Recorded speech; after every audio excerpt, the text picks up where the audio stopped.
Alright, let's try this again. Actually start the timer this time. Hey Queso Dog, welcome in and thanks for the good luck. So in this run, I'm only allowed to deal damage with sprites that, or with weapons that share the same sprite as the giant sword. So the weapons that I'm limited to during this run are the short sword, wear sword, giant sword, defense sword.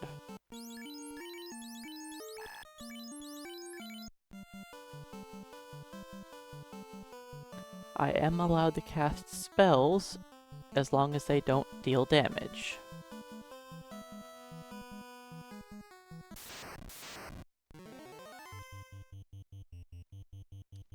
And until I have an appropriate weapon, we will just be punching things to death.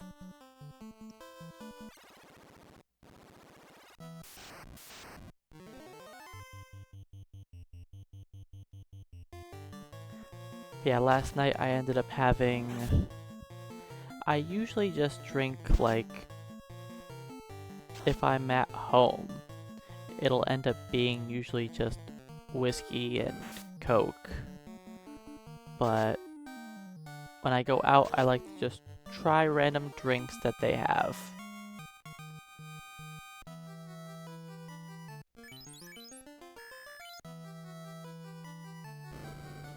So, last night I just had 2 strawberry peach sangrias. They tasted good, and I got a little buzzed, and that was all.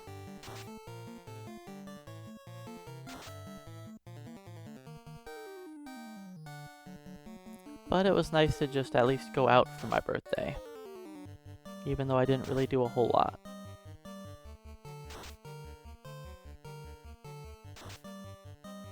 The only person I talked to when I went out was the bartender. And she barely bothered me.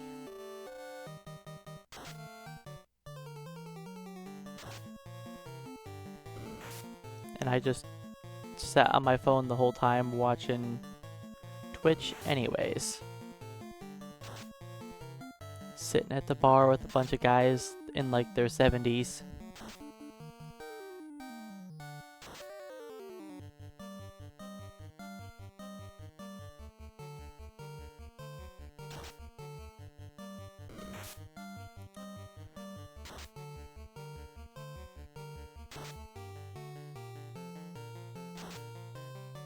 I didn't really think that they were like in their 70s at first, but then they were talking about lots of random things and dates, and then I just did the math in my head.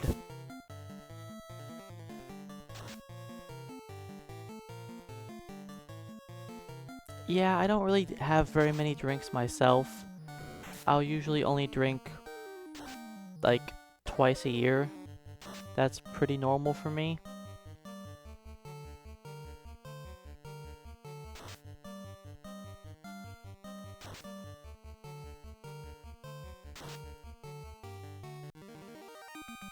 Poor Mike. He took a critical hit to the face.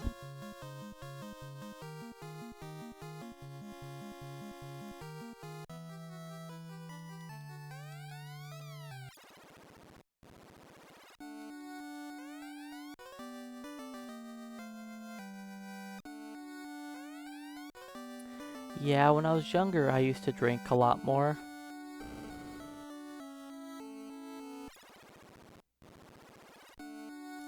Between the ages of like 20 to 23, I ended up drinking a lot.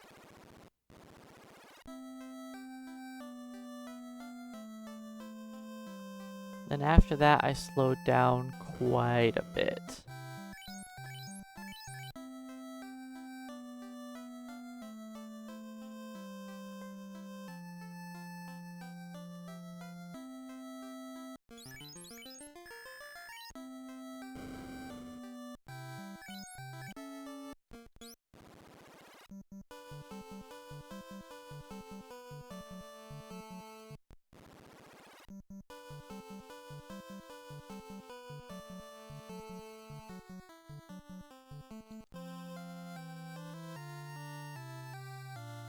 Yeah, I did back in my early 20s. I was like drinking every weekend. Not necessarily every day like some people, but I got drunk every weekend for like a year and a half straight without a single weekend off. But in like that 3-year span, I was definitely drinking at least every other weekend, if not Friday, Saturday, every week.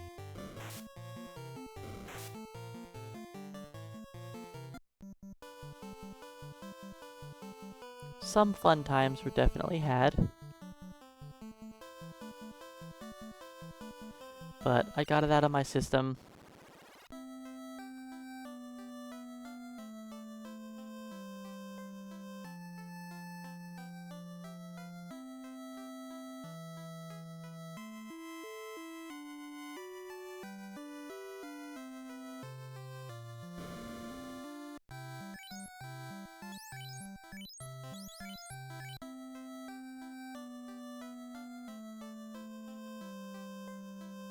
Alright, buy some gloves for the red mage, because I don't want him to die.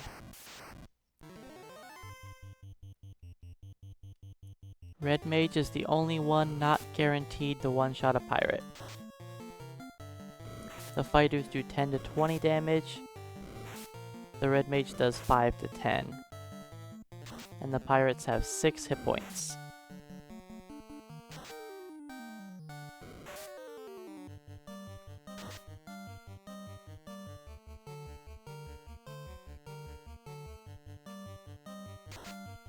I mean, I guess anybody can miss.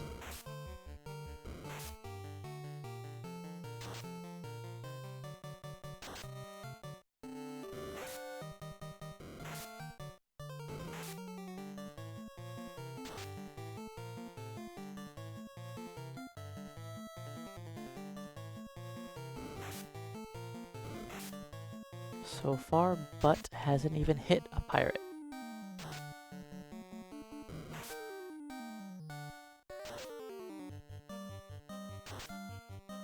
There we go. Everyone killed a pirate.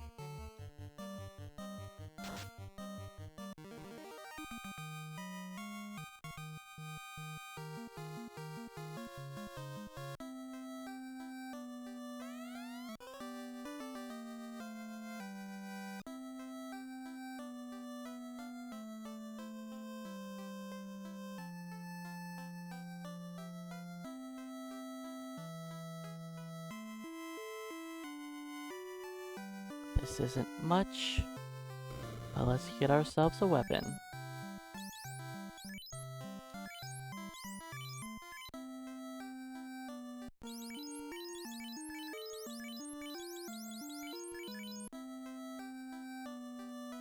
And I've got just enough money to use the inn.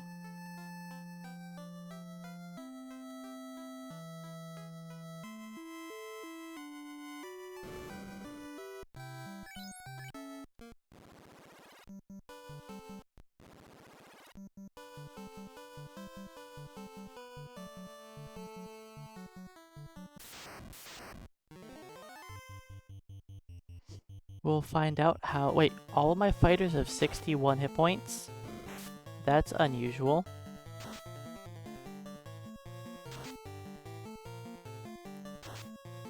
$61 is the average hit points of a fighter at this level.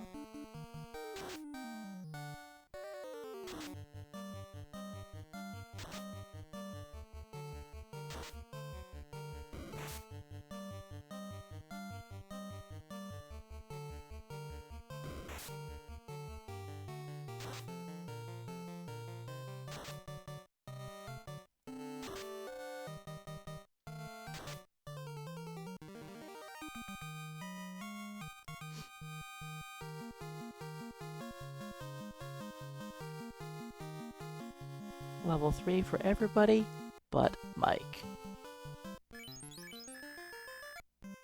I should say except for Mike.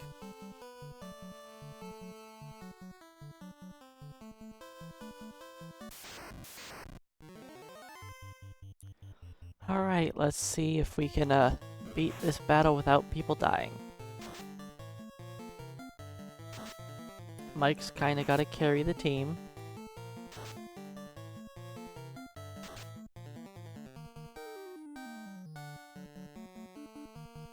The red mage can only deal up to 1 point of damage to ogres.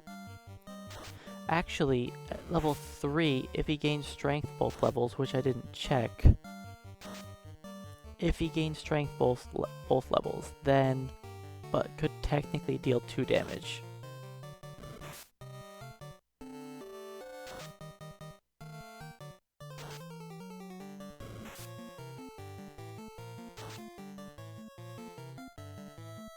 Okay, let's hope Mike doesn't get hit.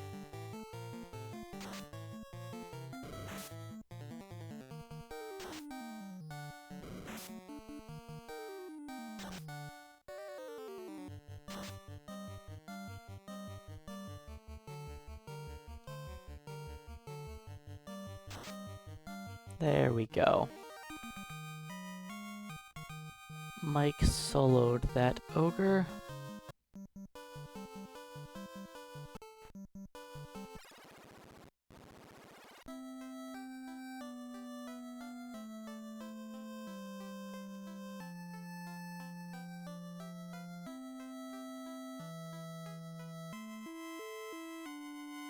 Now the question is, should I fight the Groger?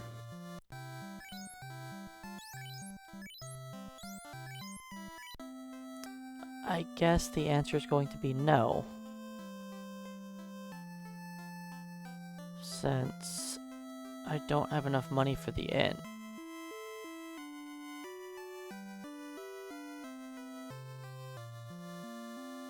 Do I do this.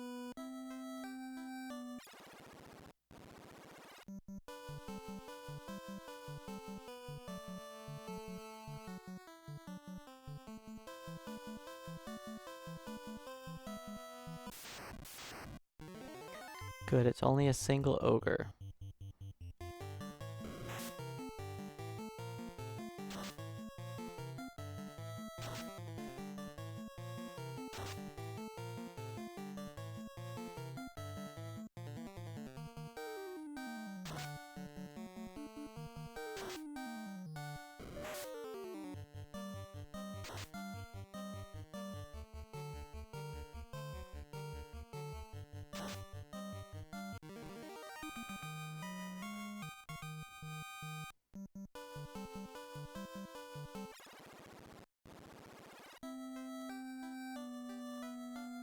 Now I can revive and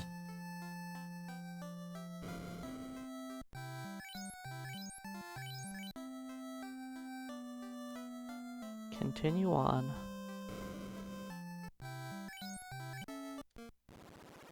I don't really want to fight a shark, but that's what we're gonna do.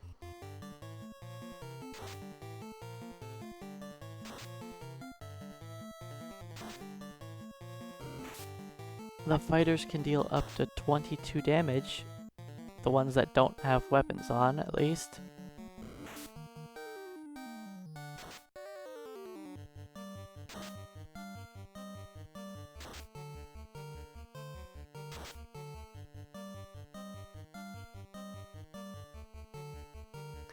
This is not going to be enough experience to... or not enough money to get another sword.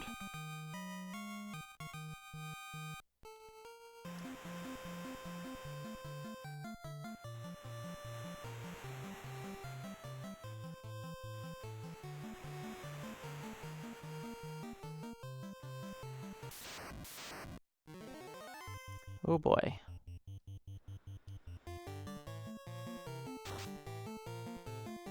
I know I probably shouldn't put everybody on the same Kaizoku.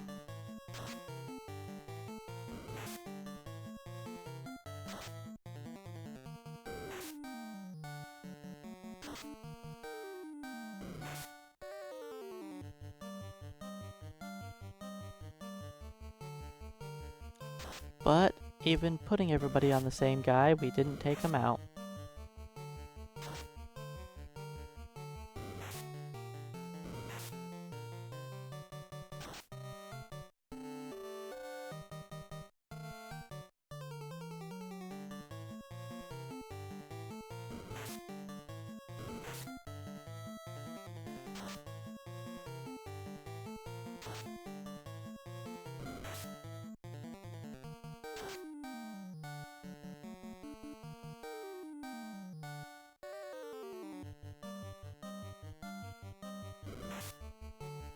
Well, nobody dies, and we get one more sword.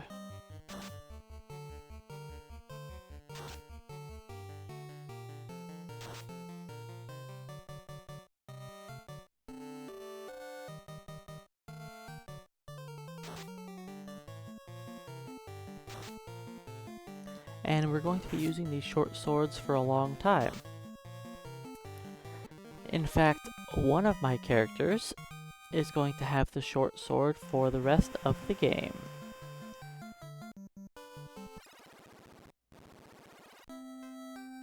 That person's going to be the red mage. He doesn't get to upgrade his weapon.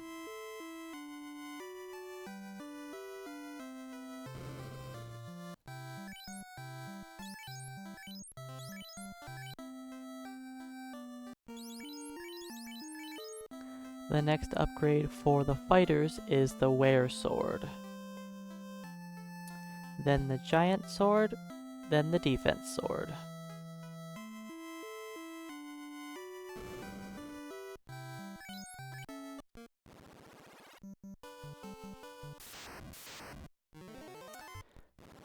Boo, I was one step off. That means I'm not gonna make this walk, am I? Okay, I did. That's good.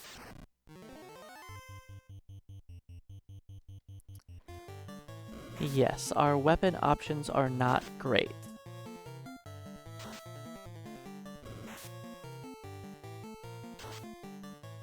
You guys want to hit this ogre? I don't want to put everybody on it again, but I'm going to.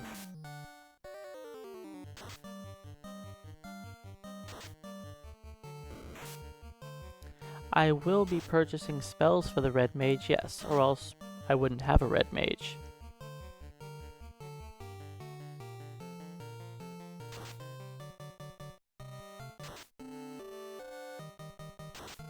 I'm just not allowed to deal damage with any spells.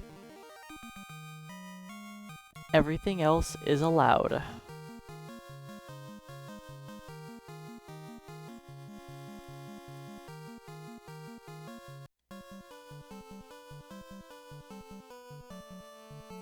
Is this enough money? It is, okay.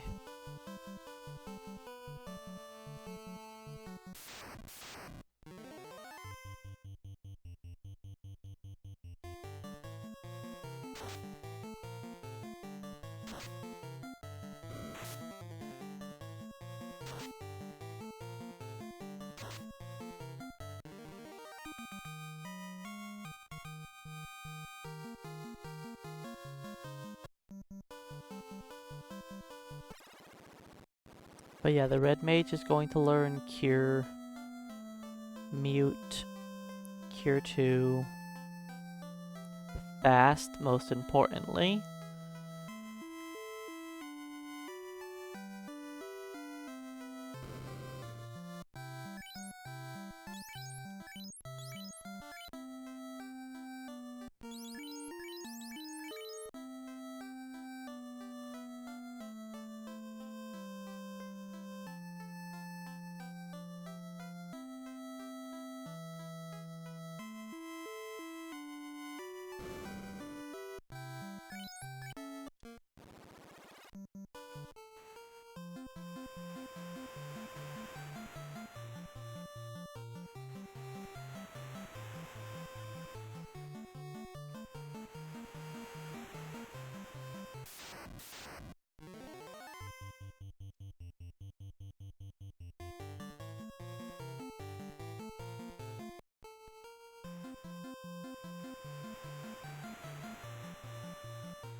Well, I'm almost done with all of the weapon challenges.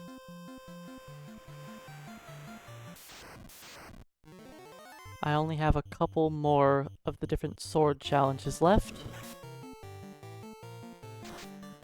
I have done Vorpal, the curved swords.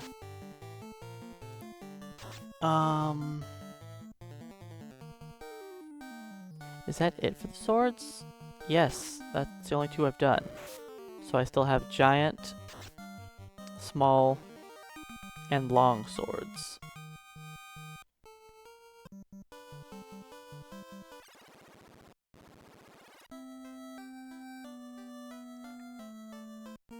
I need more money.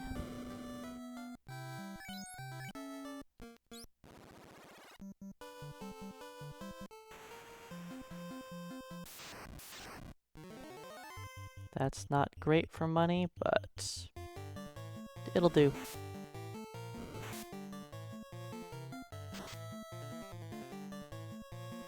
I just realized I should probably... I need to go back to Provoca. I wasn't planning on it, but I need to.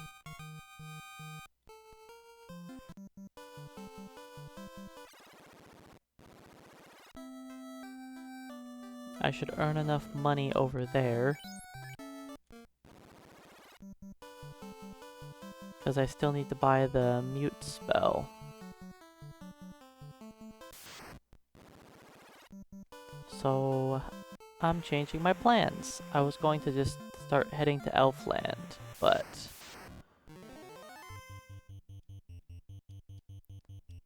let's go buy the mute spell first.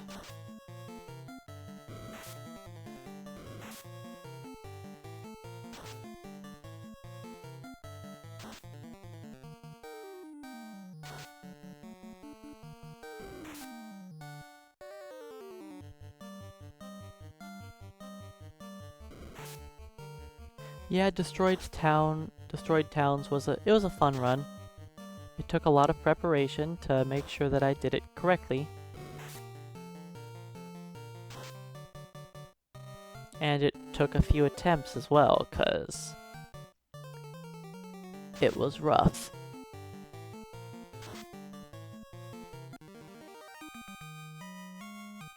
It was one of the faster challenges.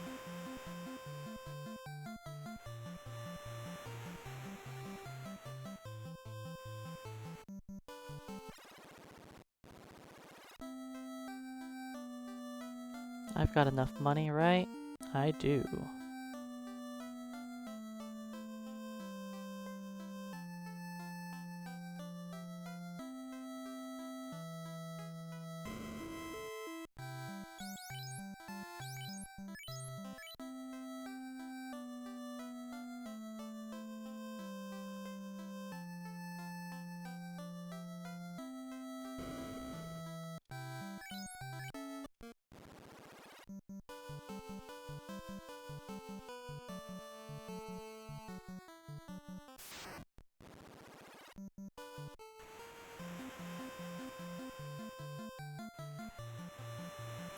Alright, let me earn enough money to purchase some tents now.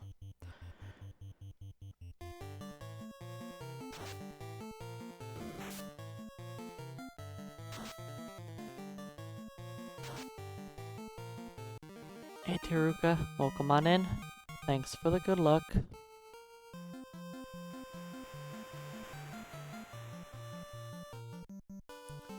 How much money do I have?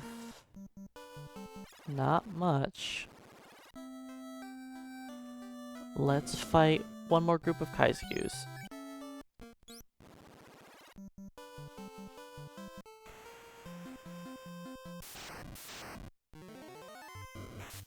Then we can buy our tents.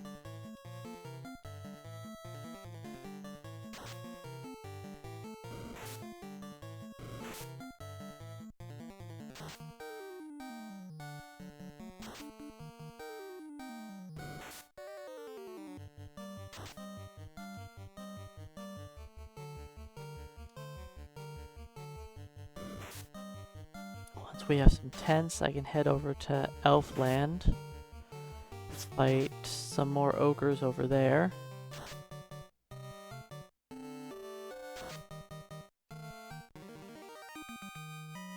And then we can worry about hitting level 5.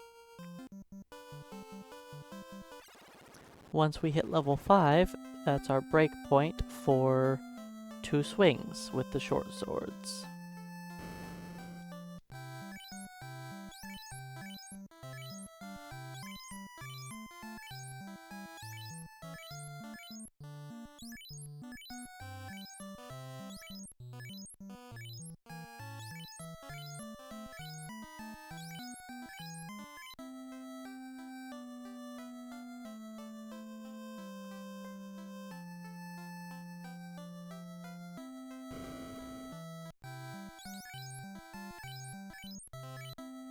Yeah, 2 swings is a big deal.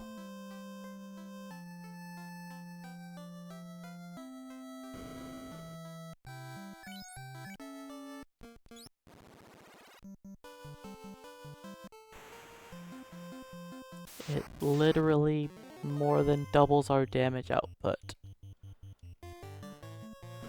Because at level 5 we also gain a second level of strength, so every swing then deals 1 to 2 more damage. So level 5 is our largest damage upgrade for the entire game.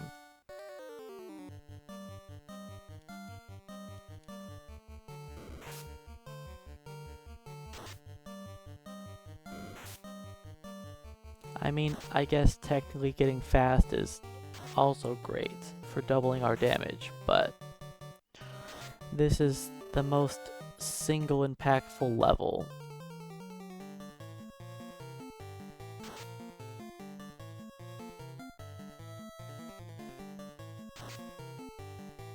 Because 3 of my characters will be dealing more than double damage. Just every turn without setup.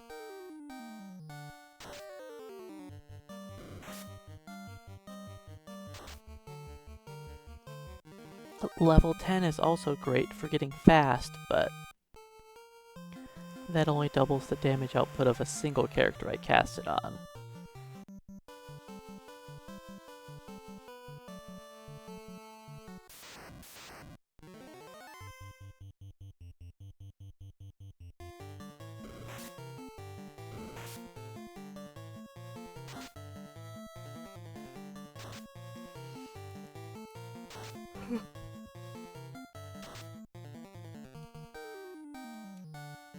Just be safe, throw the red mage on there too.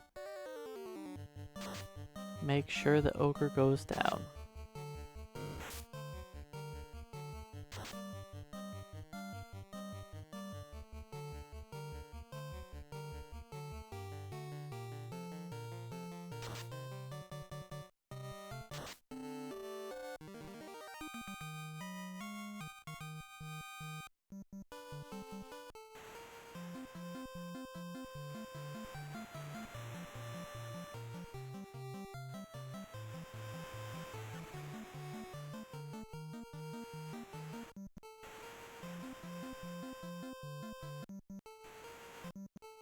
Come on. You can sail this boat.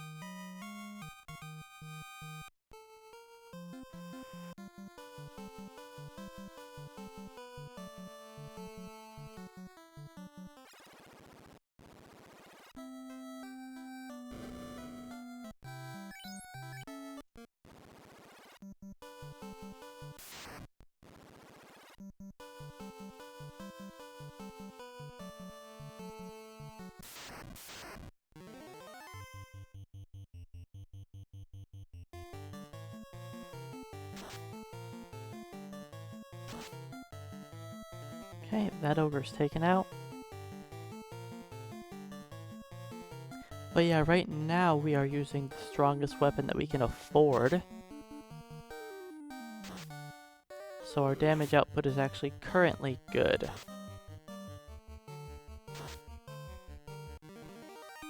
But that's going to fall off real fast.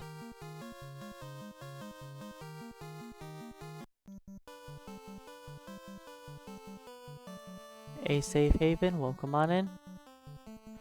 Thanks for the good luck.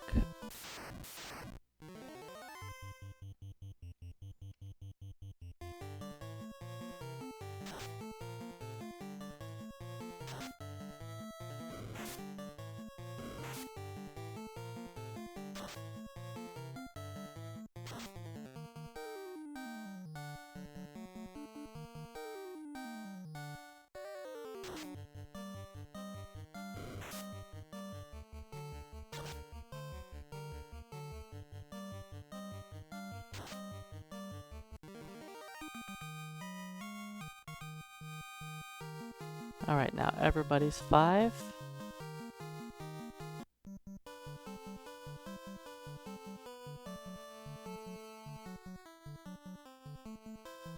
I'll fight one more Groger just for the XP.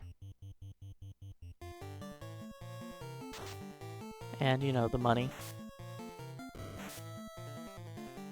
Then I'll purchase my heals, Pures. Possibly get an iron armor.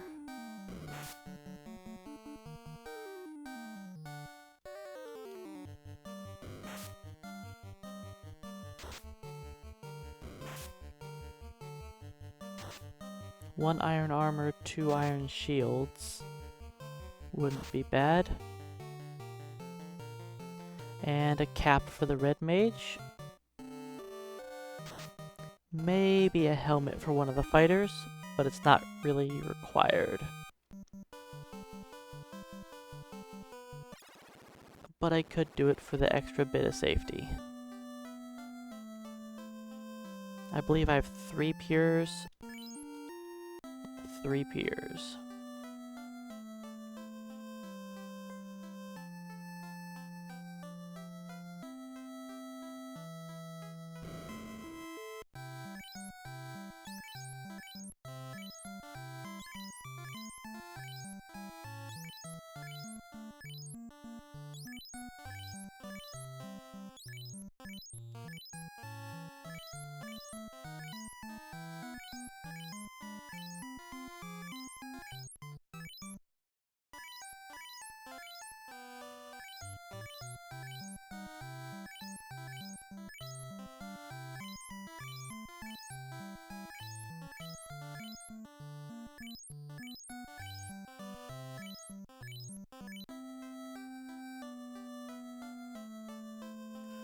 Alright, let's buy ourselves some armor.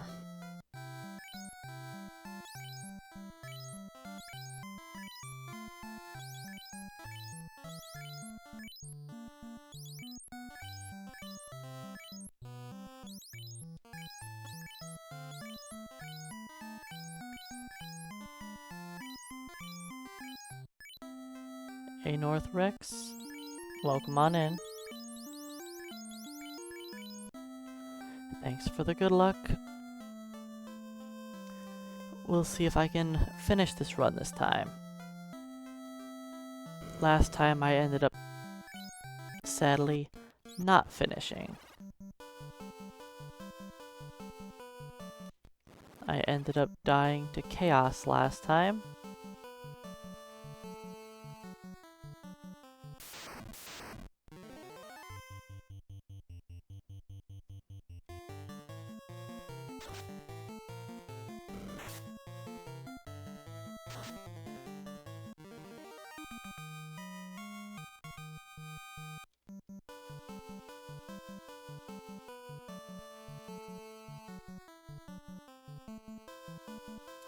Dying to chaos is sad, but it happens.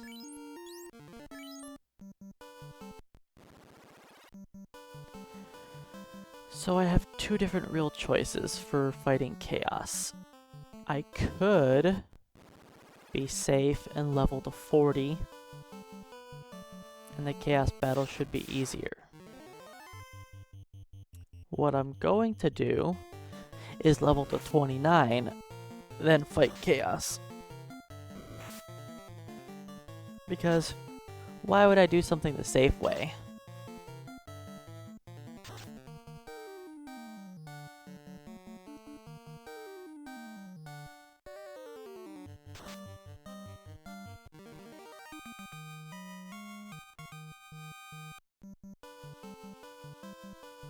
It's not a sweater, it's a robe. And welcome in, main stun.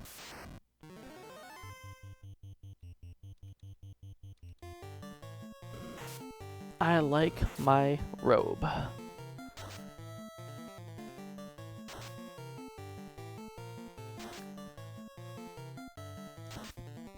But yes, it is big, it is fluffy, it is warm.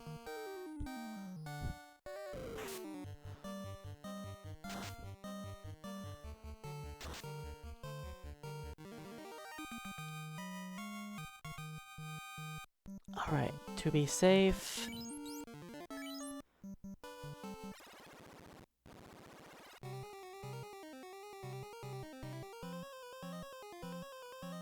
A robe is great for me, because I used to always just wear a blanket over me. But a robe is much easier to actually stay on you. And yes, sometimes I just get cold, so I like having warm things around me.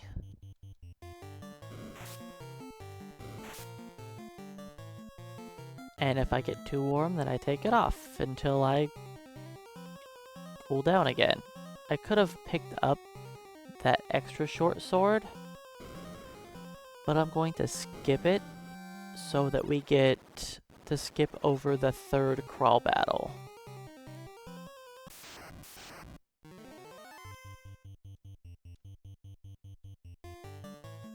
So it is currently 76 in my apartment, which is warmer than most people like their apartments, or houses.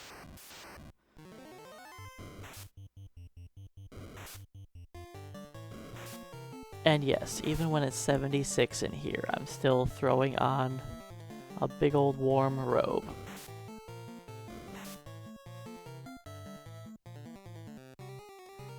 And sadly, I'm a stupid American, so I still don't know Fahrenheit to Celsius conversion ratios.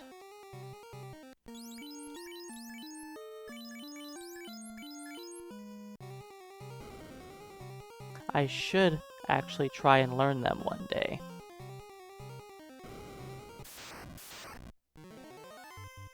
No one likes freedom units.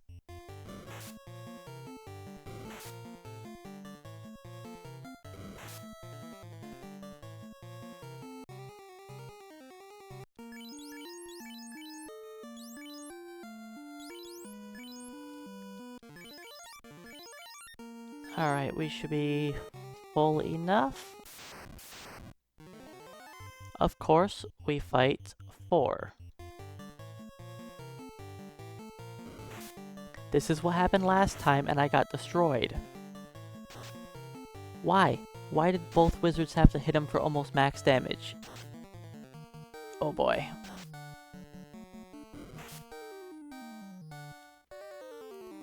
Let's...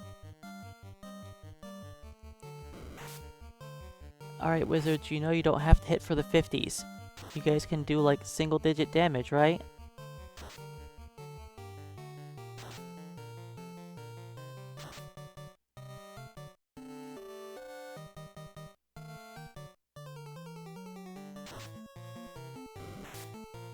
Look at that, 6, 22.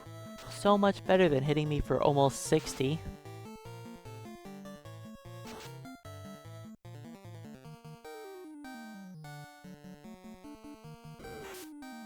Why?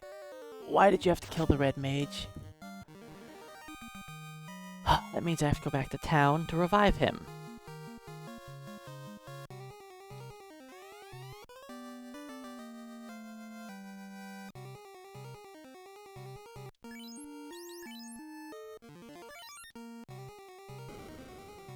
Because I kind of need him for the next battle.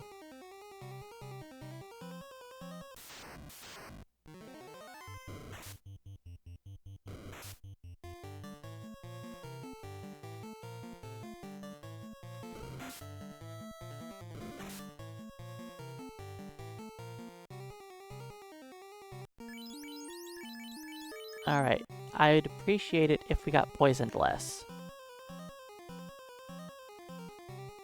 I've already gone through 5 pures. And I'm fighting 1 less poisonous encounter than normal. And I bought 2 more pures than normal. That was a lot of poisoning. What a rude dude.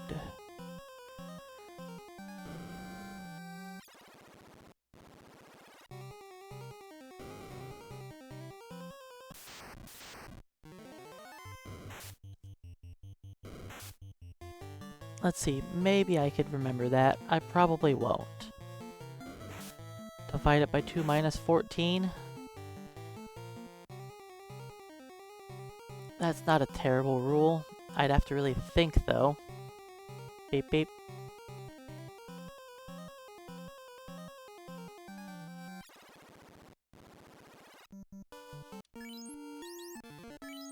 Alright, well at least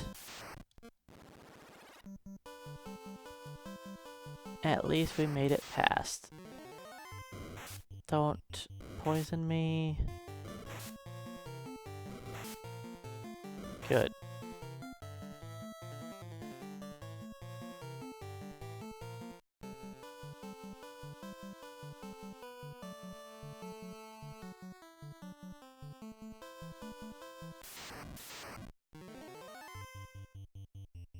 Just kill the ogres.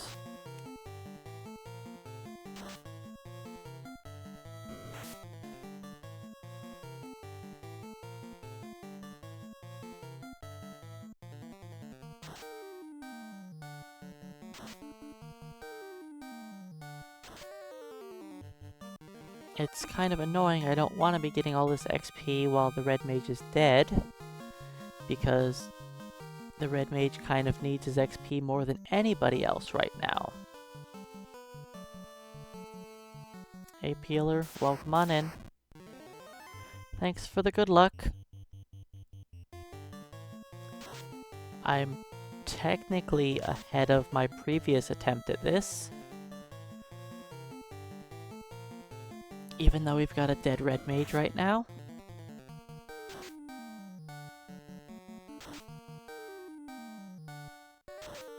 In my previous attempt, I only had 1 fighter alive, so this is still an upgrade. Because both runs, I had to only have, or I had to fight 4 stupid wizards. And then the wizards start off every fight by smacking me for like maximum damage, because they're jerks.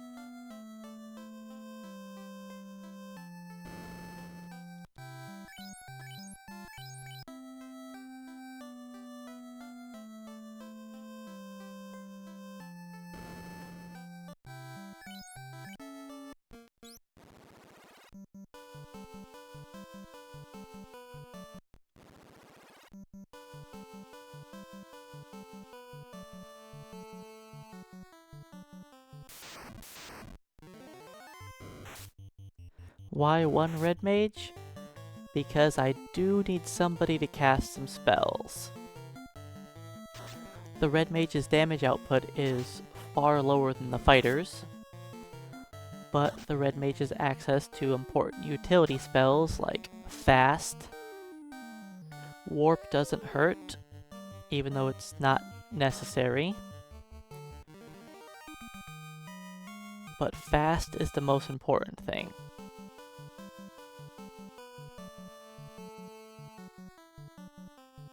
Having fast for chaos to double a character's swings is a big deal.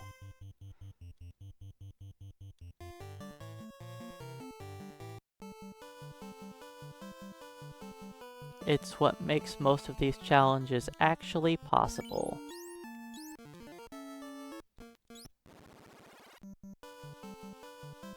Now this challenge would be doable without fast. I could do it with 4 fighters. It would just take longer. This fight would definitely be more difficult without a red mage.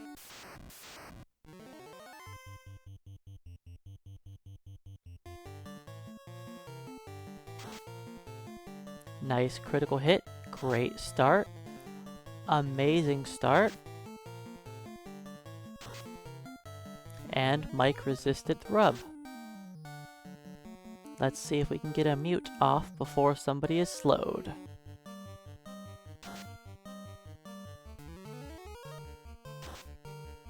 Alright, and we win. Great Astos fight. The wizard fight wasn't amazing, but this fight went well. Starting off with 2 critical hits, all we need is one more crit of 50 plus and we win. It doesn't even have to be 50 plus anymore. I think we're at the point where 40 plus will win us the fight. 30 plus probably, so any crit. I don't know if but critting will end it.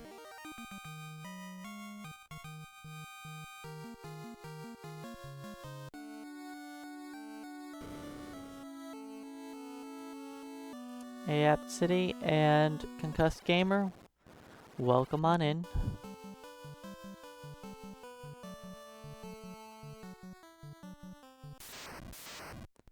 I mean, if you're into fishing, then maybe? Fishing sounds quite boring to me, but I've also never tried fishing while drinking. It might make it more entertaining.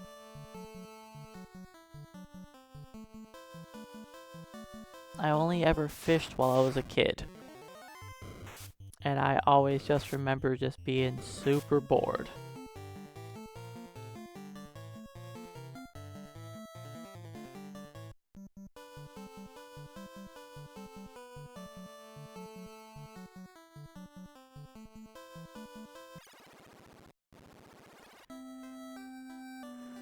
Alright, let's purchase Cure 2.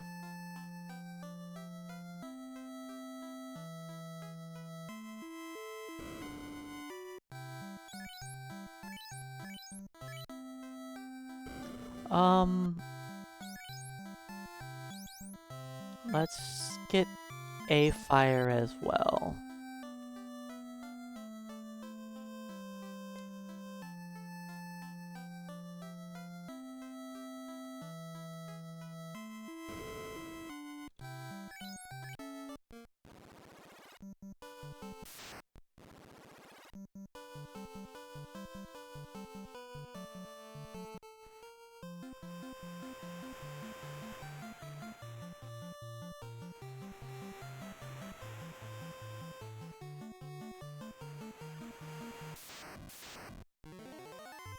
Sure, we can take out a shark.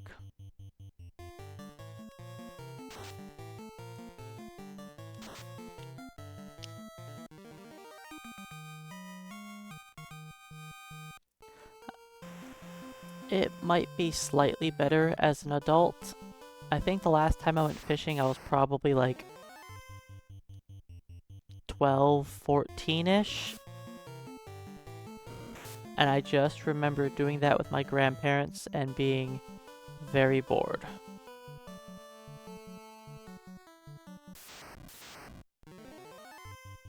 But, you know, it could be more enjoyable as an adult and having some drinks and I don't know. Still probably not something I would enjoy.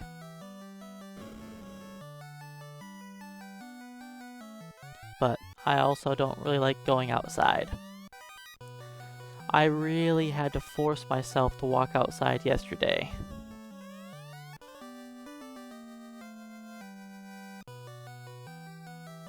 I was like, you know, I don't need to go out for my birthday and grab a steak. I could just sit at home and eat some ramen like I normally do. But I decided to go out.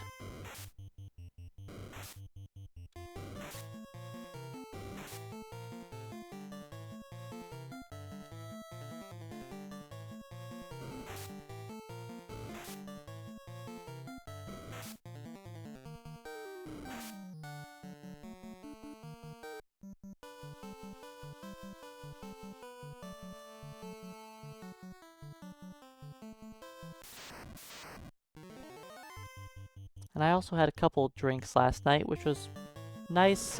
I don't drink often.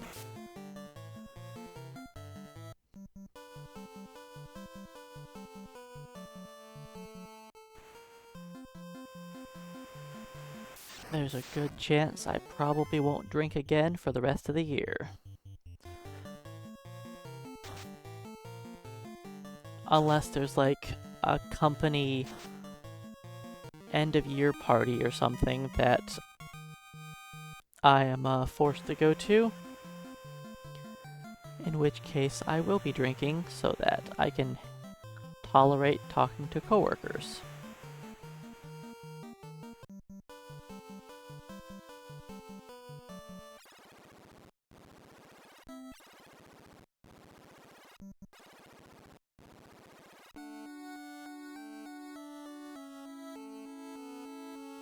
Also, hey Cursed Blessing, welcome on in.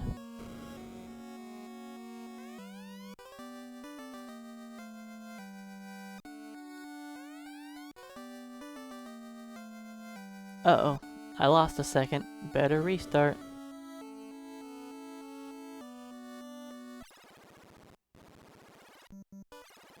Yeah, I mean, the mandatory fun events at work usually aren't that bad. One of my coworkers is one of my best friends, so...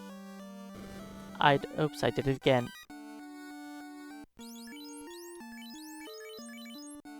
I'm just so used to picking up every treasure chest.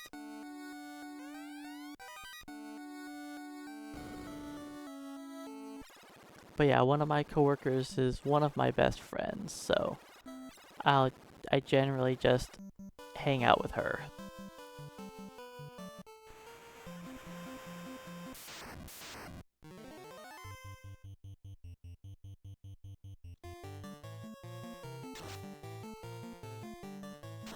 Alright, let's go pick up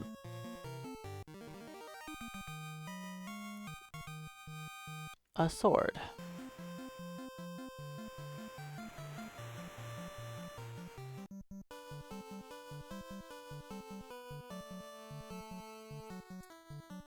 And no, I don't see myself ever getting married to anyone.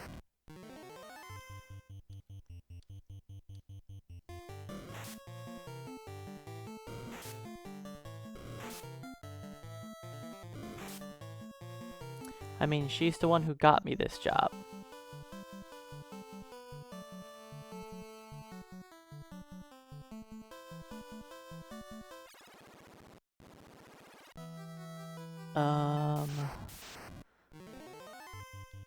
Let's just walk up, save myself a couple steps.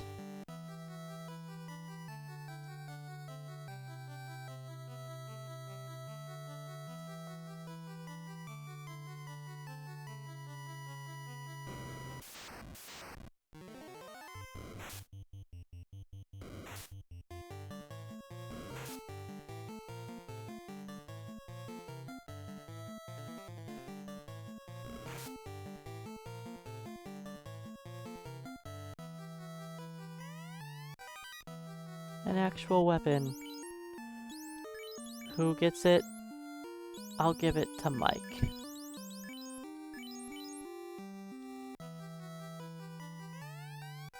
No pressure, Mike. But you've got the real weapon.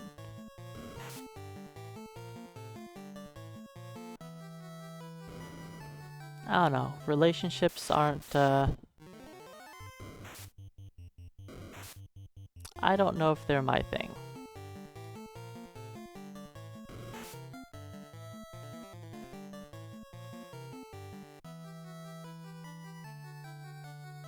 I don't mind having someone around, but I'm not really into the whole lovey-dovey thing.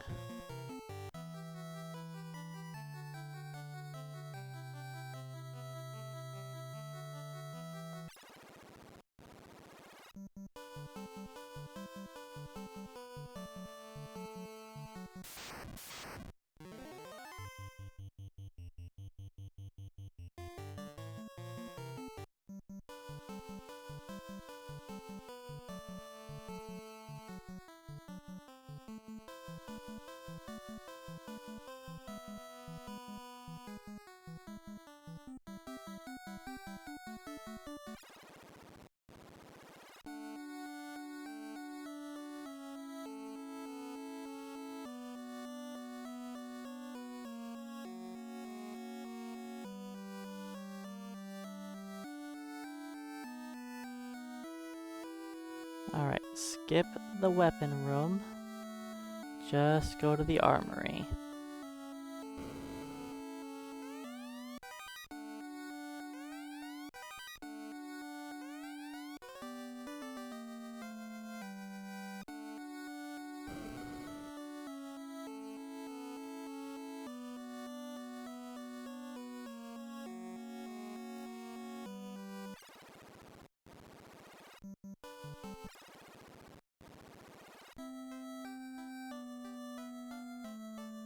Let's sell off the one sword I've got.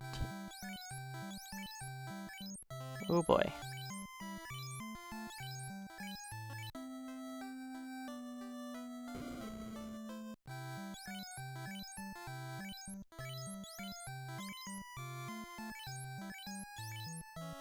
I should have no more chainmail. How's our armor looking?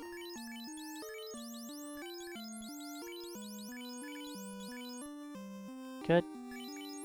Armor is good.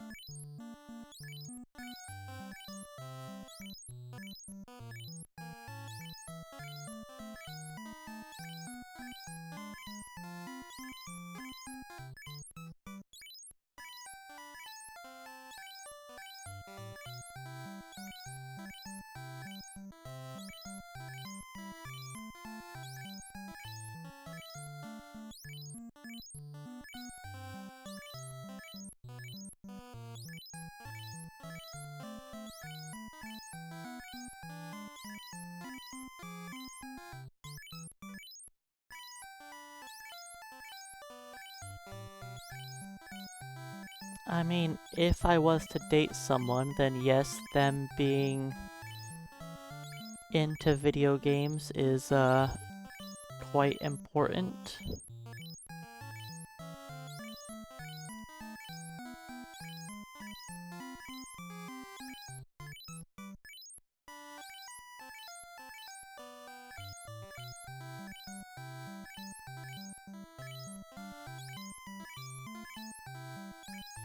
Since, you know, I, spend a tiny bit of my time playing games.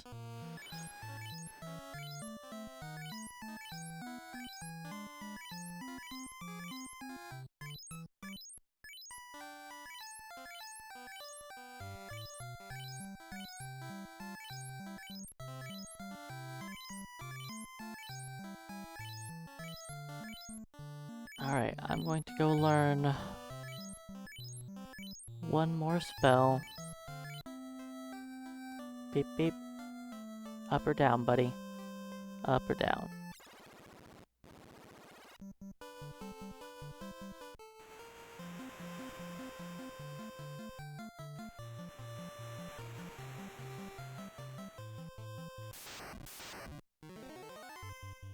Sure, we can murder a shark. Look at our nice new weapon.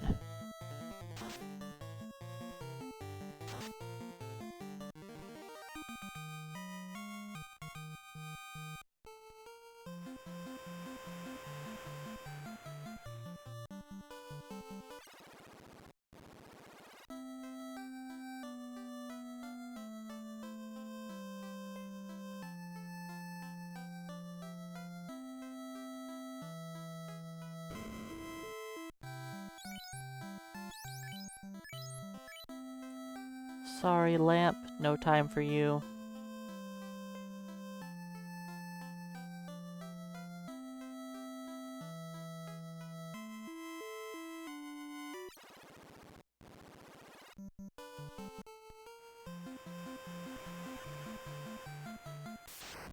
I know people love their lamp spell.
Yeah, lamp is, sadly not a very useful spell in this game.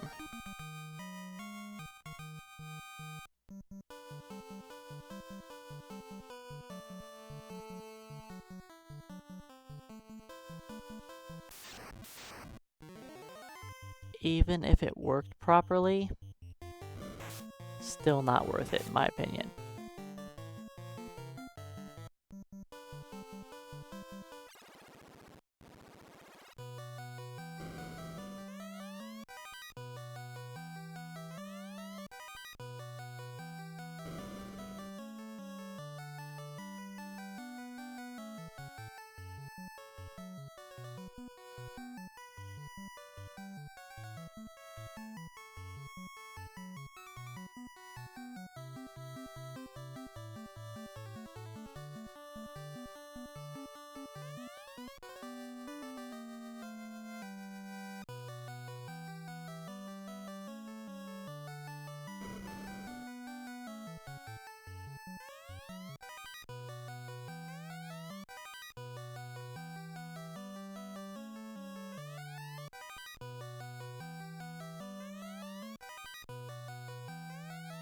So we do get to use the rarely used wear sword in this run.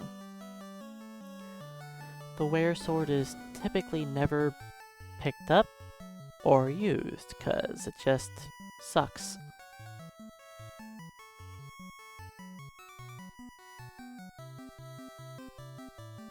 Most fighters at this point want to be using silver swords.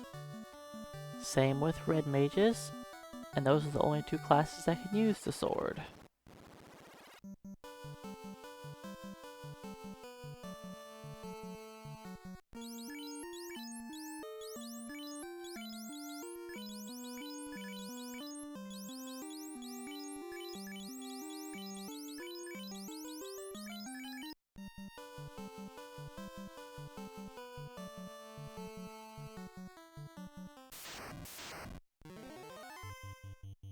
Sure, we'll murder a couple more ogres.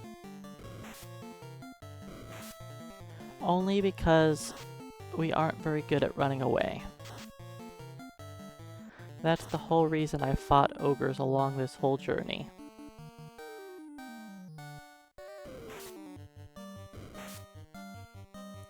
The blind spell doesn't work, period. It's not, I don't even know that it's, I mean, the spell actually works. The spell does technically work. It does what it's supposed to do.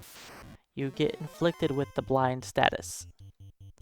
The thing is that during combat, the game doesn't ever look to see what your bonuses or penalties are from combat buffs.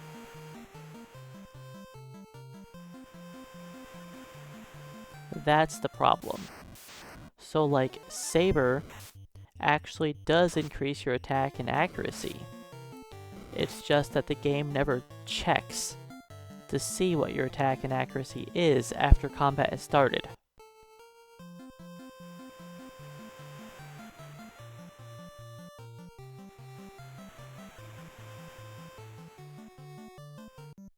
It just leaves you at whatever you were at the beginning of battle.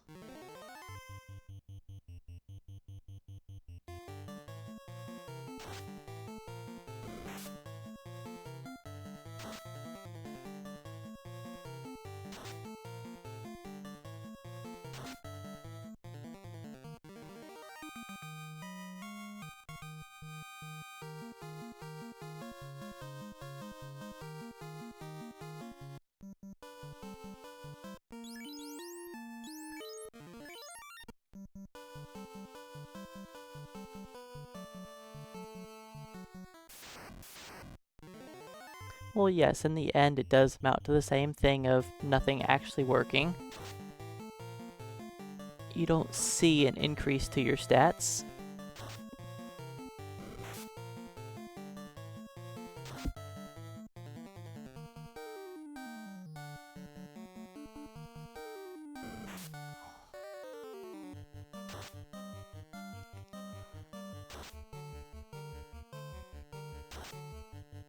Alright, so technically, I'm going to be really far behind for the ruby split, but that's okay.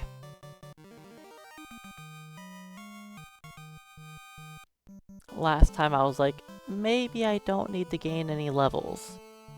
Then I saw how pathetic my damage was up against the vampire, and I was like, yeah, I need to grind more XP. So this time I'm just gonna grind XP right away, then do Earth Cave in one trip, which just makes more sense.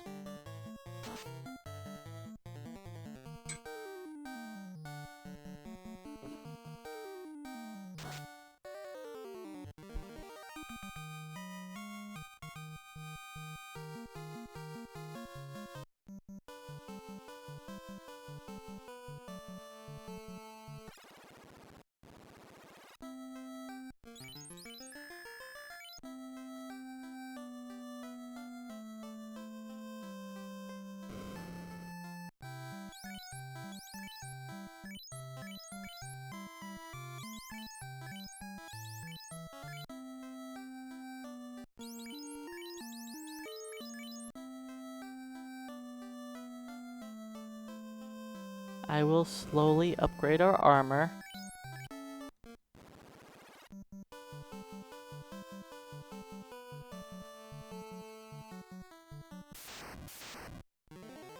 Ooh, buddy. This is gonna be a rough fight.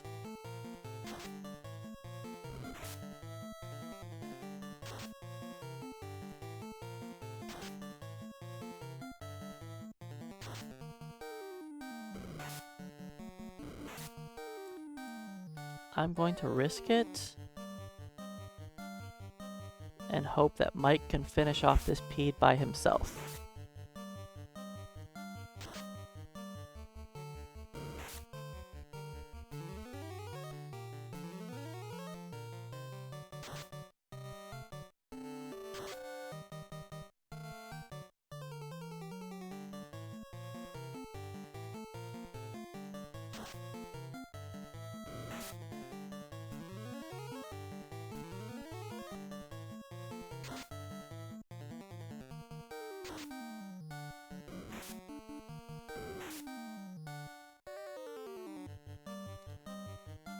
Yeah, the haste is definitely different. haste is got nothing to do with your in-combat stats. So haste is just a check that's always there. You have this thing called an attack multiplier. Your attack multiplier is always present. You start the battle at a 1 attack multiplier. If you get hit with fast, it goes up to 2. If you get hit with slow or slow 2, it goes down to 0. And that's it. It's just a 0 to 2 scale. And if you're at 0, you can go up to 2 if you have fast cast on you twice. And vice versa. You can go from 2 down to 0 if you get hit with slow or slow 2 twice.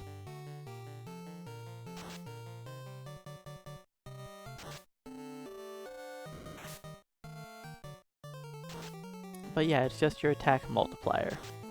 And if you're at 0, then it just times your number of swings by 0, but the minimum you can have is 1.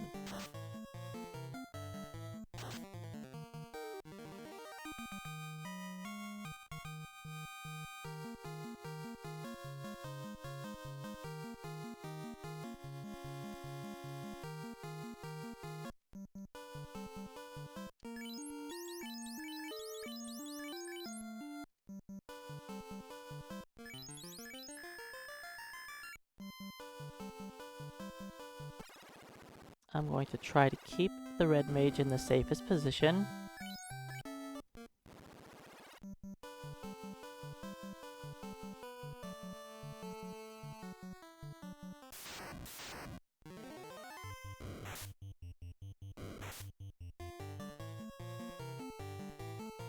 So the biggest deal about slow 2 is it's non-elemental.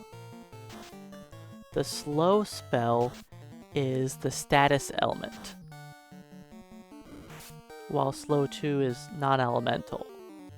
Yes, it also has higher accuracy, but the biggest deal is it's non-elemental, so a ribbon doesn't stop slow 2 like it does slow 1. Which is why slow 2 is so much scarier.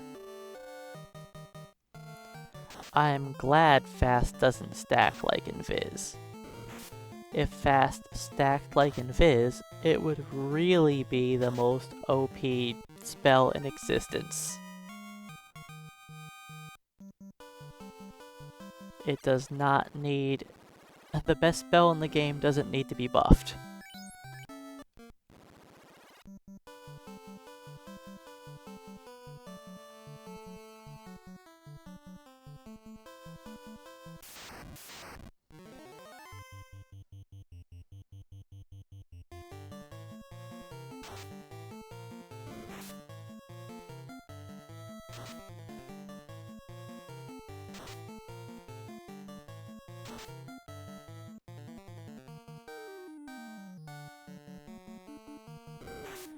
Yeah, if slow or fast stacked, you'd only ever need one fighter. And Viz stacking is not a bug. It was supposed to stack. Now, it probably wasn't supposed to make you completely immune to being hit, but that's because of the way that their code works. In that accuracy is clamped before evasion is put into the equation.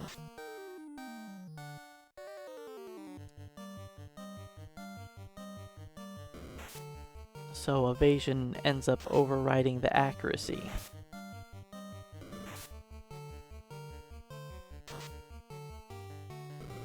It's also why you notice that your light warriors never get more accurate after a certain point into the game.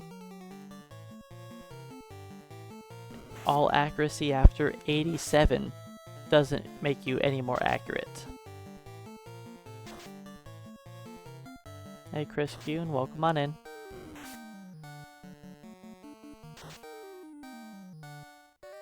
And it's not that difficult to hit 87 accuracy. I mean, a low-level character with a Masamune can hit it easily enough.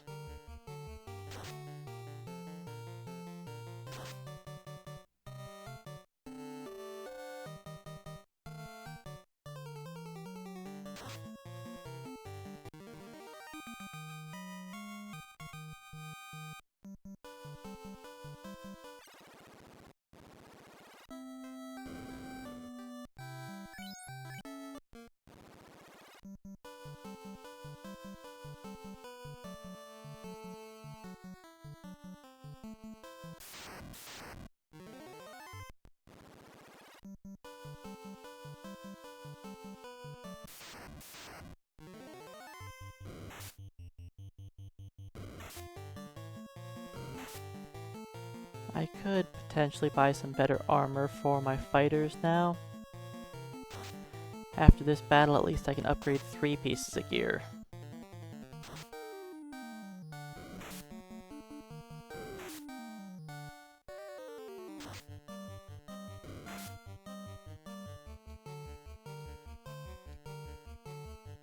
I mean, this game is the main thing that I play.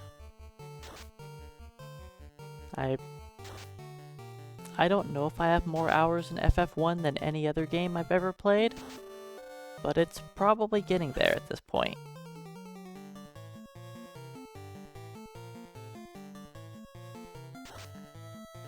So, your character having 81% accuracy isn't 87% chance to hit or anything like that. It depends on the enemy that you're fighting.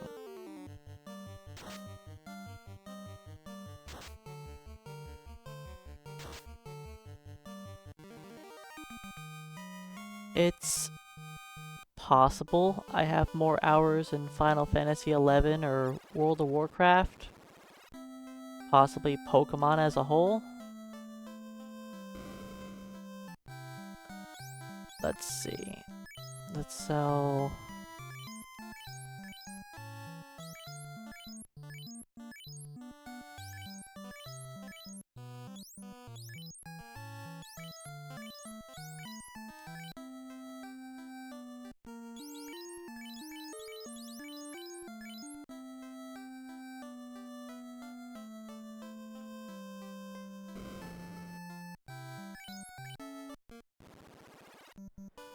Oh yeah, 1700 hours is nowhere near that. I have about 6,000 hours in Smite.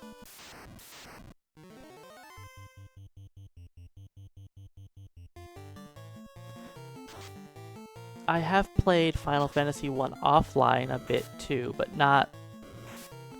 I've definitely spent a lot of my time playing it on stream.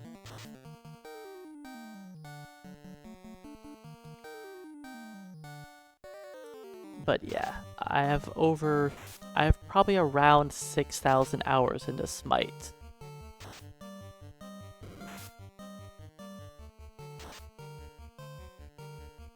I have probably 800-ish hours on the PS4 version of it, and like 5,500 on the PC version.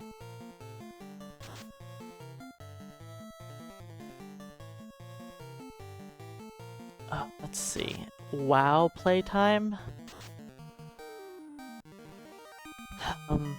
If I had to guess...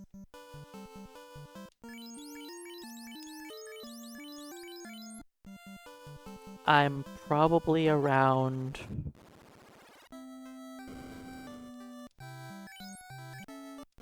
maybe 400 days played?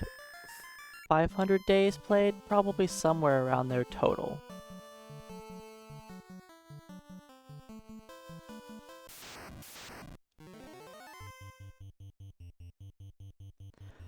So yeah, FF1 is probably in my top 5 most played games of all time.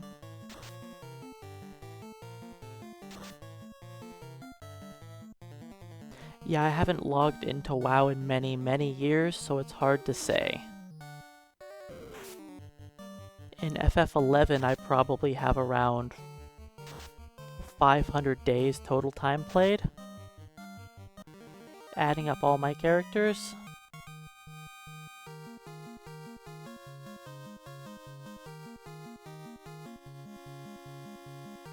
It's probably around the same as WoW.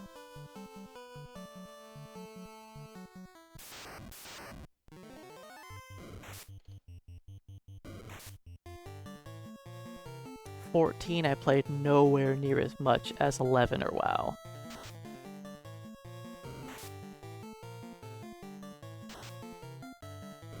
My total time played in 14 is probably 50 days or under.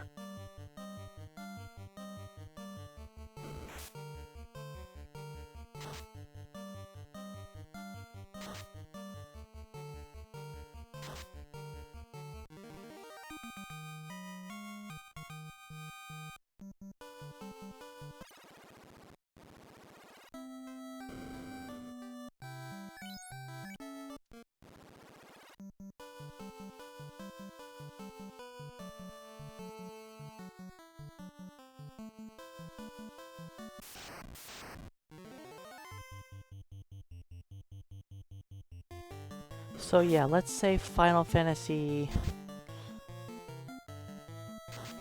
Let's say WoW's probably my highest. I think I have the most hours in WoW. I'll probably guess around 12,000 hours in WoW. Probably around 10,000 for Final Fantasy 11.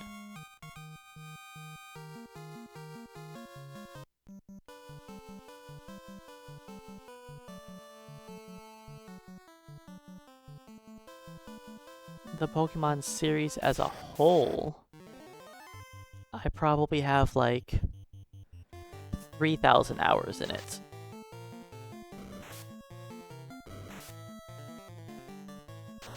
Because I kind of think of the Pokemon games kind of all as like one. It's the same.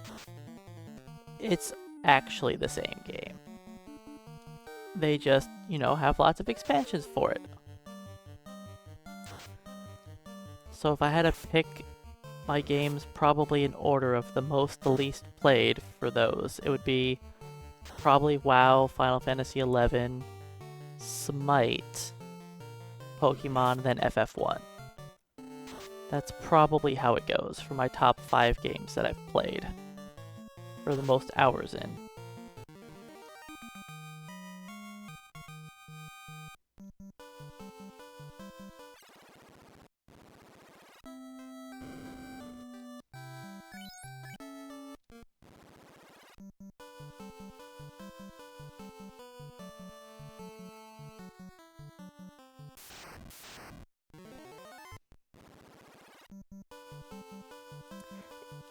I don't think 14 is bad. I just find it to be a little bit more boring than a lot of the previous MMOs I played. The thing is, like, when I played WoW and FF11, it was difficult to level up. It was a lot more difficult in 11 than WoW, but it took a lot of time to level up, and it was, like, fun and enjoyable. More so in 11, because leveling was a pain. It was fun when you got, like, a good party together and you were able to murder enemies well. WoW was more difficult back in vanilla, yes. Gear also really sucked back then, especially if you were a caster.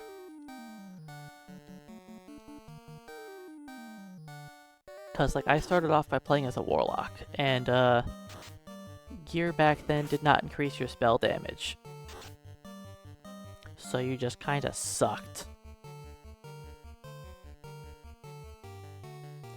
Actually, leveling up as a healer in 11 was insanely easy, because everybody needed a healer.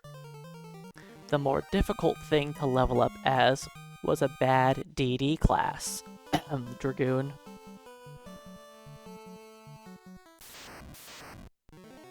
Well, you shouldn't have been playing 11 solo past the teens. The whole idea in that game was to level up in parties. And if you did not group up with other characters, you weren't getting very far in that game. And it was great because all the people that were bad at the game got weeded out at low level and just couldn't level up. So if you saw somebody high level, there was a very good chance that they were actually good at the game. Now as time went on, worse and worse people got up the high level. But still, for many years, just seeing somebody at max level was like, wow, this guy's probably actually good at the game. Hey Dimension Harvester, welcome on in.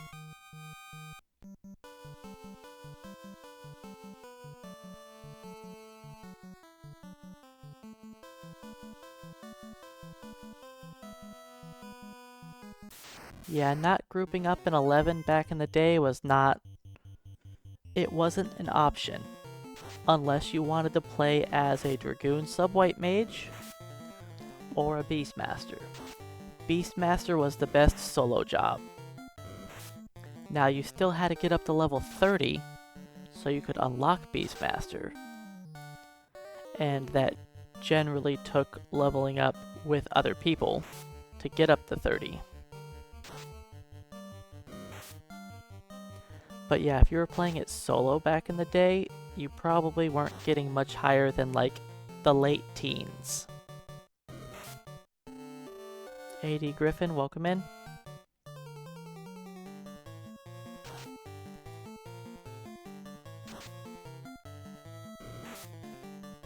Because the game was built around playing with other people.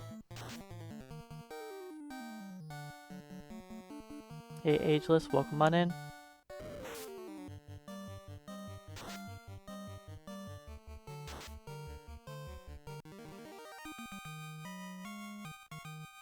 We should be getting to level 10 soon. Way faster than when I tried this previously.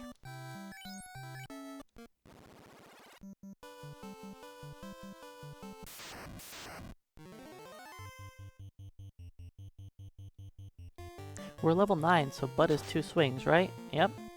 Bud is 2 swings.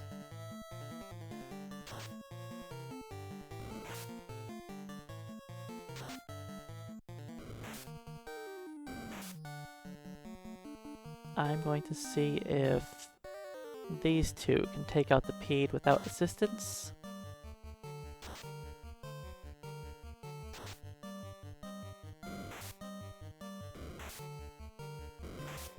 Yeah, WoW and 11 were a lot different in that. I played 11 first, but 11 was also out before WoW. So I had played 11 for a long time before playing WoW.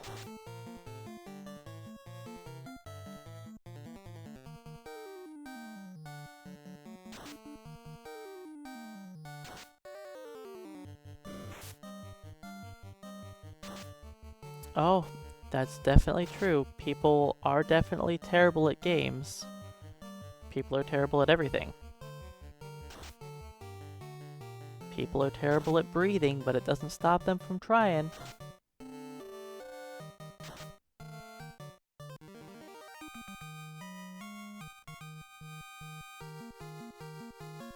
Alright, we're level 10.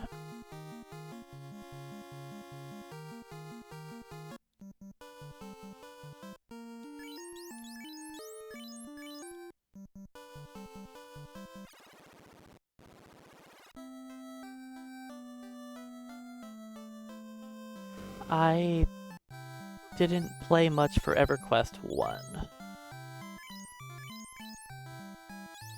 I saw a friend play it a little bit.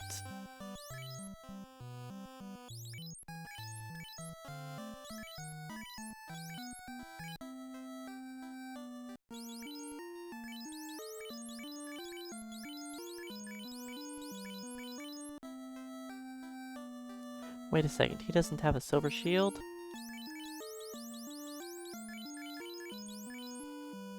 There we go. Silverman.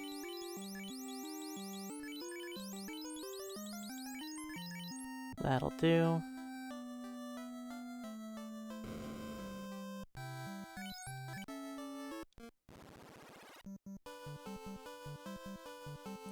But yeah, that was something I liked about 11 a lot, was that it was so difficult to level up that all of the bad players got weeded out. So by the time you got up to like the late 30s, you were kind of done with people that were terrible at the game. At least by those levels, everybody was at least almost acceptable. Then by the time you got into the 50s, all of the bad players were completely gone. Because it was quite the chore to gain any levels higher than that.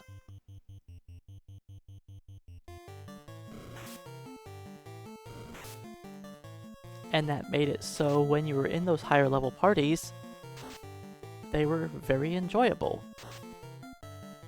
And everybody was actually knowledgeable about the game, because the game told you nothing, so you had to learn a lot of stuff.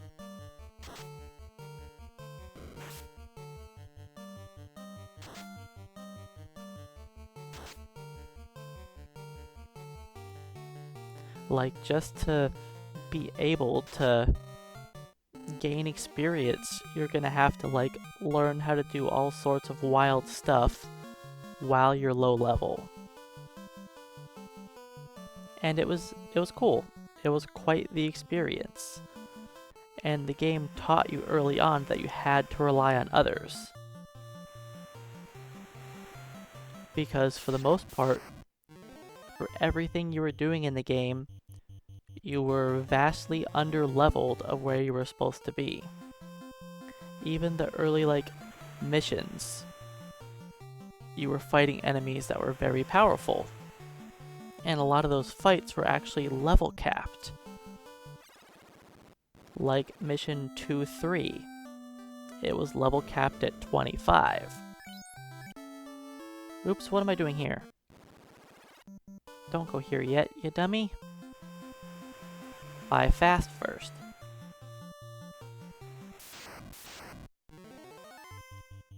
But yeah, you weren't going to be beating mission 2-3 by yourself. Because you have to fight like a level 30 dragon, then like a level 28 Ariman as well. And you're not able to fight same level enemies by yourself at that point in the game. If you're lucky, you can solo enemies like 5 to 10 levels lower than you, but that's about it.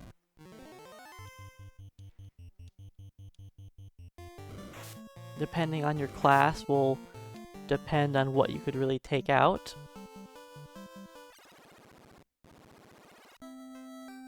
There were very few classes that could kill even match enemies.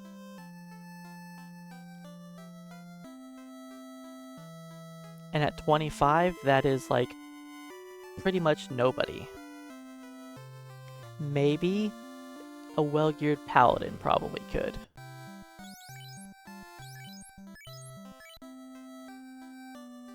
But that's like it. Because even a good geared ninja at that level is probably not soloing an even match enemy. Maybe though. Maybe a good ninja, maybe a good thief?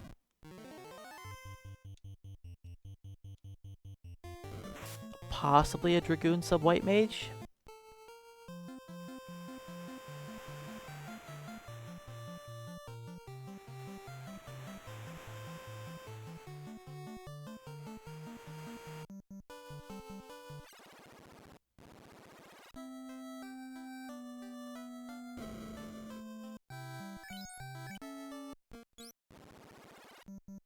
Alright, off to see the vampire.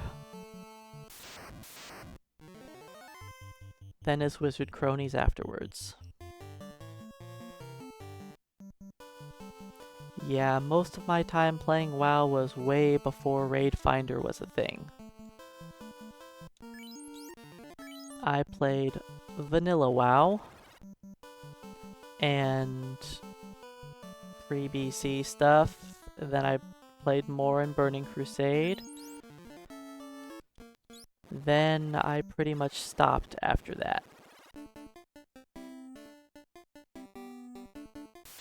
I don't know about Vanilla being the best. I think Vanilla had a lot of problems.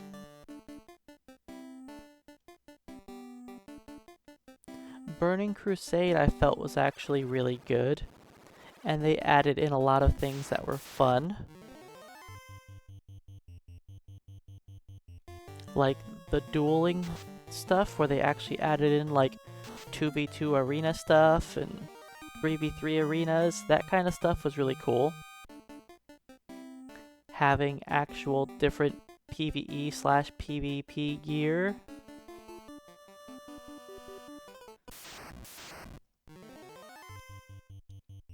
Actually making gear that was better for PvP than PvE.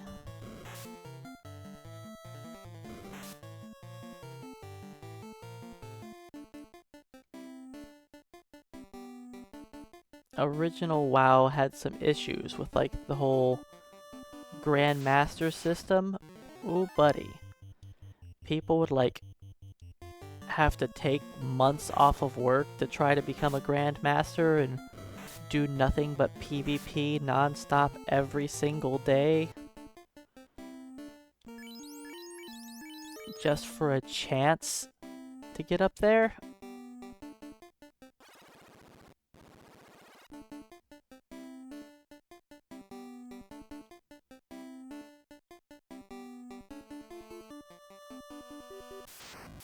It was definitely easier for Alliance to raid and easier for Horde to PvP back in the day.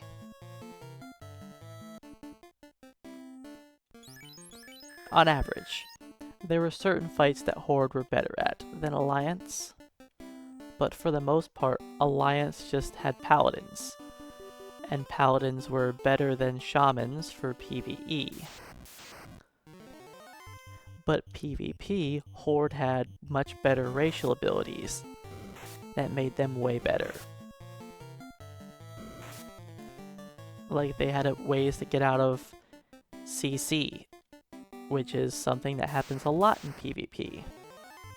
While more Alliance abilities were things like humans with their mace sword mastery, so they just gain extra skill, so you don't have as many problems hitting enemies, and then of course the Paladin thing. Paladin buffs were quite good.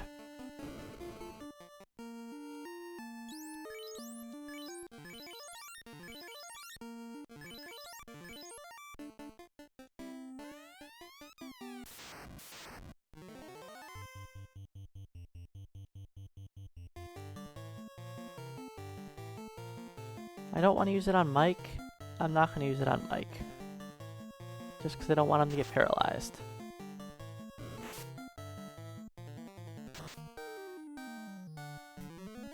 Well, back in the day, humans didn't have a built-in PvP trinket.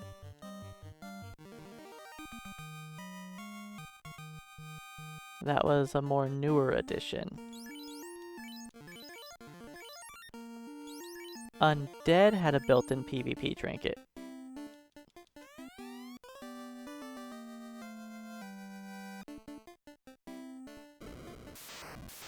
For Fear/Charm, yes. Orcs had resistance to stun, which was amazing. Beep beep.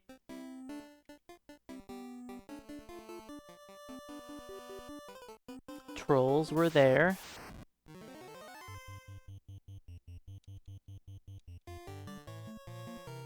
I think Torrents had something good to— oh, they had like an AoE stun or something like that.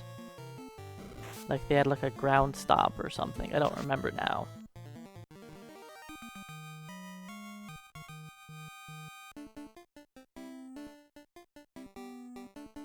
But yeah, all of the Horde stuff was just tailored for PvP, while the Alliance stuff was tailored for PvE. So it was an interesting time. They definitely balanced out a lot of that stuff over time.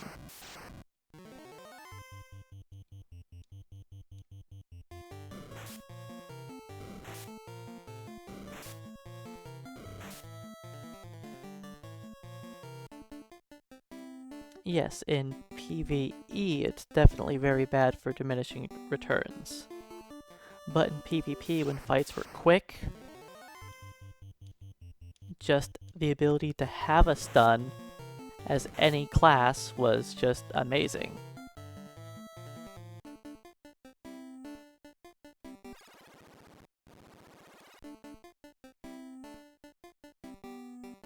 I think Burning Crusade was better. They fixed a lot of those balancing issues. One was by actually giving Horde Paladins and Alliance Shamans. That was a big deal. Then the PvP gear was more tailored for PvP.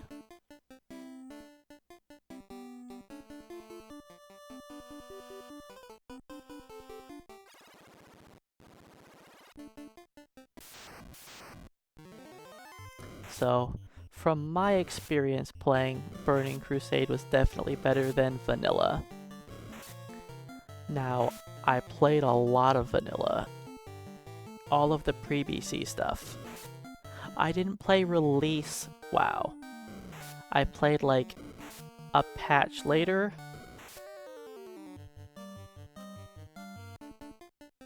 Because I didn't own the game yet on release. I mean, I guess I technically played on release, but it was on No Heal's game, on his computer. My very first character was actually a rogue.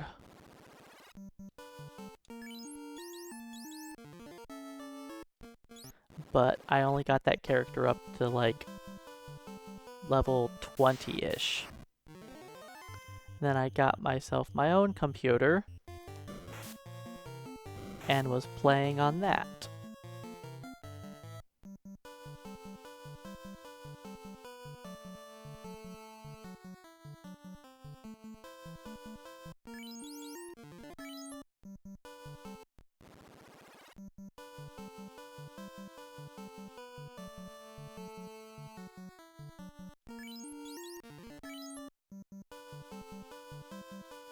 I did play Warcraft 3, yes.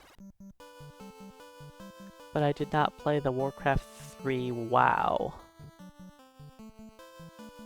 I did play a lot of the fan-made games in Warcraft 3.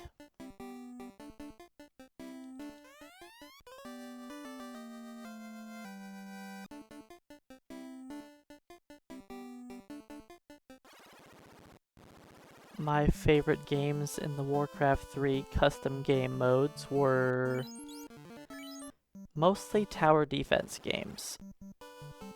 I really enjoyed a lot of those. I mean, I played a lot of different games. I hated Dota. And I eventually stopped playing because Warcraft 3 custom game modes just became Dota spam.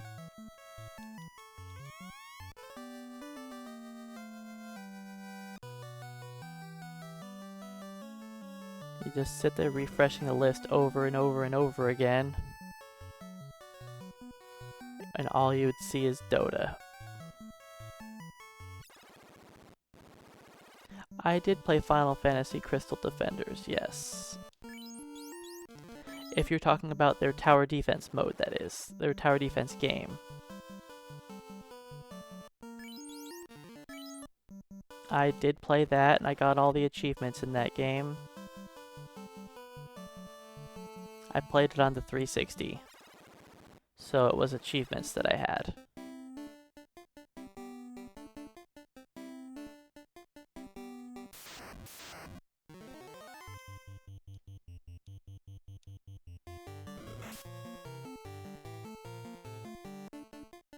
Oh, the Frozen Throne? Yeah, I played the Frozen Throne. I never finished it because I am awful at Warcraft 3. RTS is not, it's not my deal.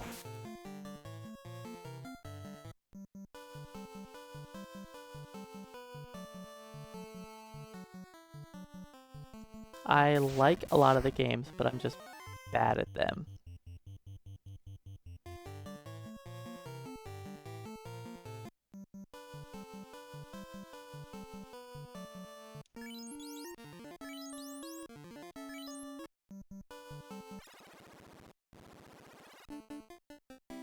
I've definitely played some Age of Empires over the years, but I don't think I ever finished a game because I just sucked. I liked those games for a little while. I never really got into StarCraft. That was really too much for me. I felt like I could handle the story mode in Warcraft 3. Like I could play on easy and make it through it.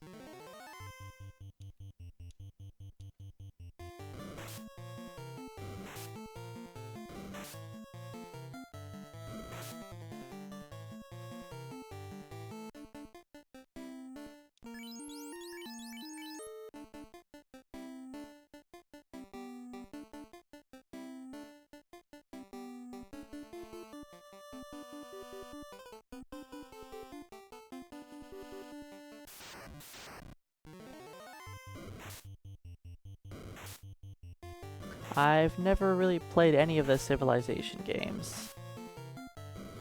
Just looking at them, they don't look like they would be my kind of game. Anytime I've tried to play a game like that, I just don't play very long. Can I please stop getting poisoned so much? I shouldn't be getting poisoned on 3 characters in one poisonous encounter.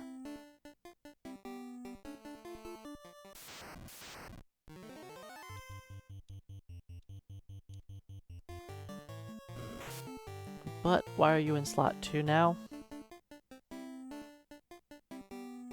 Beep beep.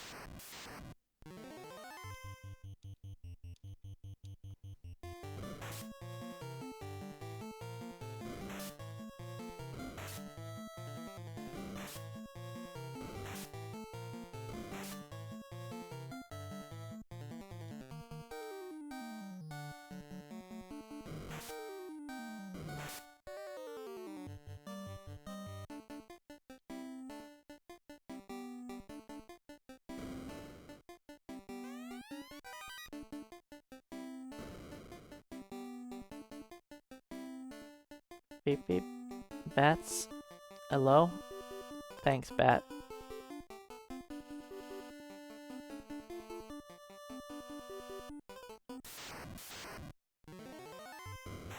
Alright, let's not poison everybody.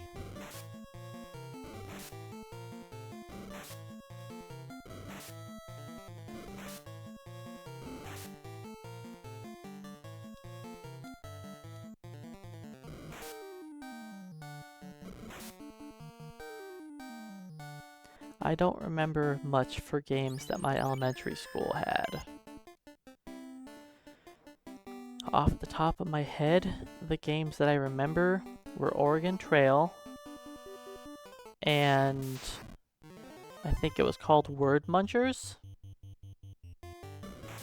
Hey Binskits, welcome on in.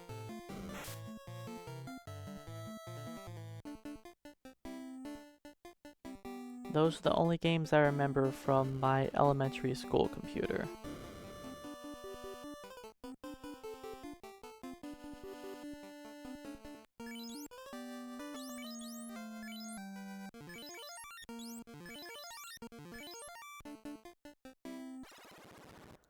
Alright, the weapons that are available in this challenge are the short sword, the wear sword, giant sword, and the defense sword. And that is all.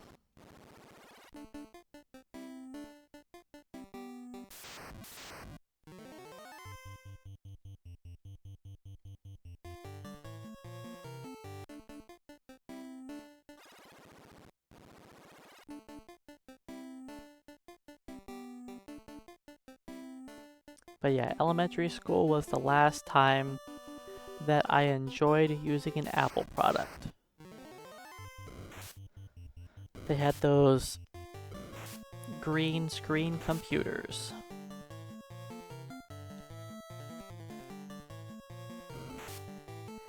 Yes, Chaos Battle is casting fast on a knight sword wielding, or a defense wielding knight.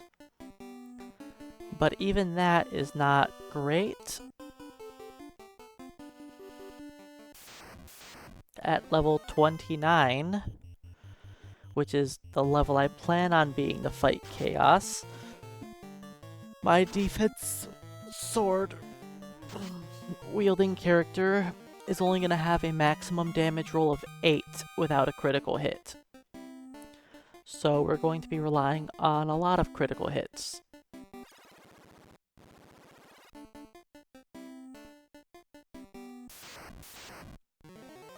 I could level up to 40, which will up my minimum damage, or sorry, up my maximum damage a bit. But it doesn't change my minimum damage at all.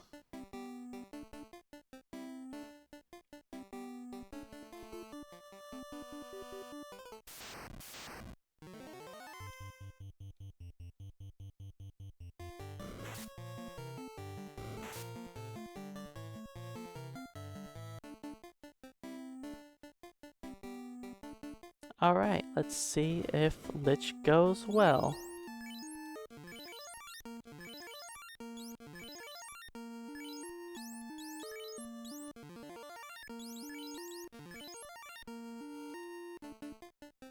I'm going to put Mike right there.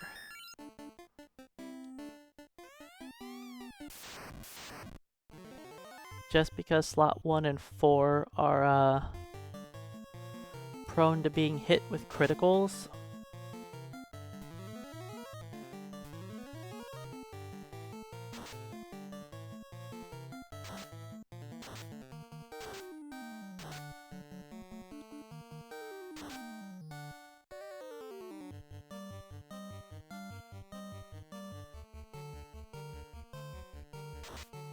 Alright, Mike, carry us home.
That's not good.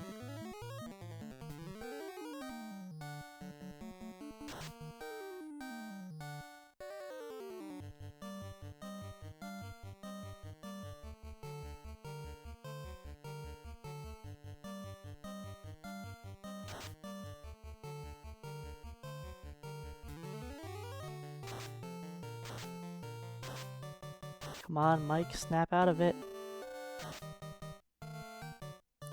Alright, we're good.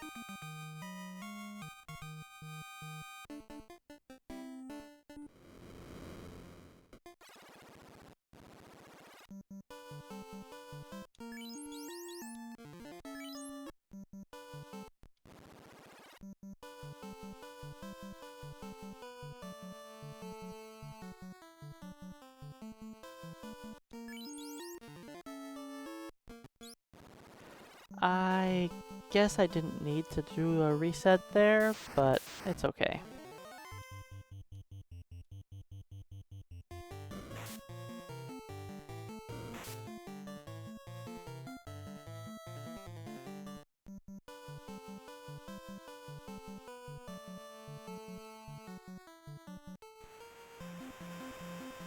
Well, I pretty much only stream in the AM.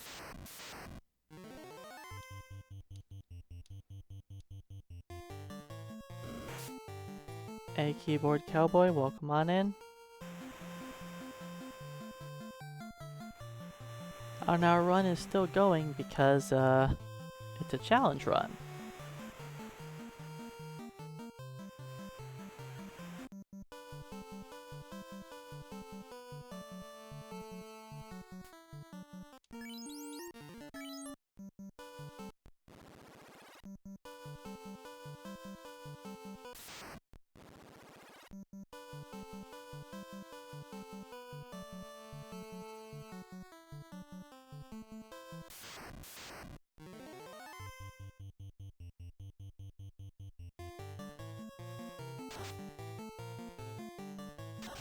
But yeah, I generally just stream in the morning.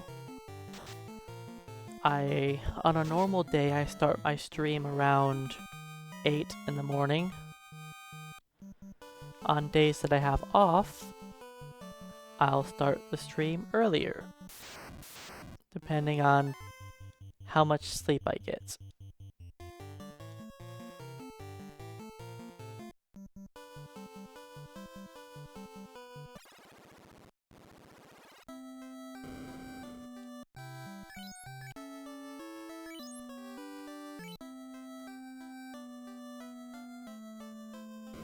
Let's buy a few extra healing potions.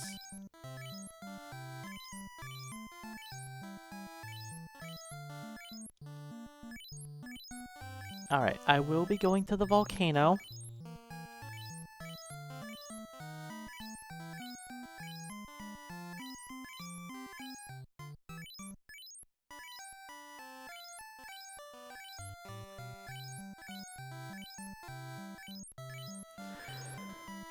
I don't want to go to the volcano, but I do want the giant sword for ordeals and ice cave. So we're gonna go pick up the giant sword. The giant sword is not a good weapon, but it'll be the best weapon this team has for quite some time.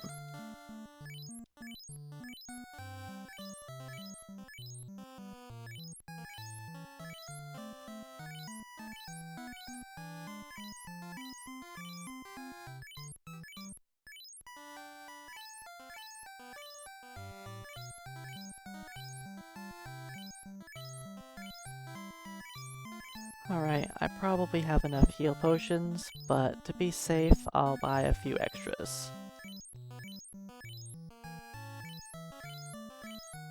Let's buy one more.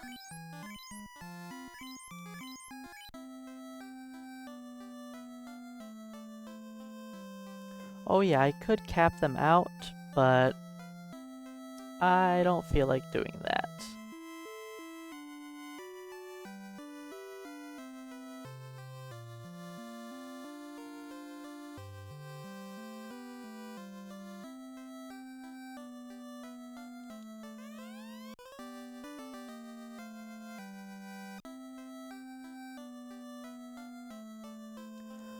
The flame saber is definitely stronger than the giant sword.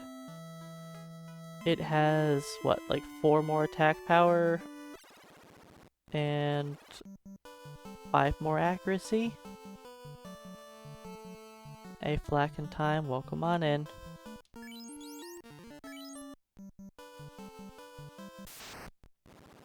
That's off the top of my head. It's possible I'm off, but I believe... Where am I going? I'm on autopilot here. Like a dummy.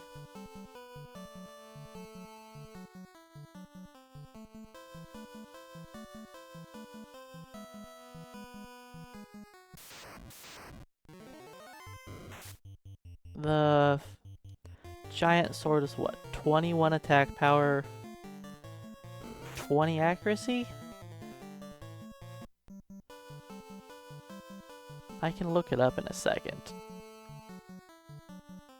I want to say it's 2120.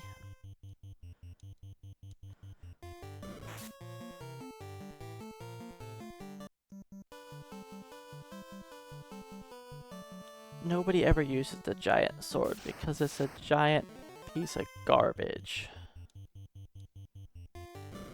Giant sword is 2120. Yep. The flame sword is actually like an acceptable weapon. It's 2620. The Bane sword is better because the Bane sword has got a lot higher critical hit ratio.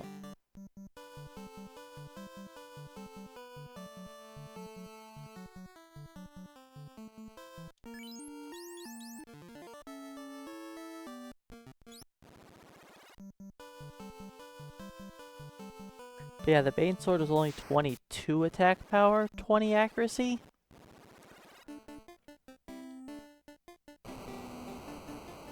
But it has such a high crit ratio that it's not terrible if we're comparing it to only those kind of weapons.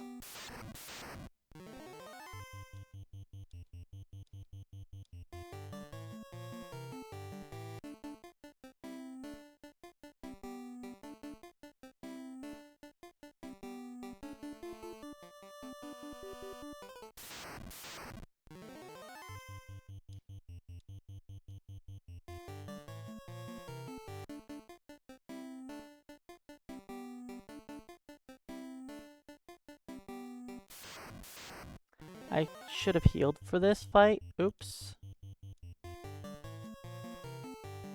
Oh well. As long as they don't target butt.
Here you go, food.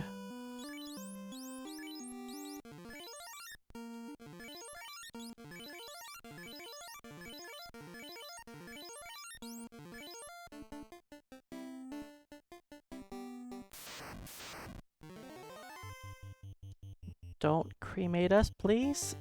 Thank you.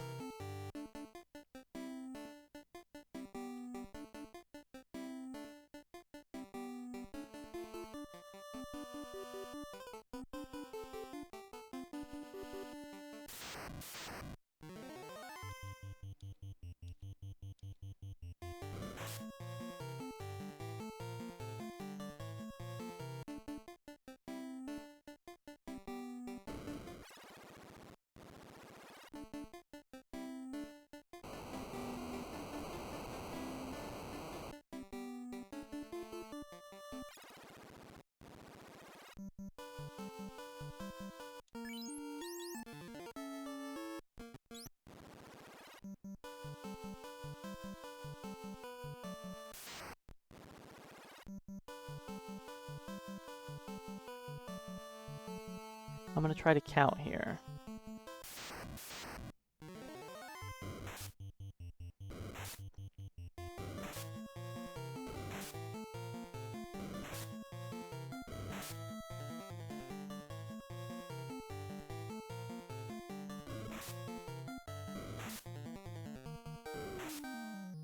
Oh, this is a slow fight.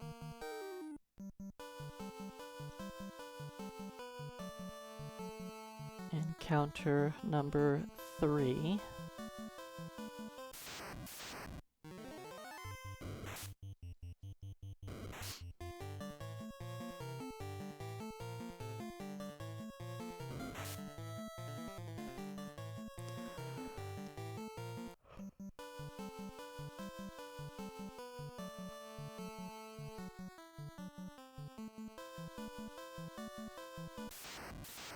Four.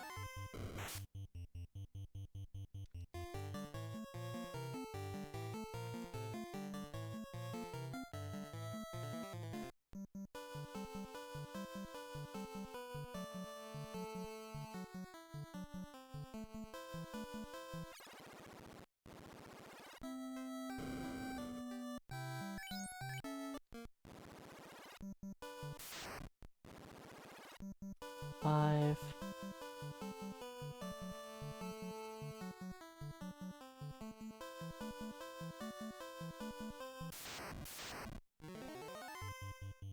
I shouldn't fight this, but whatever. Battle number 6. Look at that giant sword. Hey, most niftiest, welcome on in. Wait, what number is this? 4, 5, 6? I think this is 6.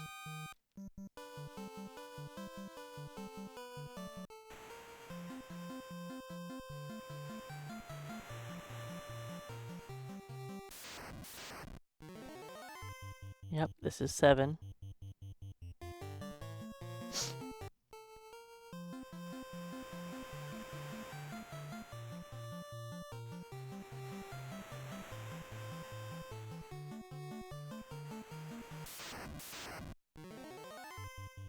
Number 8.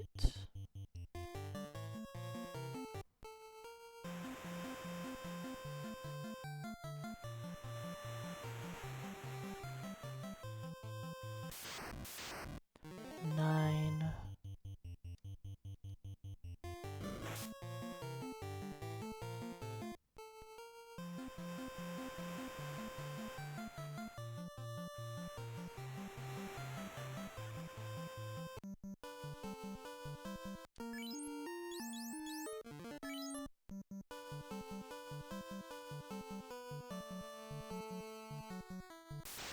So close.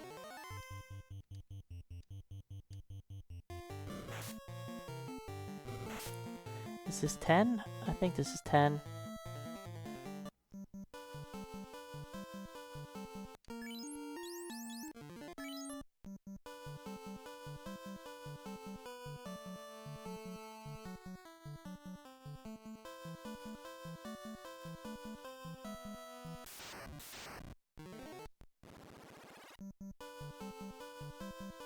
Okay, I think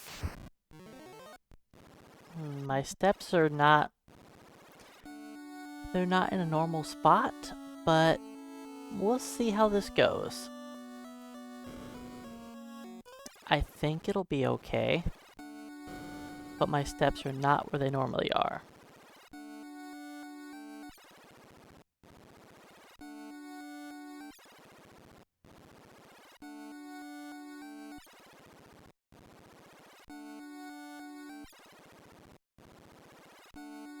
I mean, I am just kind of winging it as I go, because you normally never run to the volcano.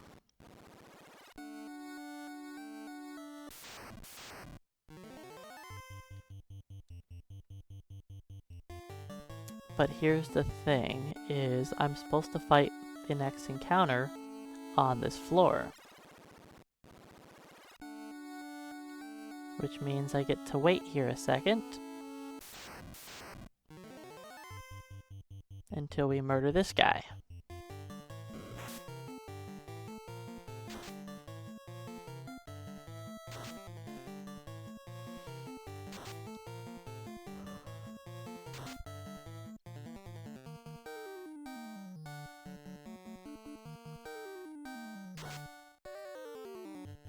Honestly, I don't remember what this fight is upstairs. I want to say it's Medusa, but I'm not positive on that. I'm just so used to taking my fights in the same places.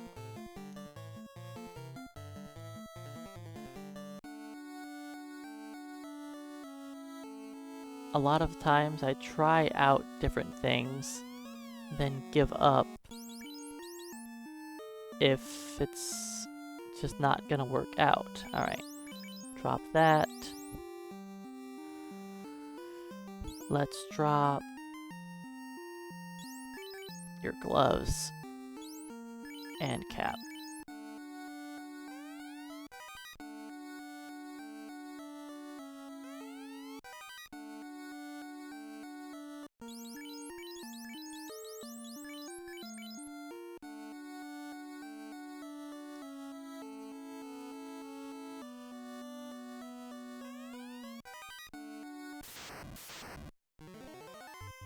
Okay, I should have plenty of steps.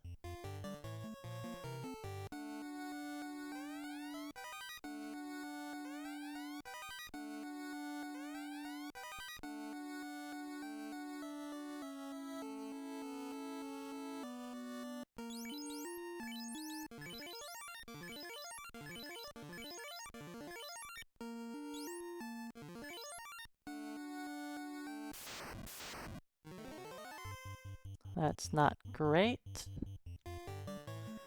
Double zombie dragon. Our damage output is not great.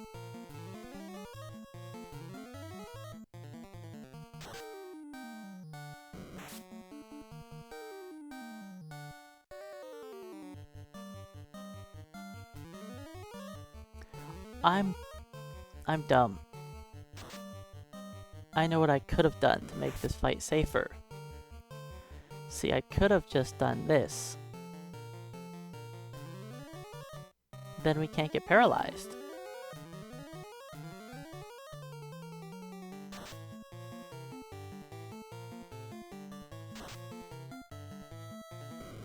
That would have made more sense to do on round 1 instead of fasting.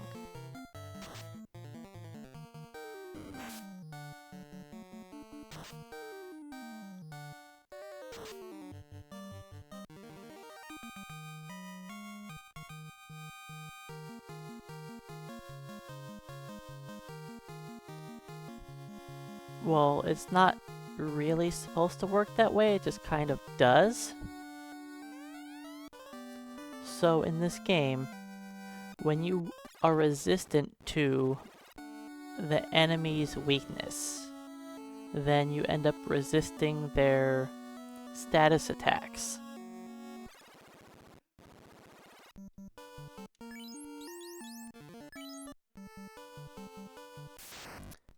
And since the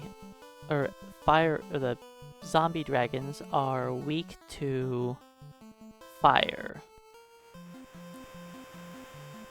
if we end up resisting fire, then we are able to resist their paralysis touch.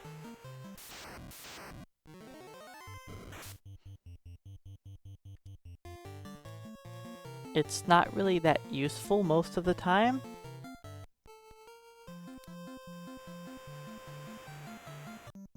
And honestly, I've never really tested it myself. But normally if you're wearing an ice shield or ice armor, you resist the fire element. That's not all. Let's also sell off to Zeus, so I don't accidentally try to use it.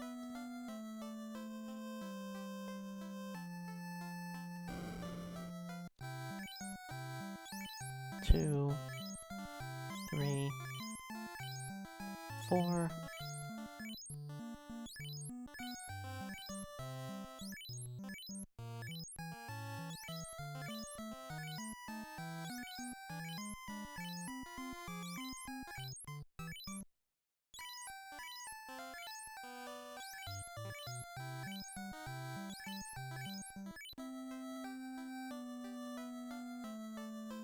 But yeah, I never actually have tried it myself, but theoretically, casting a fire should do the same thing.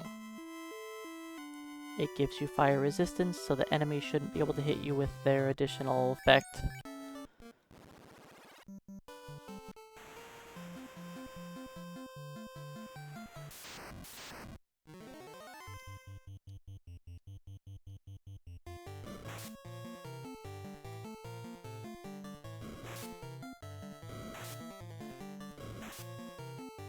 Normally though, when you're fighting undead enemies, it's just better to cast Fire 2 and kill them, instead of casting a fire and not kill them.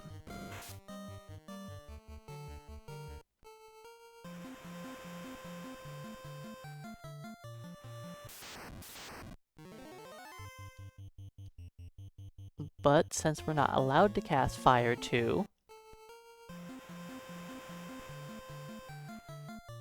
it brings in a very small niche use case. But typically just casting Fire 2 or Harm 2 is better. Kill the 9-pack of undead instead of just resisting their attack and slowly die to their damage instead? Yeah, it's not really the way to go.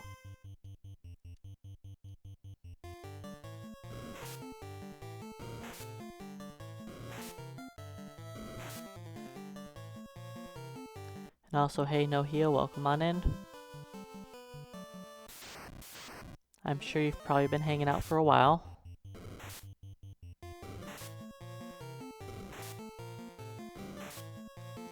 Yeah, I figured it would. I didn't see a reason why it wouldn't work.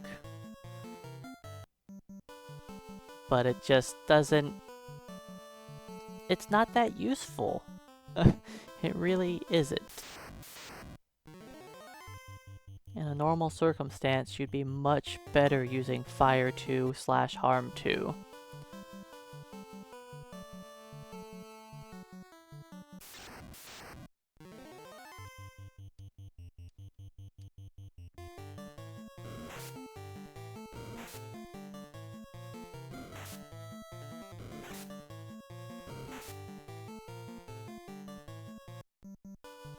And that's why that's the first time I ever even did that, because there's never been a situation where I thought it would be helpful.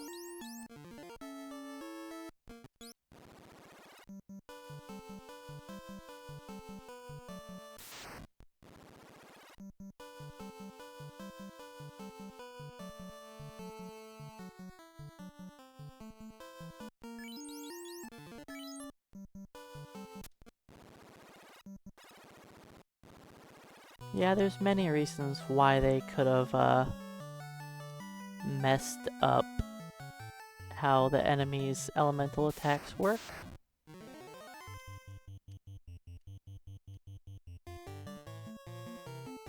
And it's really hard to say.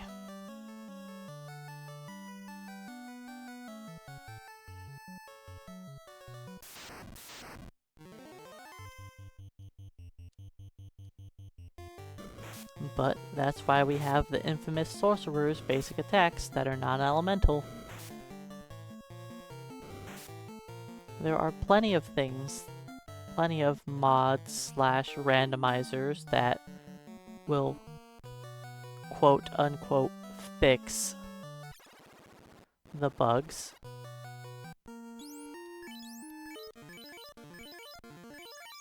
But honestly, in my opinion, the game is much better to play with all the bugs in place.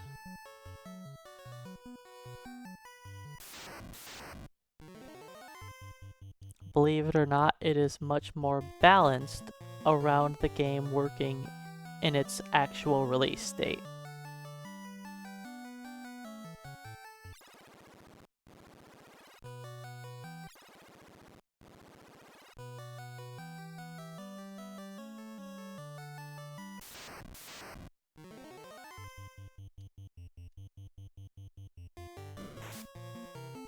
You know, I do need to get around to trying some more bug fix runs.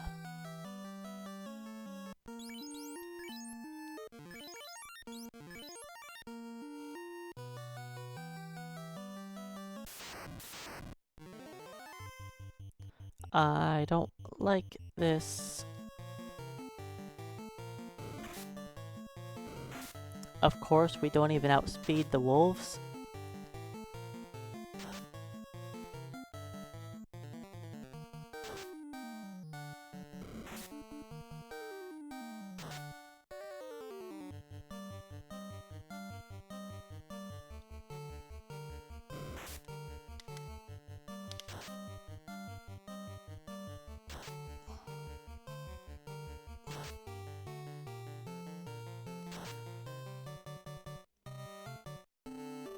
I kind of want to finish getting a new world record before I mess around with that again, though.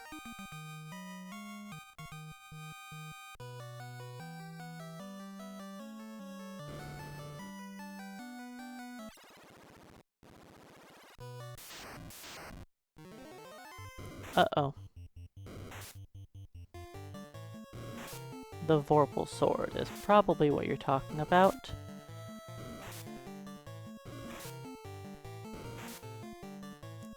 The Vorpal Sword is a very late game weapon that... Oh, nice job, Mike. Good job, buddy. Do I go grab this now?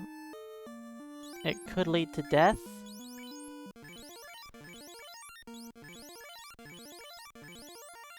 Let's do it. Let's do it. It could potentially get us killed.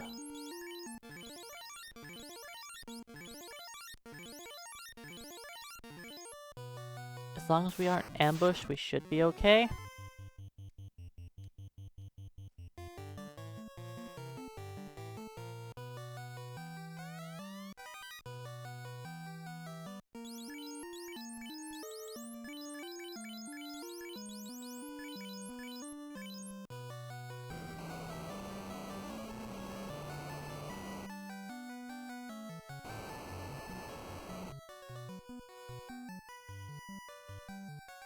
Well, lots of people that play the randomizer like the Vorpal Sword. It doesn't mean that it's good, but a lot of people that play randomizer do like it.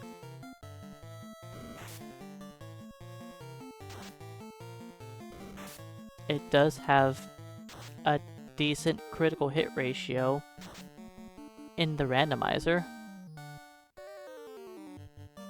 compared to the other weapons in the randomizer. But that doesn't mean it's a good weapon.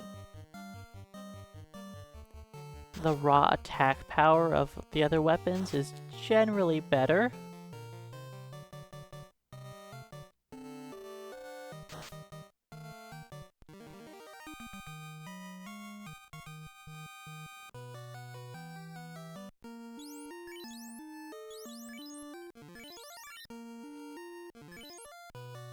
Oh, well, there is so much misinformation about this game that it is quite possible that that person believed things that just were untrue.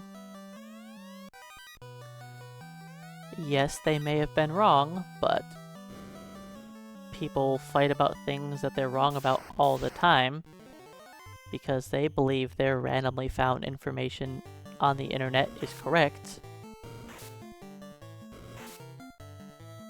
And it's generally best to just let those people be wrong and ignore them. I have people commenting, why did I get maximum wolves every single time?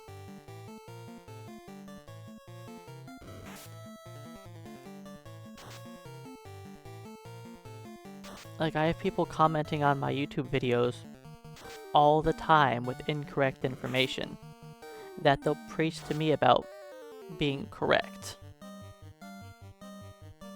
Like, did you know you could beat the game faster if you did this? Like, oh, you're telling somebody who's probably played this game about 100 times more than you at a minimum something that they don't know about, huh? Good luck on that, buddy. You don't even stop to think that I've got multiple world records in the game for a reason? No? Okay. Shut your mouth and move on. And I generally have to just ignore that those people exist.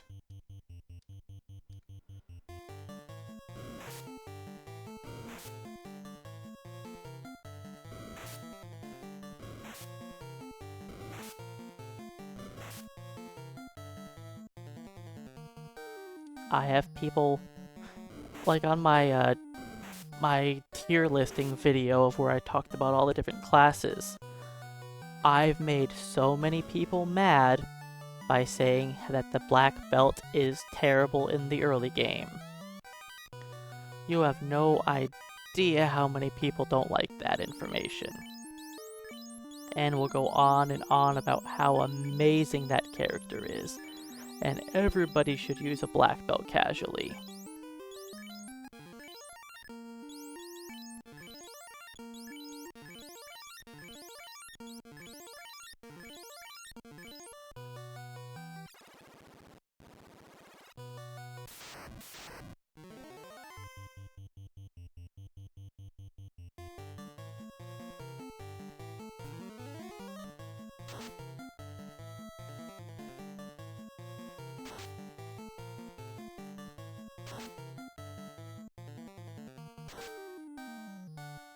Like, I'm not gonna say that the black belt is terrible for playing the game casually, because it's not. It's just not something to recommend for everyone, because the black belt takes a lot of babying.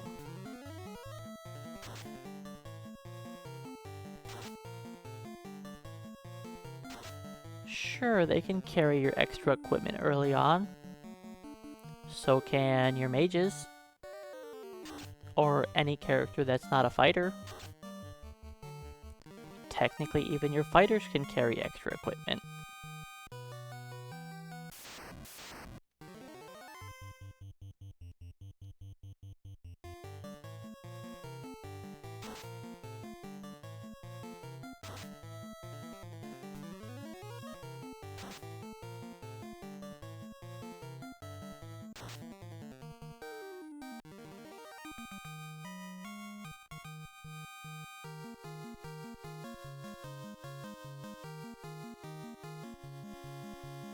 Now in the Pixel Remaster, black belts are good. They are by far the most overpowered class in the Pixel Remaster.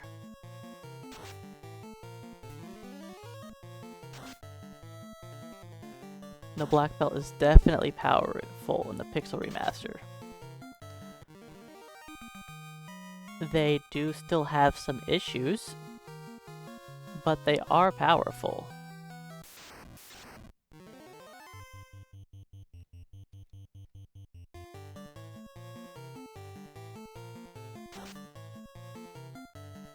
Yes, the black belt's magic defense is non-existent, and he takes incredible amount of damage from spells.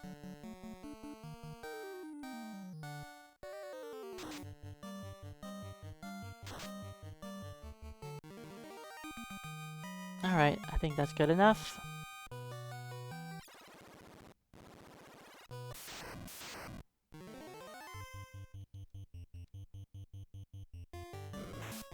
Why did I lose so much time going to the ice cave?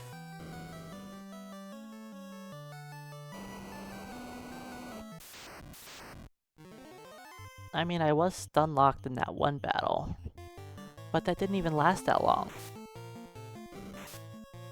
I don't know.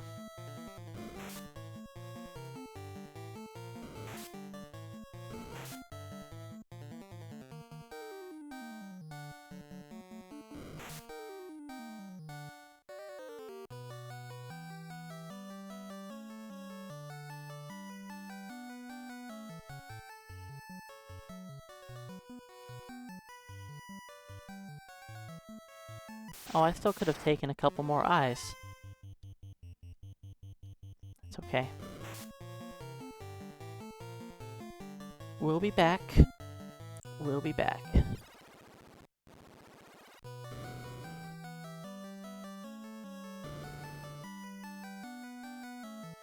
Once we have some pro rings.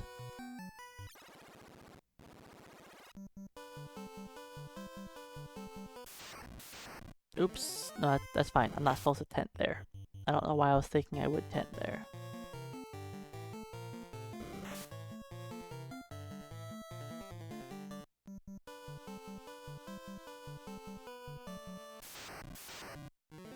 I don't need a tent over ogres. Just run from them.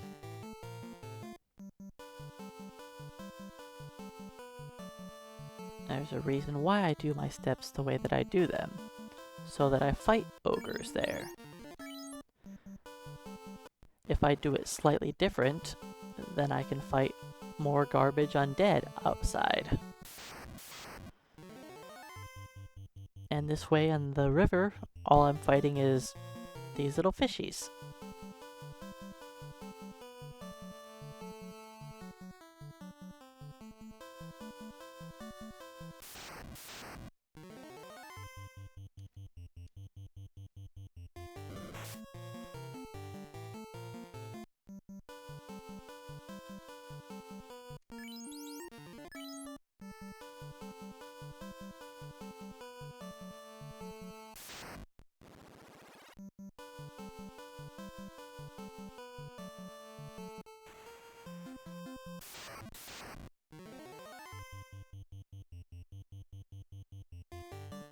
But yeah, the Pixel Remaster, everything's kinda OP. You can beat the game with any class combination pretty easily, and way, way faster than in this version. It's way safer, you can save anywhere, and most of those speedruns through the game will look exactly the same. I've had people on YouTube ask me why don't I do challenge runs in a lot of the other different versions of the game. And my most common response is that if I did those challenge runs, 90% of the runs would be exactly the same. Like, I did 2 Pixel Remaster runs with 4 fighters, or 4 knights, 4 ninjas. The time difference between the two was like a minute. And a lot of that could just be to, you know, the different RNG. There was no real difference between the two in the long run.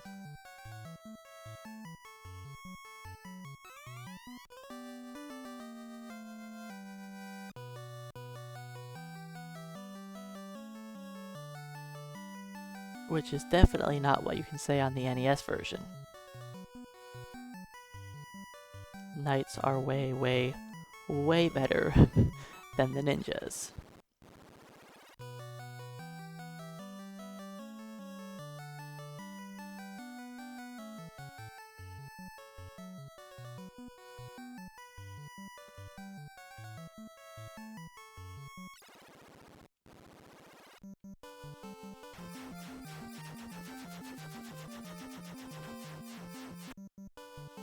I am going to get into an extra encounter here, because I don't have enough tents, and I don't feel like wasting a house.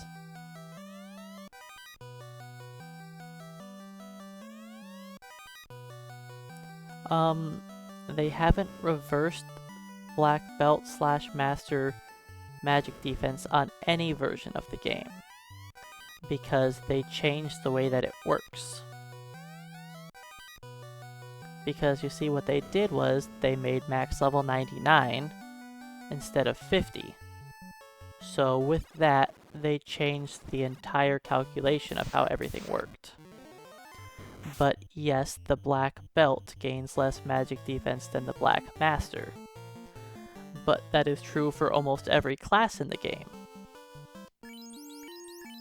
most classes gain more magic defense as their evolved class. They just gain more stats in general, actually. Hey Blocky, morning and welcome on in.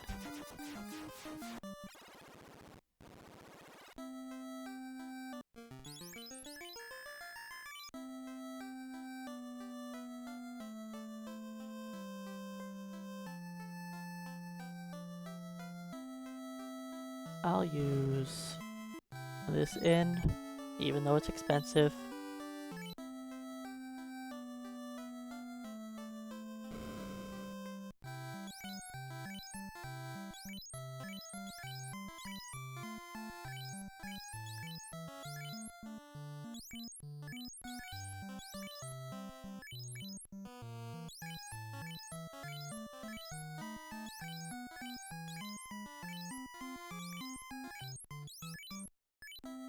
I have another sword I could sell. But oops, I dropped it.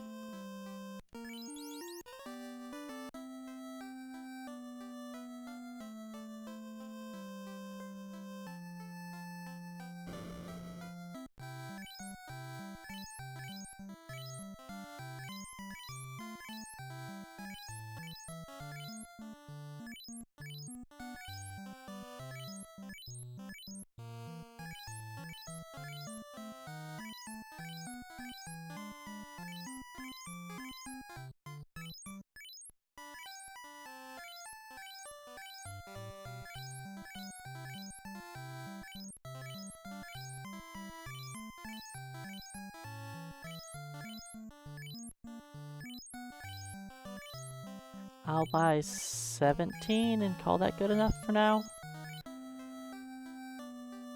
But yes, black belts gain 4 magic defense per level compared to the black masters gaining 1, which is another issue with them because it makes it so you have to be really careful about when you class change them, because if you class change them too early, their magic defense is just kinda bad. While every other class in the game wants to class change as quickly as possible, the black belt wants to class change as late as possible.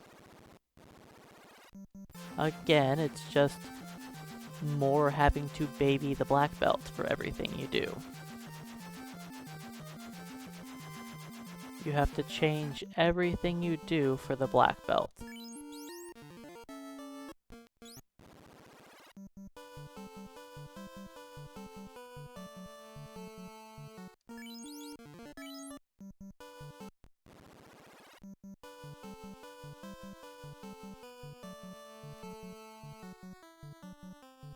Alright, let's go pick up our ultimate weapon.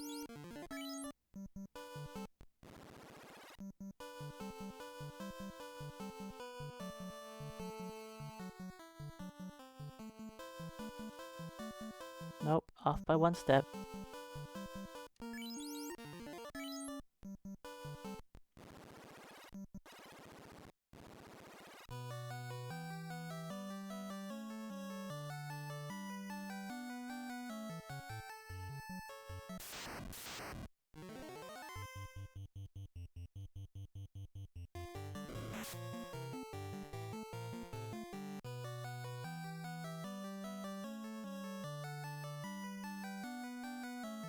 I will say that if you over-level yourself an insane amount, black belts will be your strongest character.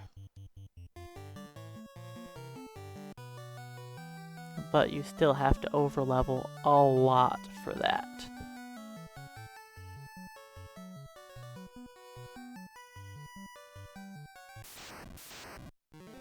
And honestly, even then, personally, I'd rather just have a fighter than a over-leveled black belt.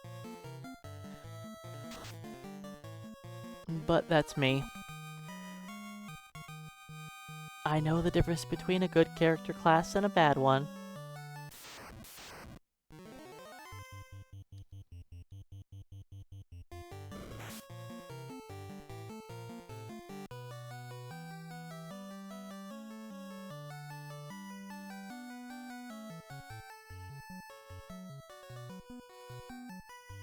No out of bounds bat.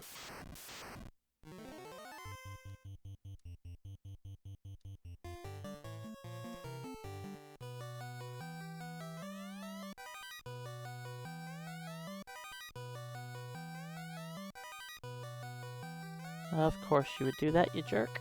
That's fine.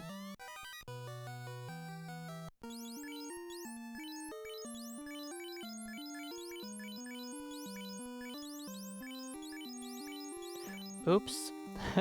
I should have put those on earlier, shouldn't I?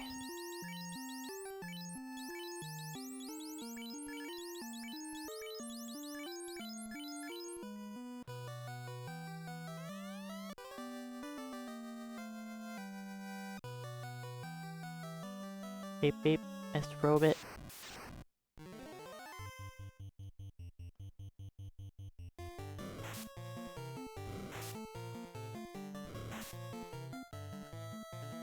Double critical hit.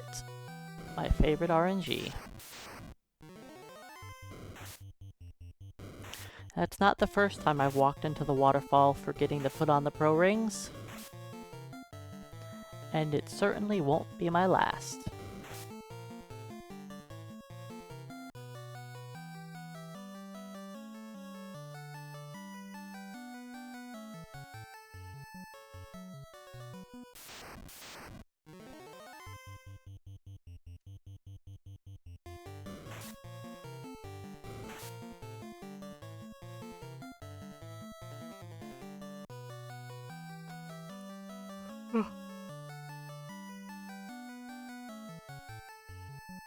Alright, I think in my PB, I ran straight to doing a level grind.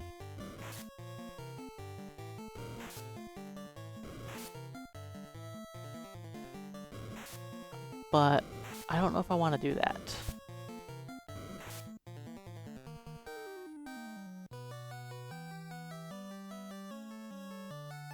I don't really need the opal bracelet.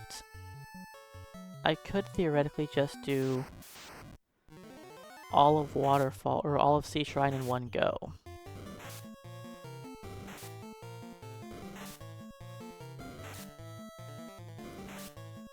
Yeah, I do have it all afterwards. But the problem is I only have one ribbon. And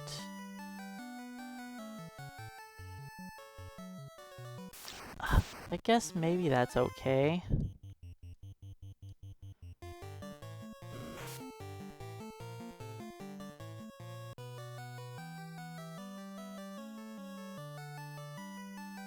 Getting the Aegis shield would be nice.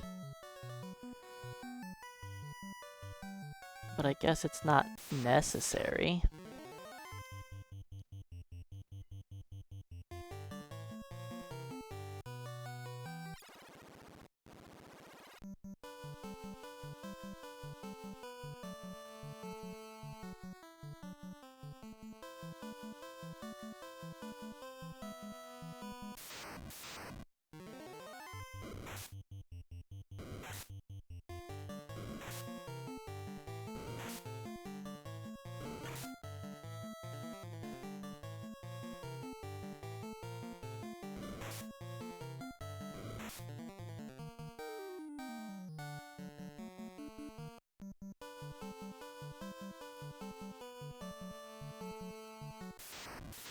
I'll just do what I did in my original run and just survive on a single ribbon.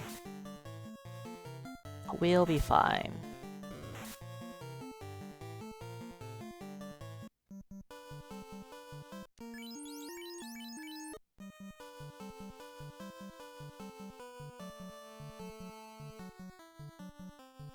I do have a lot of soft potions.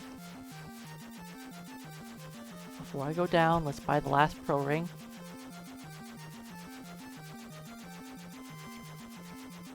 That's why I picked up all the extra money.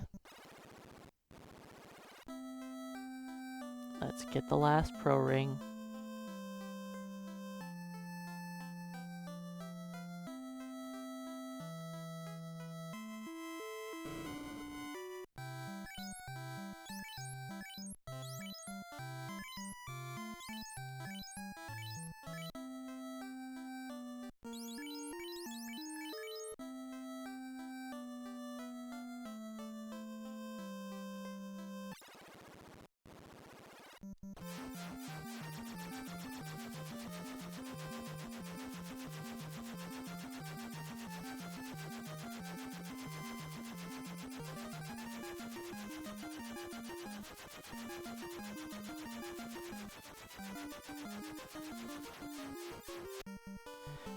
I don't need warp yet.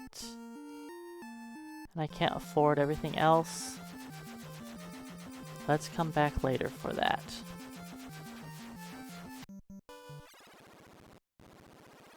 Let's start off with Cure and Ruse for everybody.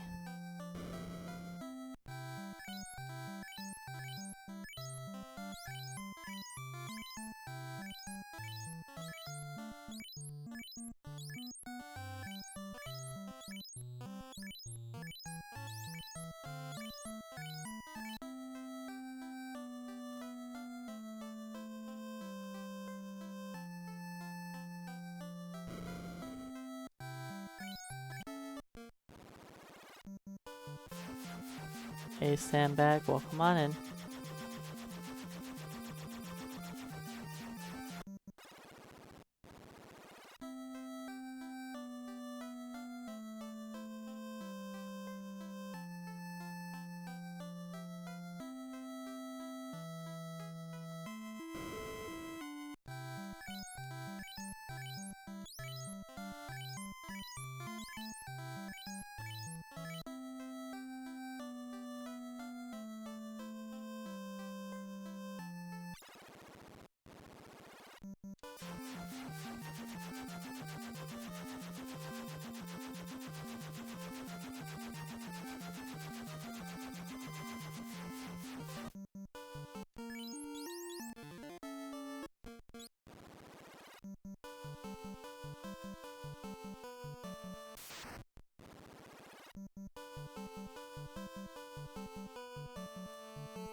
Alright, back into the ice cave.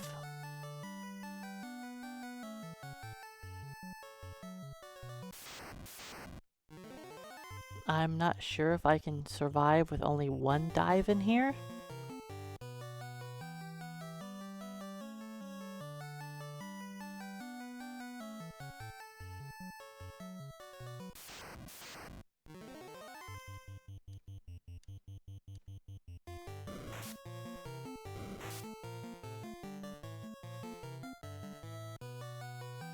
Hey Charm, welcome on in. But I'm going to hopefully only do one dive. We'll see. We'll see what happens. 3 of my 4 characters are resistant to being paralyzed now. In fact, Mike should not be in the top slot, because he's the one who's not resistant.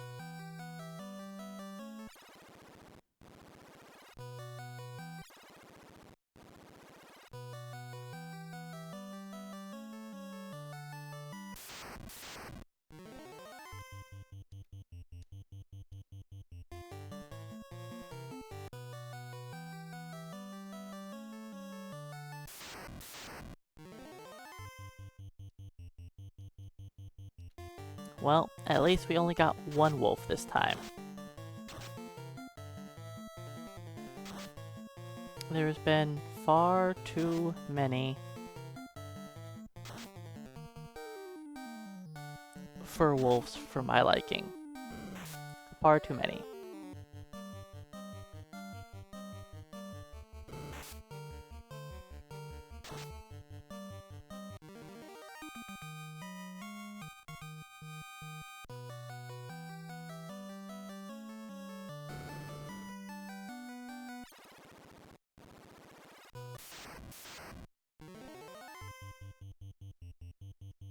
That fight would have been scary back before we had any resistance to fire.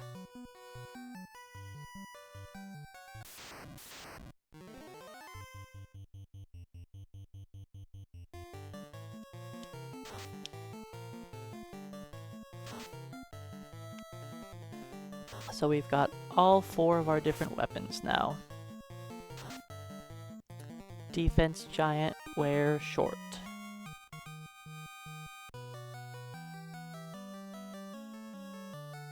Yes, it's dumb that the short sword is in the giant sword category. But that's because of just how the game was translated. It's actually a broadsword.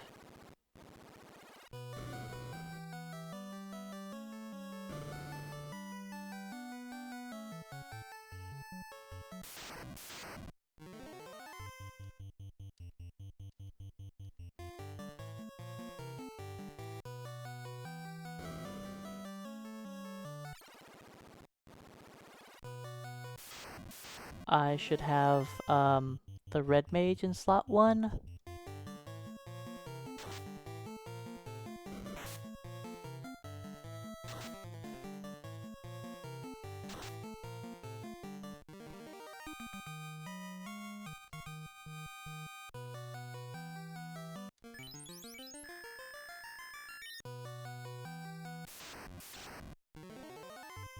This way the red mage has the eye.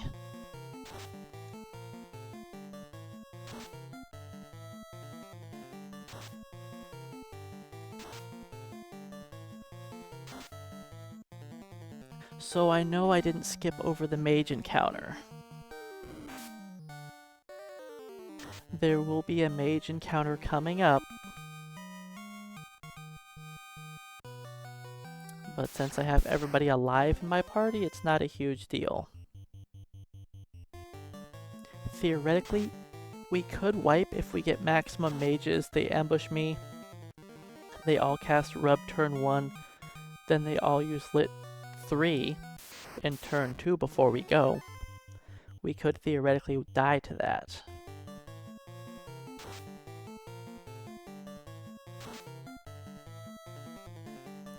That seems unlikely though.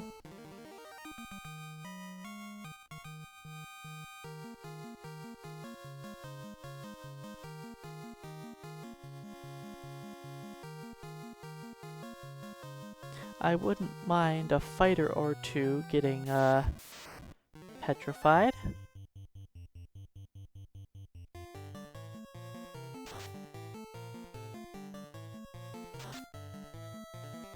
I would like all of my fighters to be at least 17.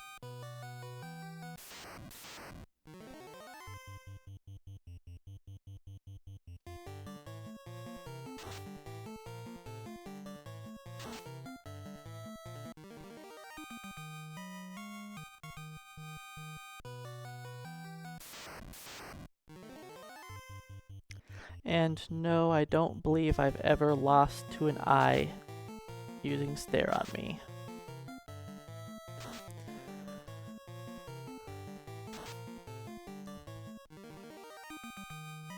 I've lost to Squint before. I've lost to Brack. I've lost to XXXX. I believe that's the only thing the eye's ever done that has killed me.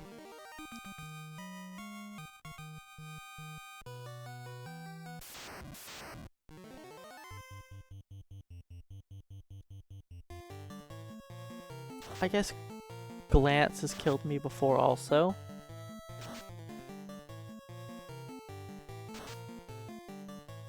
I don't believe I've ever died to an eye melee critical hit.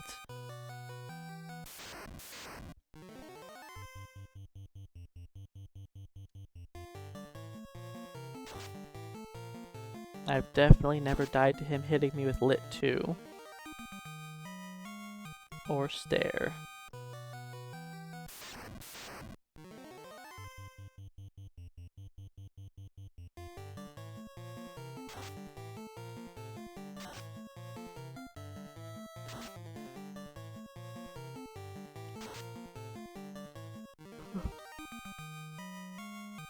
I've thought about trying to do some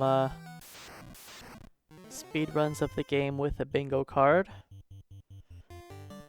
but it would have to be a custom-made bingo card that you guys would have to make.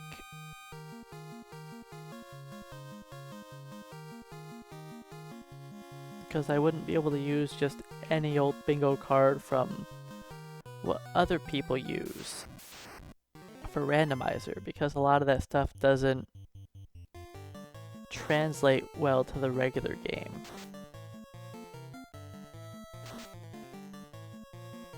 And if there's things like that, then I would obviously not be doing them.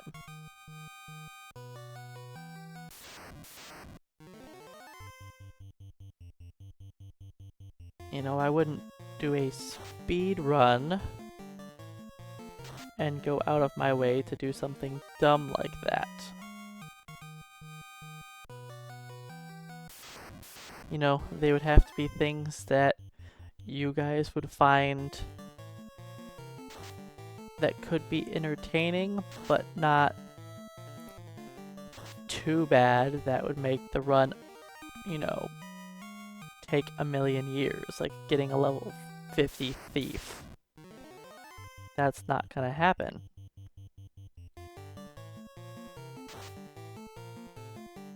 You know, inconveniences, but not like triple or quadruple your runtime kind of thing.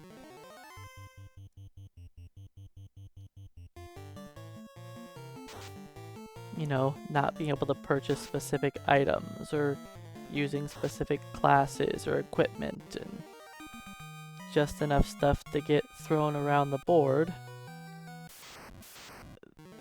But the thing is, I would probably know instantly what line I would be going for compared to a randomizer,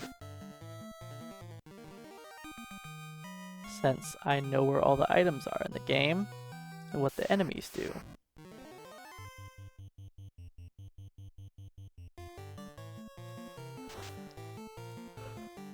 So there's a good chance it wouldn't be as entertaining if, you know, I know like almost right away what I want to do. You know, if there's a no fast square, I would probably be breaking that. There'd have to be quite the compelling argument for me to not break that square.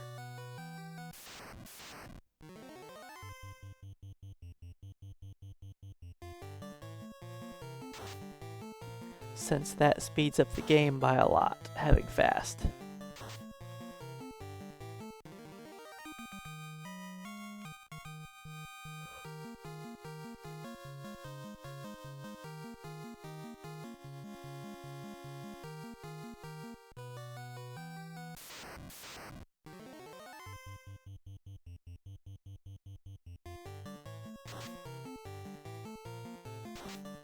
He tried to glance at Mike.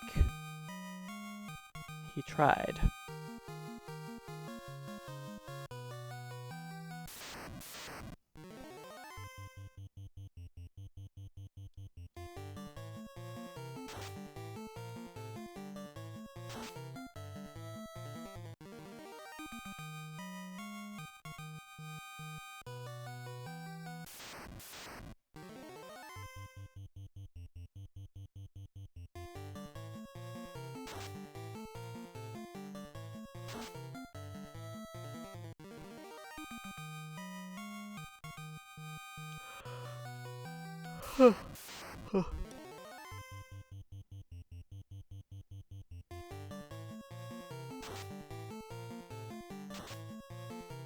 Another glance failed to get us.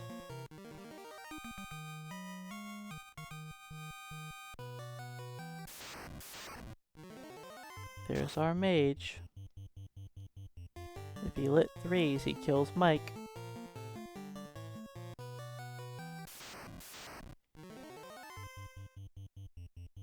It wouldn't have been a huge deal if Mike went down. I will be killing off my light warriors soon. Just not yet.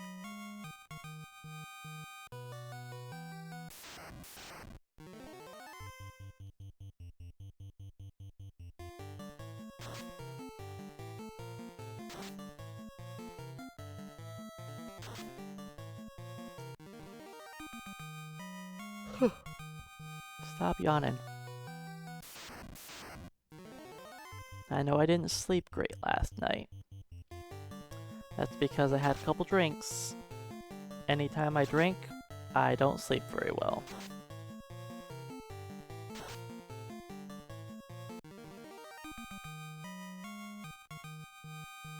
Yes, the best composition without fast is 4 nights.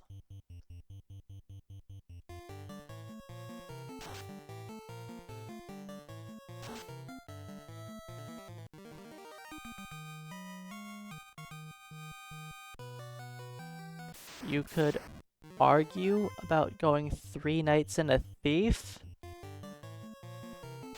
and just having the thief killed off during all the XP grinding, and the thief is only brought to life to run away through dungeons.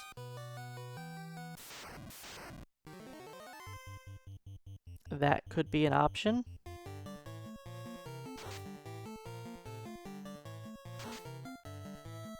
You could also theoretically do 3 fighters and a black mage, and use the black mage for getting away from things and also being able to nuke down, like, Astos. Then once Astos and Lich are dead, you could just kill off the black mage, possibly.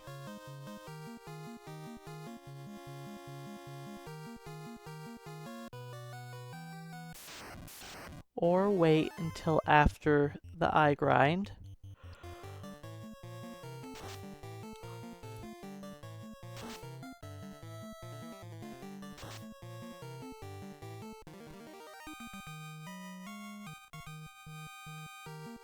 The problem would be that if you do have a black mage and you don't have fast with him, his usefulness late game would be lessened quite a bit. Yes, you can still warp around through dungeons to make them faster, but we'd also have to level up a lot higher without having fast.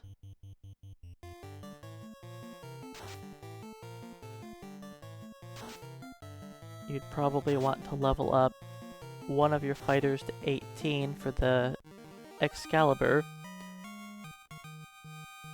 Then the last one, who knows what level you'd want to hit for your last fighter. Like, you could go 24, but is a 24 fighter going to be good enough without fast? Would you want to go all the way to 35? That's high level.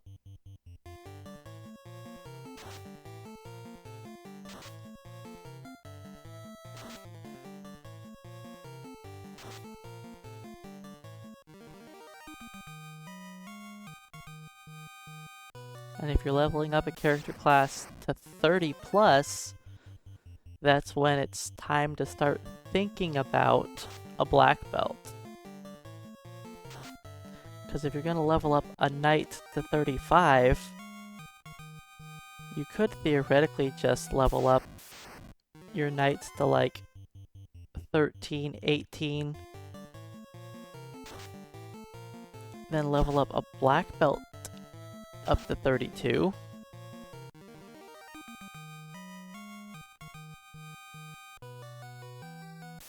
But of course, if you're doing that, you'd have to level up the black belt before the knights so that they can still get their spell charges. And it's just, maybe not. The black belt probably wouldn't be worth it. Just too much work around.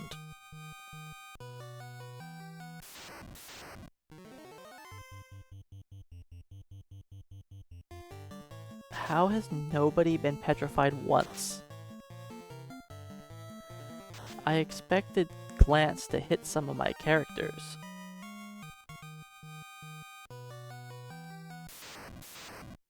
But it just hasn't happened.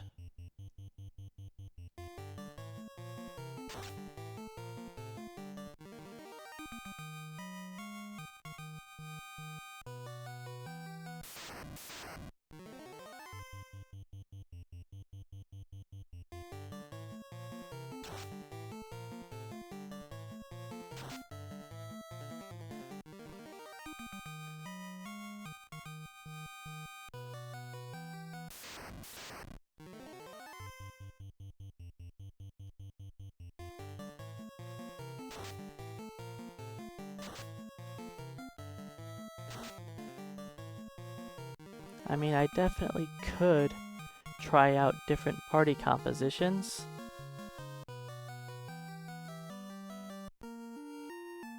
You're the defense sword wielder, so you stay. Not gonna get you killed off.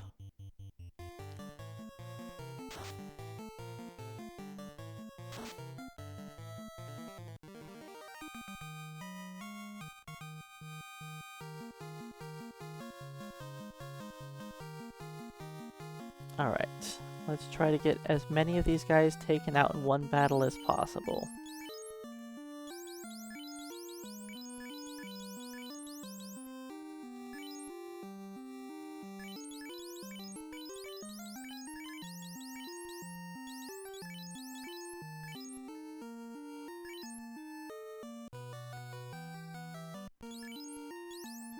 That's not true. I need the giant sword wielder to stay alive.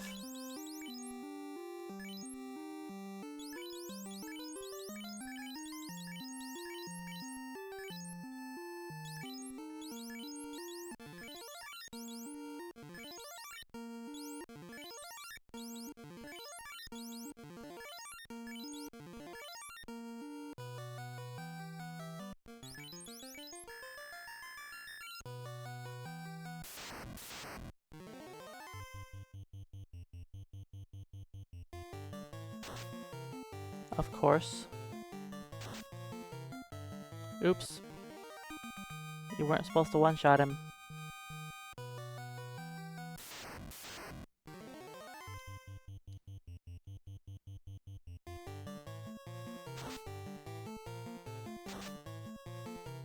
Alright, took out one.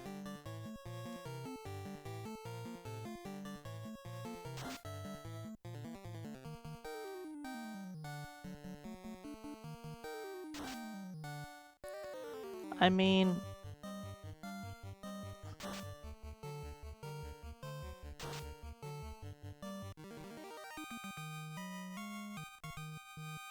I guess that's fine.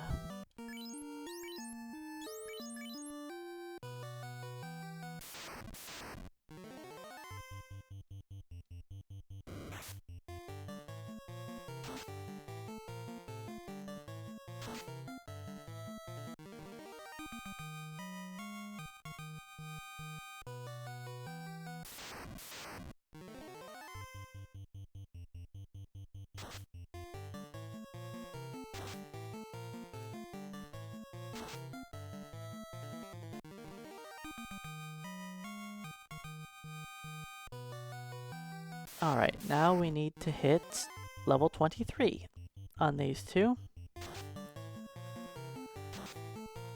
Then I just need to get to 29 with the last guy. Then we'll be good to go.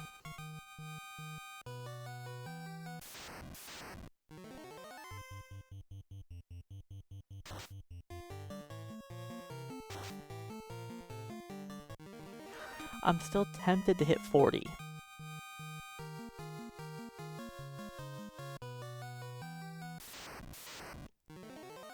I know hitting 40 is going to make it take longer.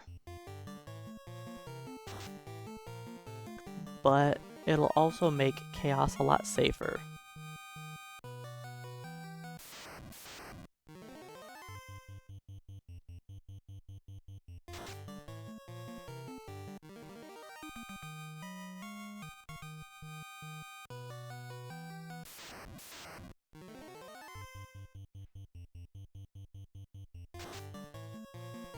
I mean, the defense sword is good, right?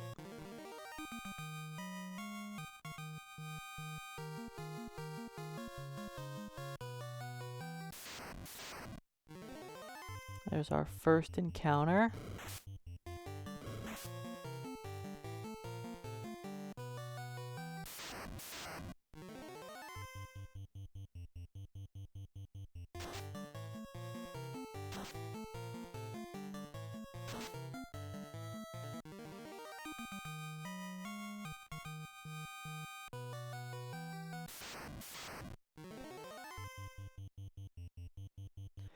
We'll see. We'll see where I'm at and how what I'm thinking. I know last time I died on the chaos fight because I just got kind of unlucky. Chaos did not spam his spells. He instantly paralyzed my red mage. Then after he was done murdering us with skills and melee attacks early on, before I had my defense up, he then switched to spells real quickly, right before we killed him. He was quite the jerk about it.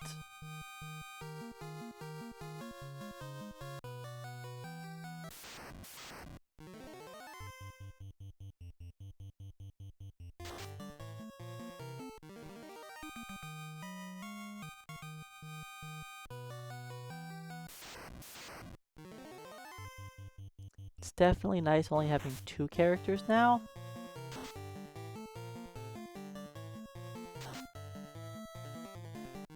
Not only do we level up twice as fast, it doesn't take as long to give my guys commands.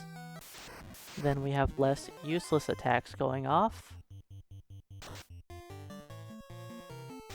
Food can one-shot I.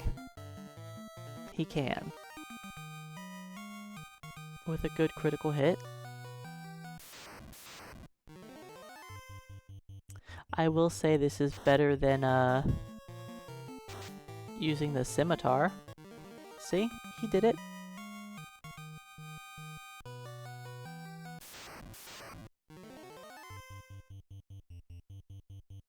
The scimitar run was interesting. We're not talking about the nunchucks.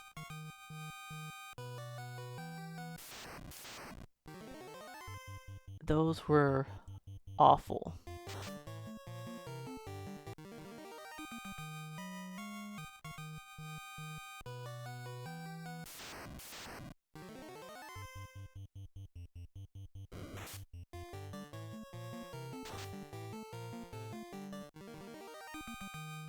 I still can't believe I went through with that. To beat the game only dealing damage with nunchucks. Mad lad.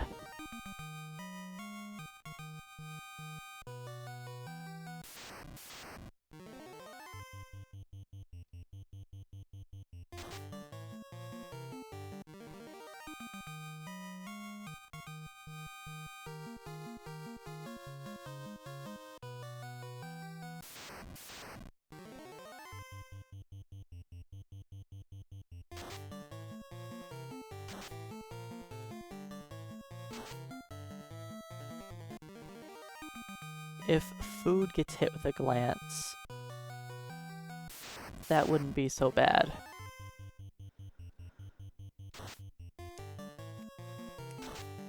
I don't need him to be hit with a glance anytime soon.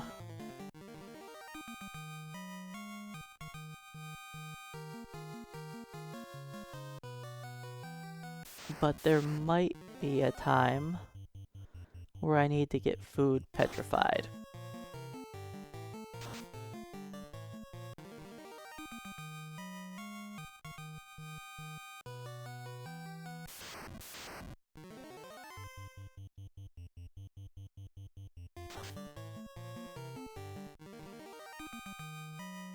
We're not talking about frozen food. We're talking about petrified.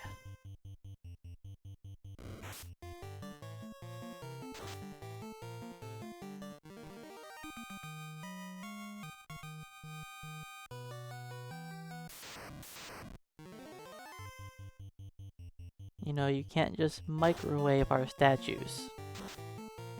It doesn't work.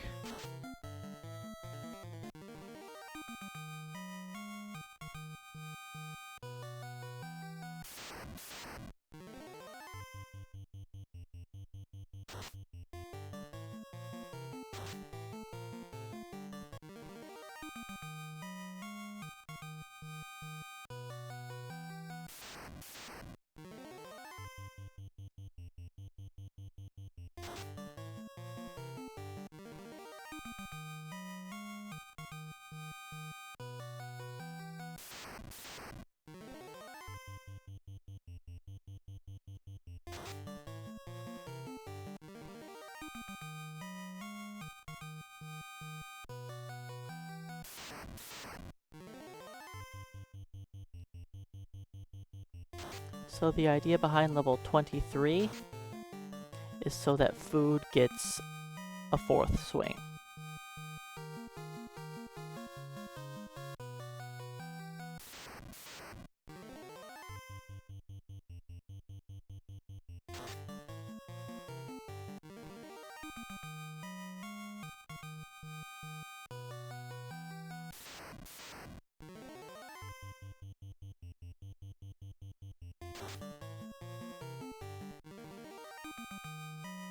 Alright, once I hit 22, I'm going to try and get food to become frozen.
I believe I've only had one random encounter.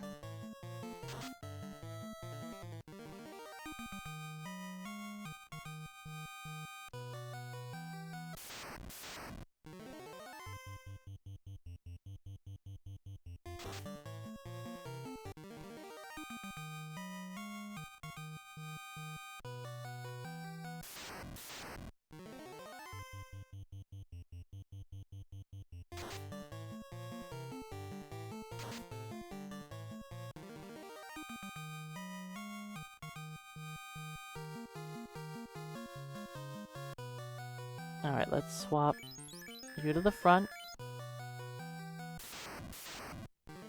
Once I get him to 22, then I'll try to get him petrified.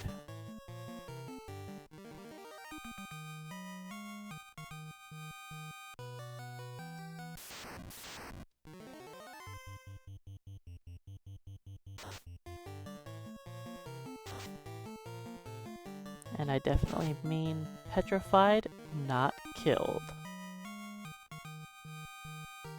Alright, there's 22.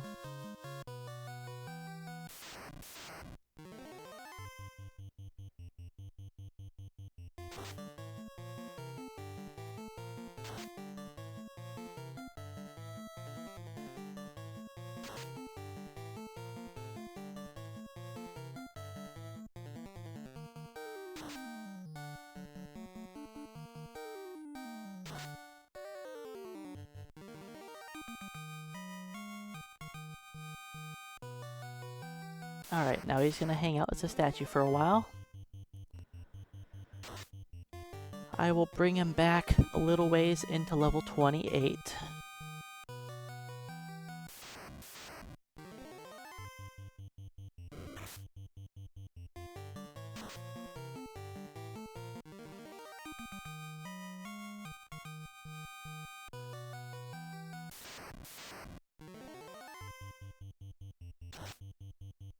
The idea behind this is that if I have to fight a mage encounter, I can unpetrify food and have two characters.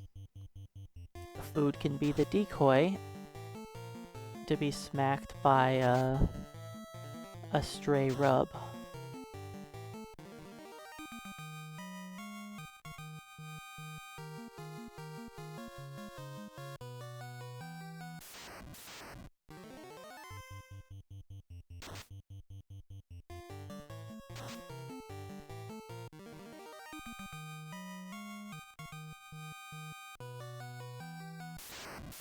But I don't know if I'll need the mage encounter.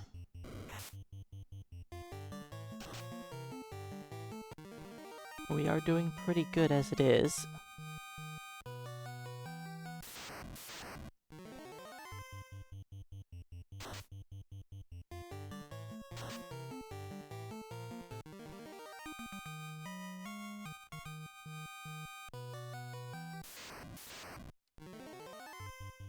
Encounter number 2, question mark?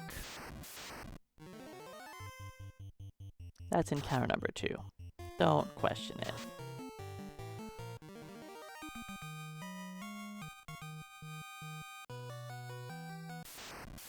If I'm wrong, then it'll probably just lead to me dying.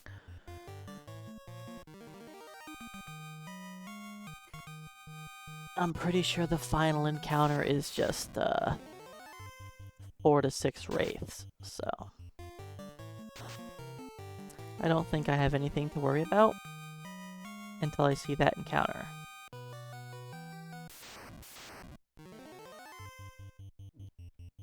Once I see 4 to 6 wraiths, then I worry.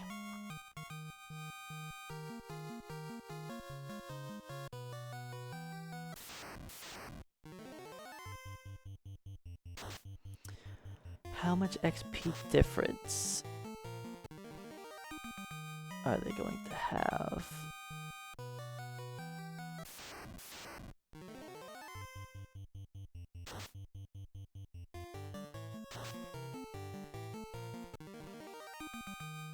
Need 17,000. Did I kill one? Let's just assume I didn't kill any.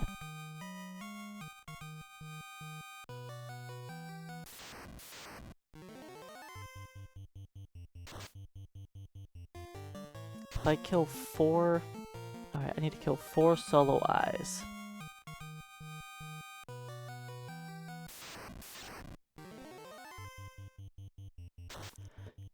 No, I could kill 3 solo eyes. Call that good enough. I can get the last bit of XP running through the dungeons. Yeah.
Now the thing is, every level after, like from after 29 just takes forever.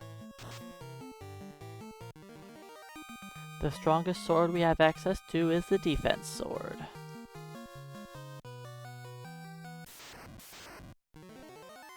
Yep, Mike is dead. He was our champion of the early game. He had the Were sword, so he was our hero for pretty much soloing Lich. But he's still using the Were sword. So his power as the main fighter has worn off. He will be an important part of the team. And in fact, he'll be using the best armor on the Chaos Battle. But he will probably end up as dead. But you never know. He has like a 33% chance to survive the Chaos fight.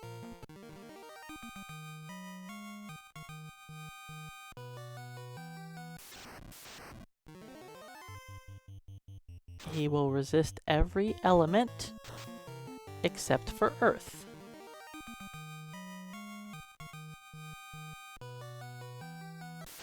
Now I could make the Red Mage higher level and make the Red Mage learn A-Rub.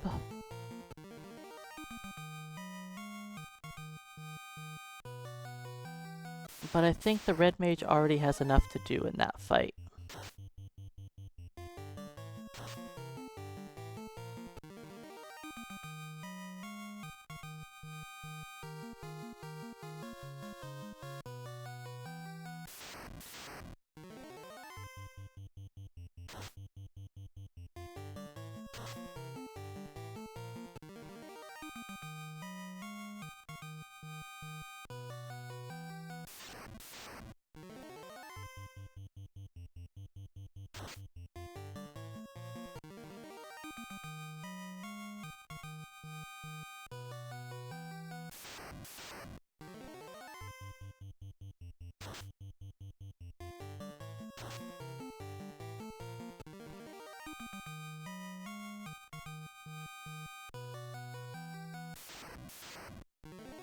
We're getting there, almost done with the XP grind.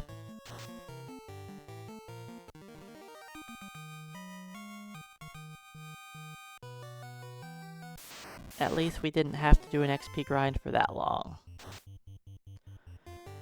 We've only been in here for like, what, 40 minutes?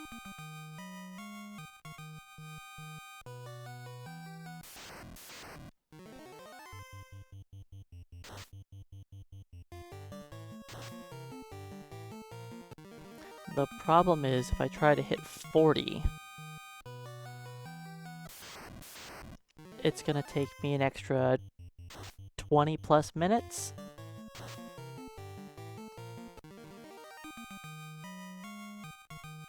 Probably closer to 30.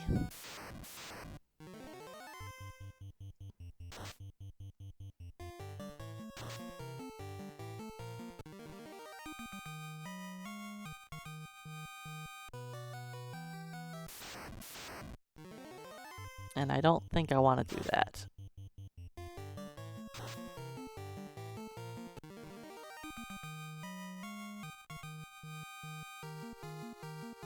Alright, 28. This is 1.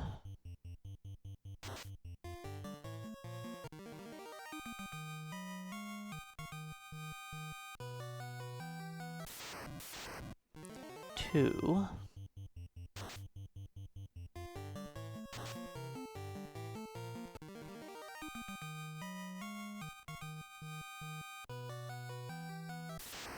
The last one. Time to bring back food.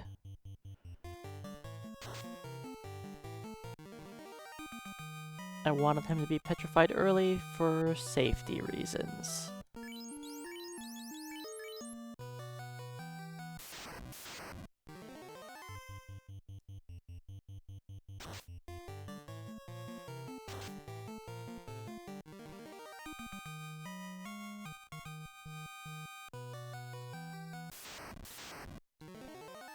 And it looks like we're gonna be done in time that I don't have to fight the other mage battle, which is great.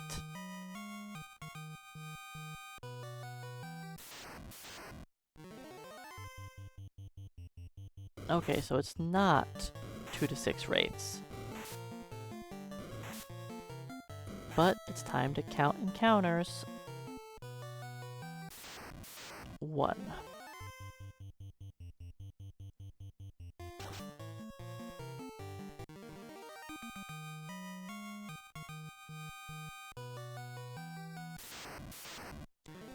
2.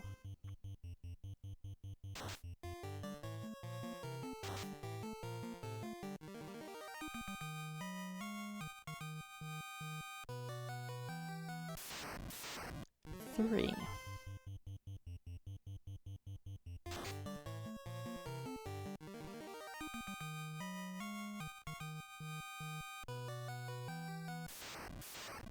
4.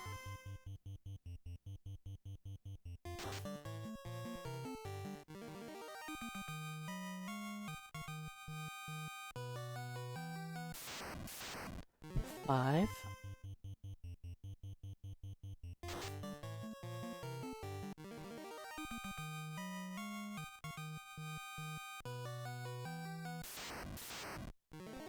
6.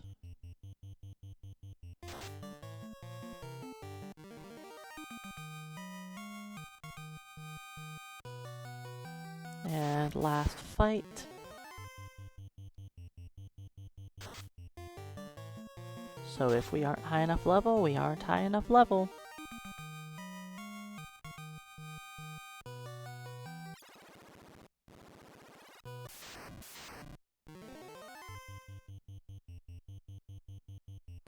We'll have to get our last couple levels in the dungeons.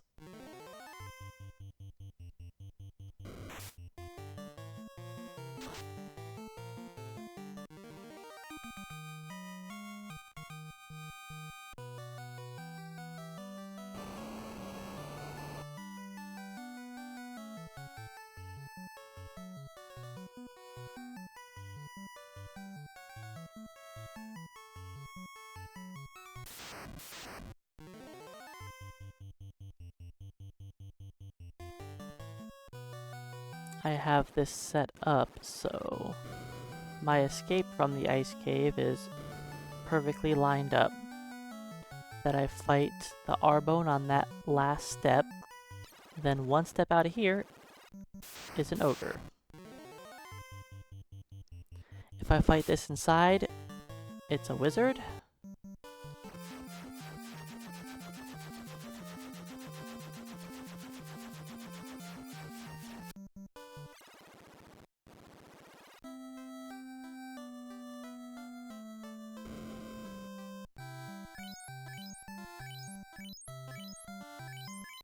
Just because I'm gonna check.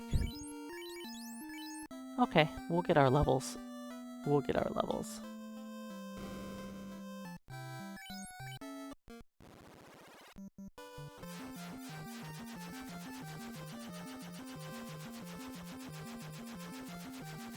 You know what I didn't go get? I kind of forgot. Let's go learn our level 5 magic. I couldn't afford it all last time.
That didn't kill him. It was close to taking him out.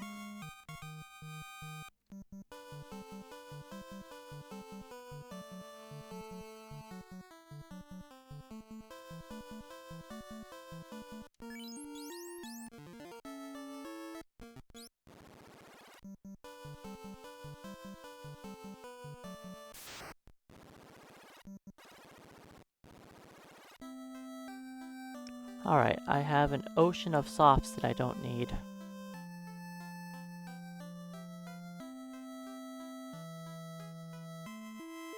But that's fine.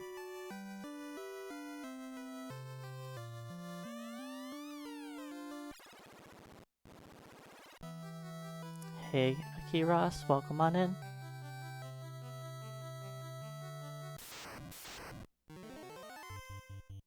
I could fight this, but I'm gonna pass.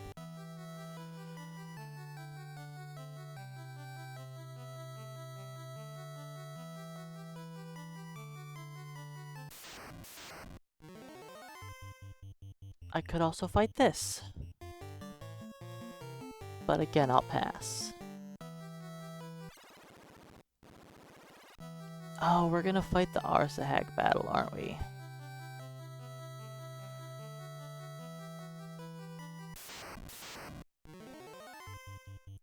Shouldn't fight this. We don't need it. I think I'll level up without this.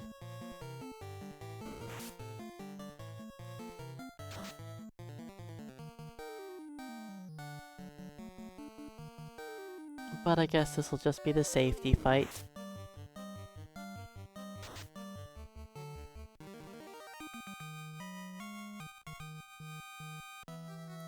You cannot run from water elementals that are alone, but you can run from water elementals when they're grouped up with the water nagas.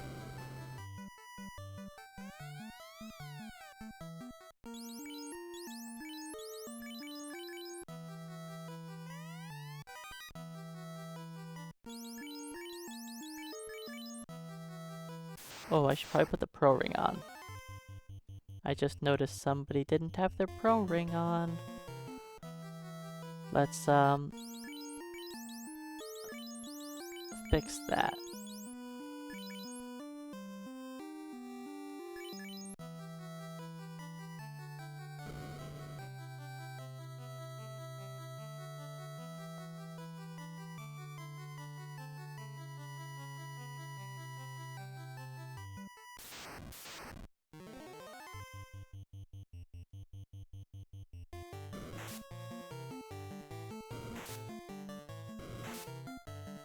Yeah, it's kind of weird how you can run from water elementals when they're paired up with the nagas.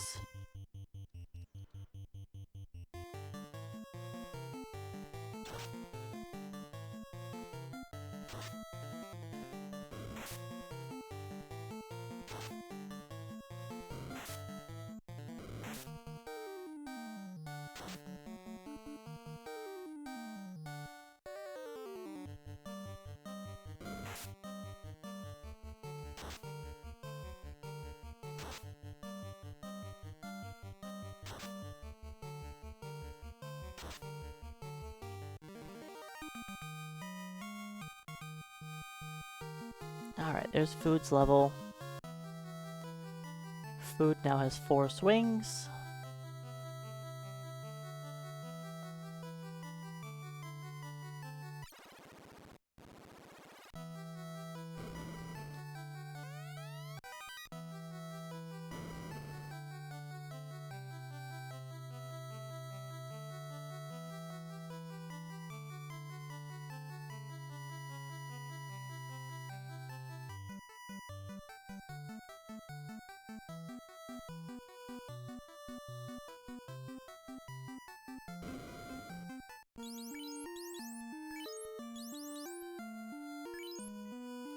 Drop that.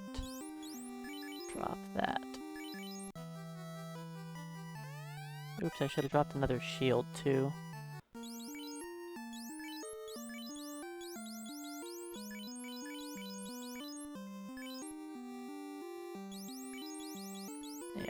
that.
I'm not 100% sure on my steps for this route.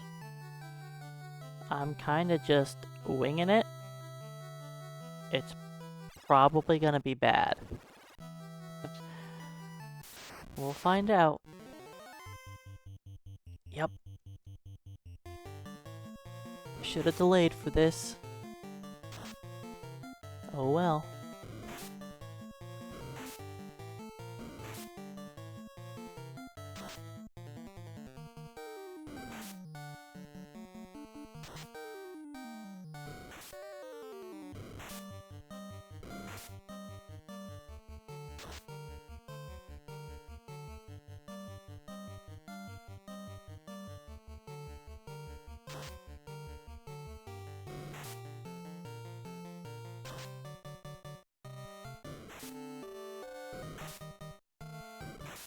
This isn't a hard fight. It's just a waste of time.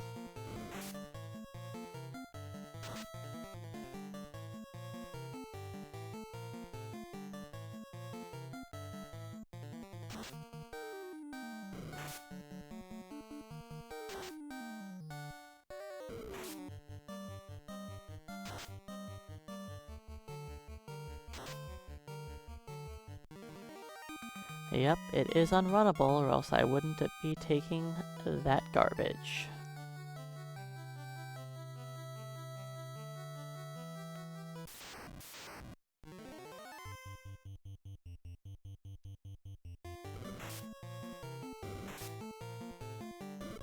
That fight isn't worth it. Even if you have lit 2s to spam on the fight, it's not worth the XP. 9 enemies for 600 XP? No thanks. Even an Agama is better than that. And we know how much I don't like the Agama grind.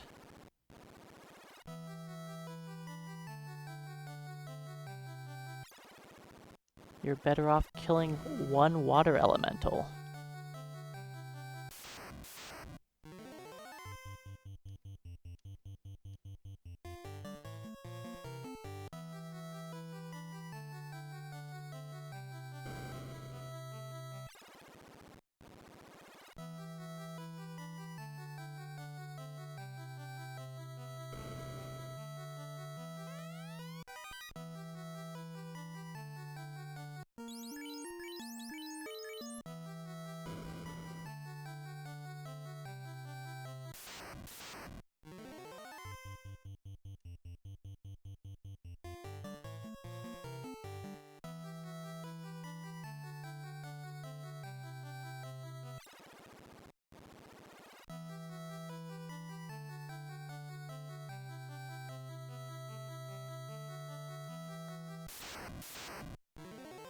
Well, yes, the water elementals can deal a lot of damage.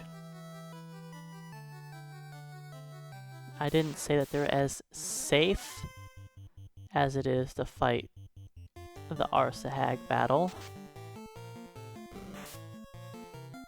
The Arsahag Wizahag battle is safer, sure. But this fight is better. Like, killing one of them isn't as much XP. but killing 2 is more. Killing 3 is definitely more. And if you're gonna be fighting an unrunnable battle, the water elemental battle's just generally better. Now, in my any percent run, I don't fight a single unrunnable encounter. I like my setup for this. It took me a little while to figure out how to do it, but I really like my setup for the Sea Shrine.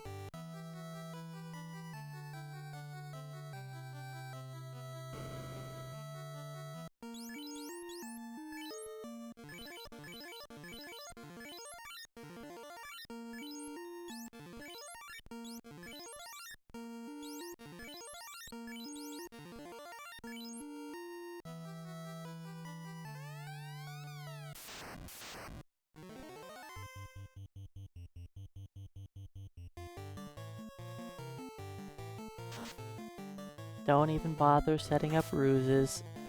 We'll be fine. Yeah, White Mage is just not fast enough.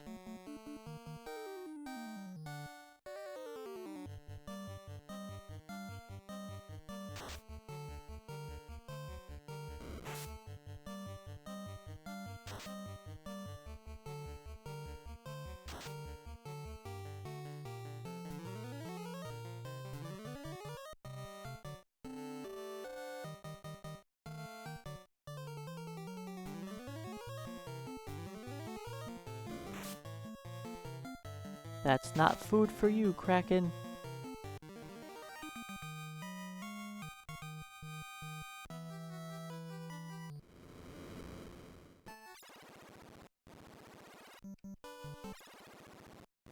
I don't need to purchase anything here. We're good to go. Well, boo.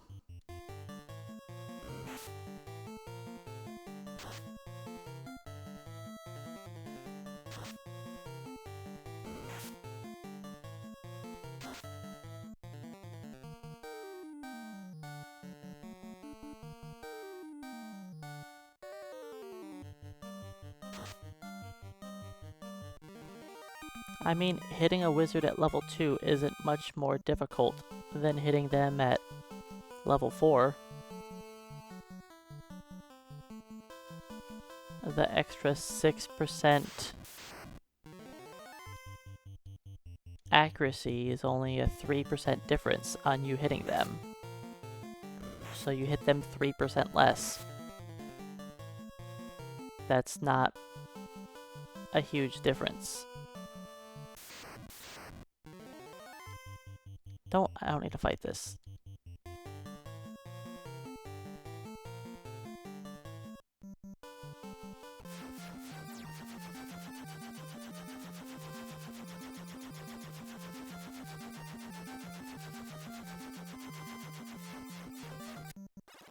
But yeah, I personally don't feel like using a White Mage is a good idea for being speedy.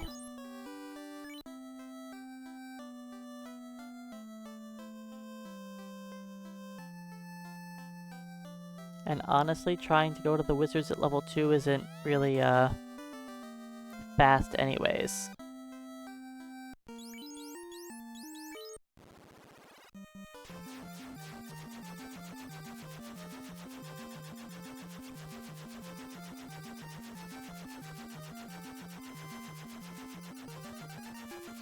Since you still need some XP or some funds to make it through the dungeon.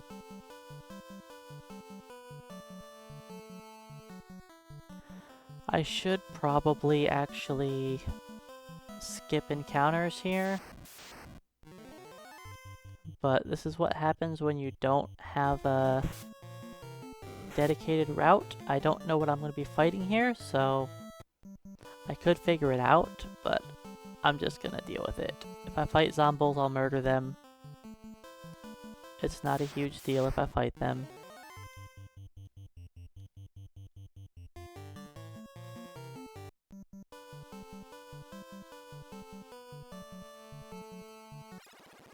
a sub 19 wizards is also possible in my run, if the mages actually deal damage to things. But that doesn't happen.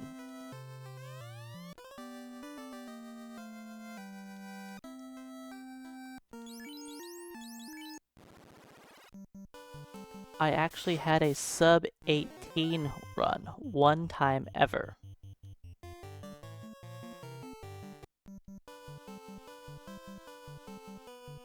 That was a god run.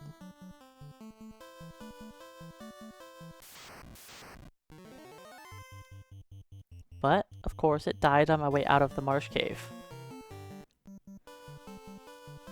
So, yeah.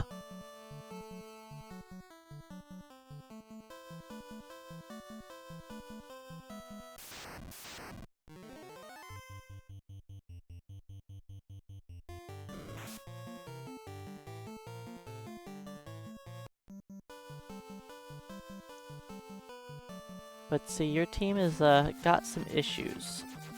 The white mage team, that is. Is you also have no late game damage for chaos.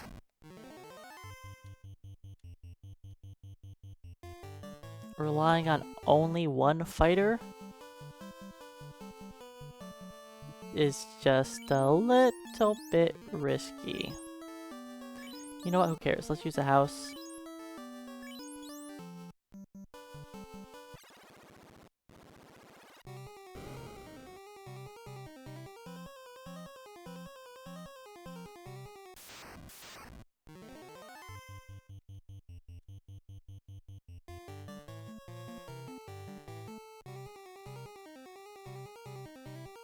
I'm not saying getting to level 19 is difficult.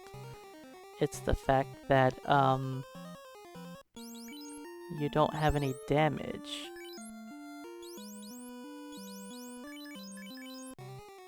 Only one fighter is,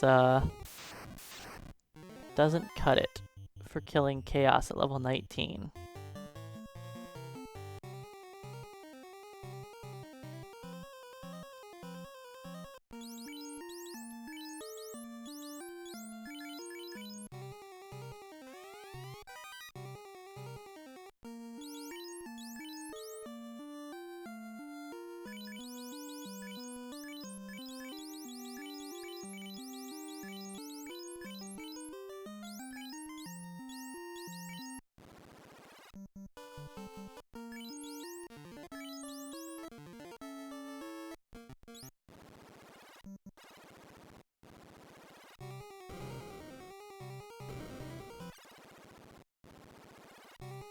Yes, you can theoretically kill Chaos with a red mage with the Masamune and a fighter with Excalibur.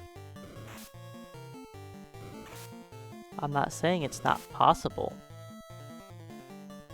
I mean, I've beaten the game with level 9 characters.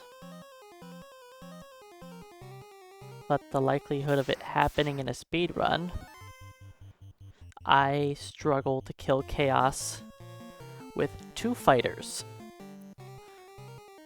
If he just targets one person at a bad time, the whole run's generally over.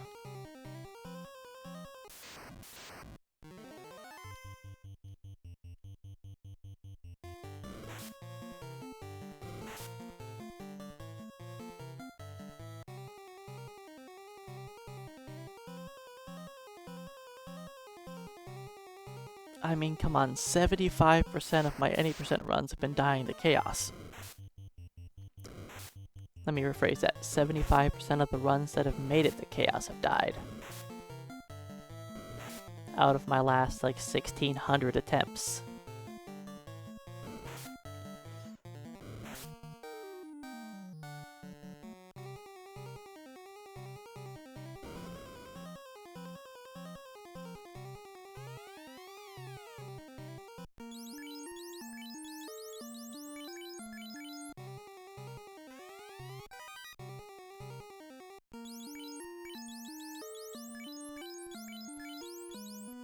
Let's give you that. Yeah, that'll do.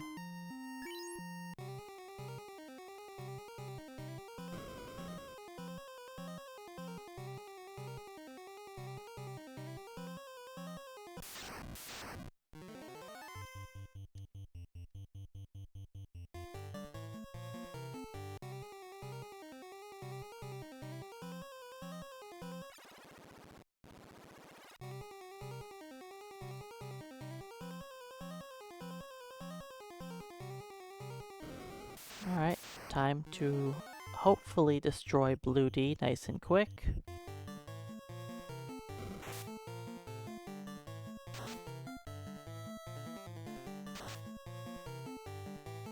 Bad turn order, but it didn't matter.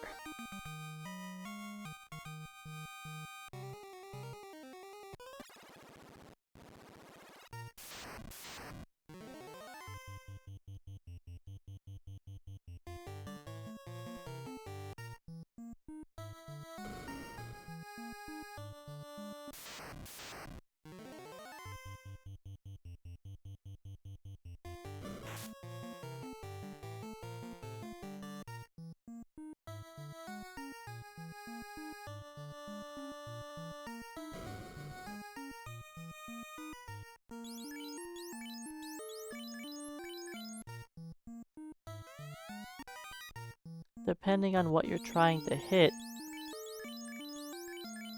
slow isn't awful at hitting enemies. If you're going to mention using slow on things like Carry or Kraken, that's not gonna happen.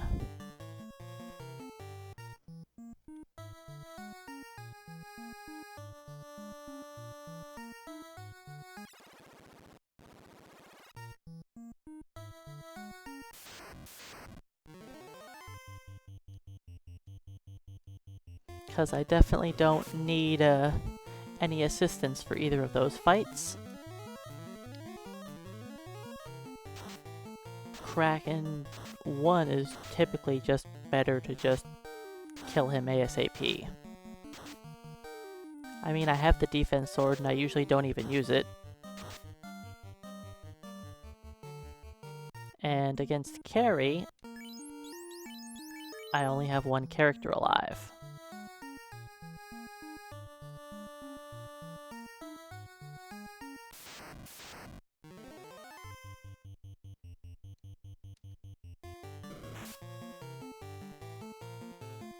And if you have a lot of people alive, Carry's not really threatening. You just cast fast on somebody instead of slow, and that speeds up the fight.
Hello, sorcerers.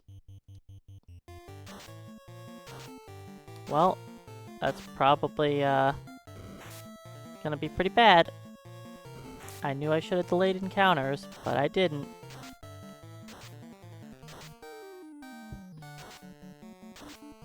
It's max sorcerers.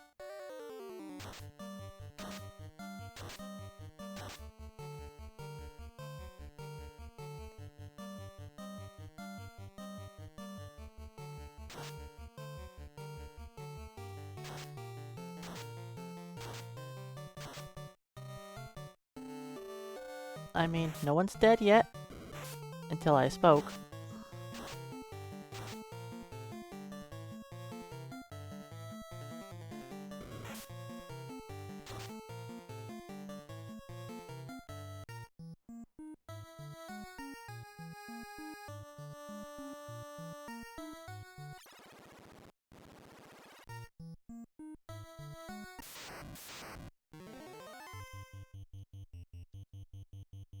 Poor Mike. He is always the sacrifice.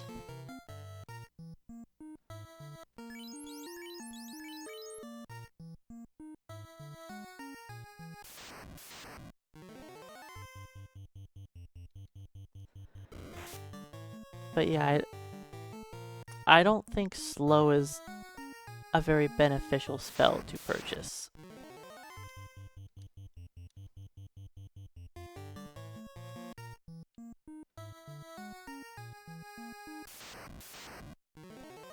That's just my opinion.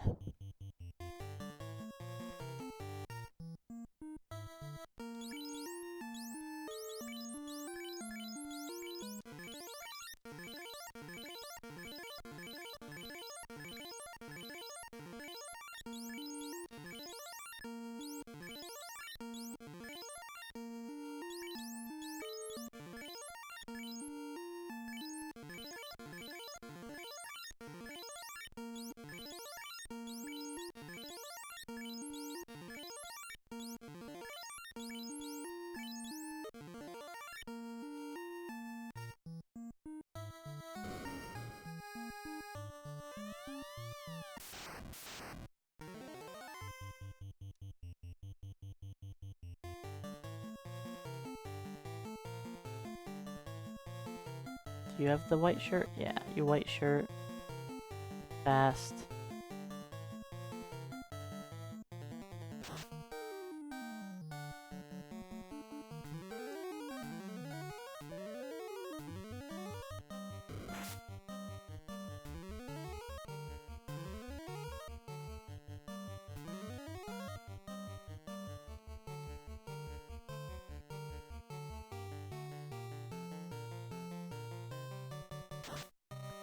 But yeah, I don't... Like, I don't know. Slow doesn't...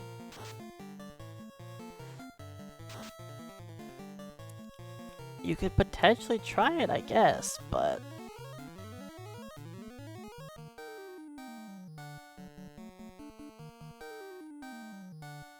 It definitely doesn't seem like... the fastest way to do things.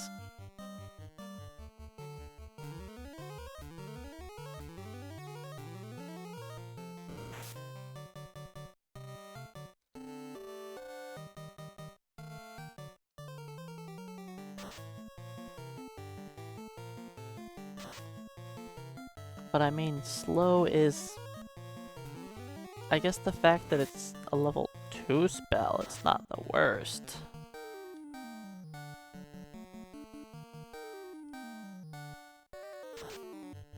But I still think going and grabbing fast is the way to go.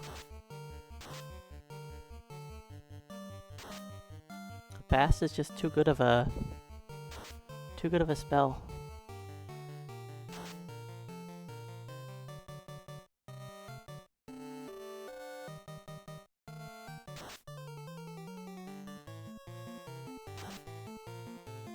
Did I not cast fast on butt?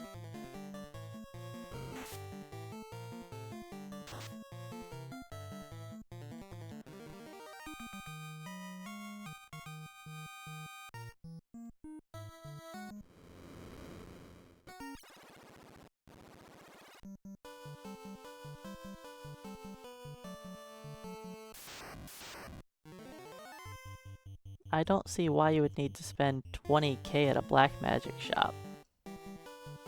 4k is all you really need to spend there.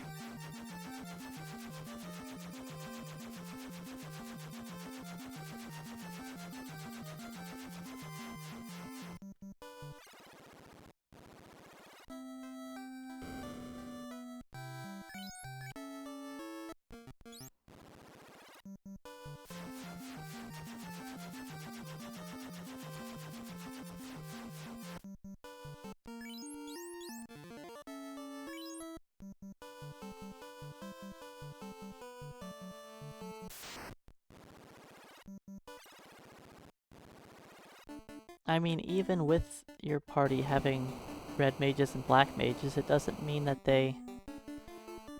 I mean, I guess you could spend 12k if you want to give everybody fast. But I don't know if having 3 people that know fast is necessary. Hey DJ Bacon Blade, welcome on in.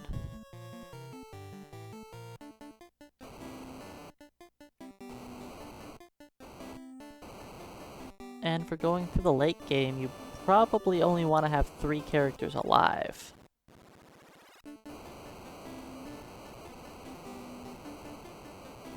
You know, the whole only having 3 ribbons thing is always the question.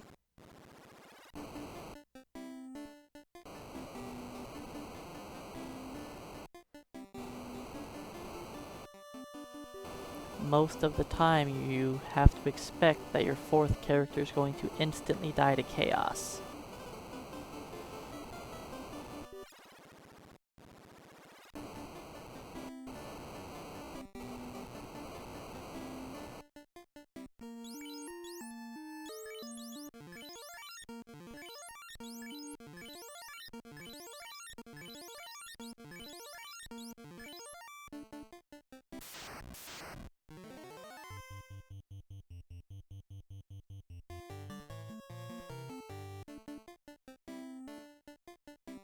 That sounds like a pretty darn risky run. But I guess if that's what you want to go for, good luck.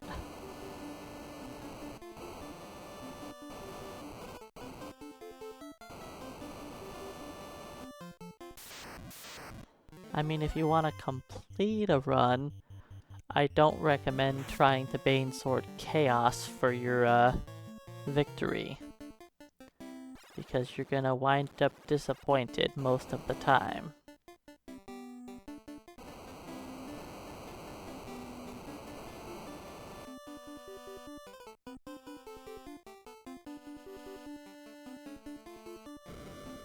Oh darn, I forgot to heal before carry. Whatever shall I do?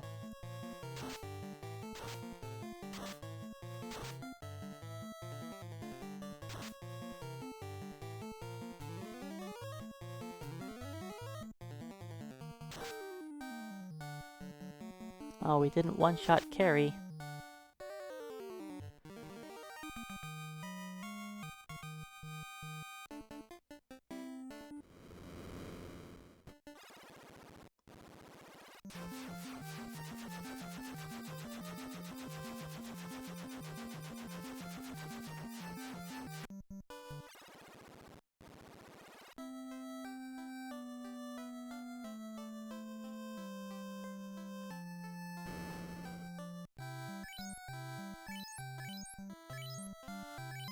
I'm not sure what happened with my carry split.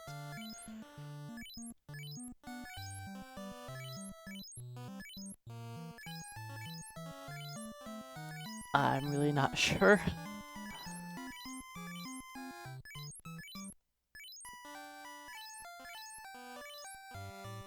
I guess it's possible that I originally had carry be done before Blue D Tiamat. I don't know.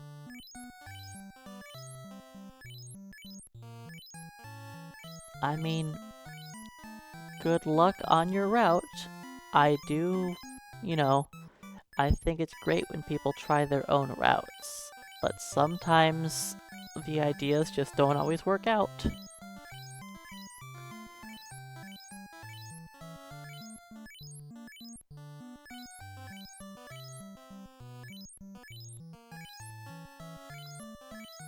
Wow, I could finish this run a whole lot faster.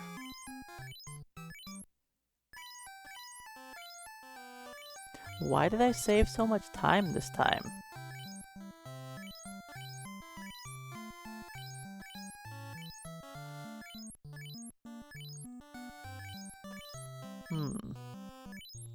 I don't remember what went so poorly in my first attempt at this.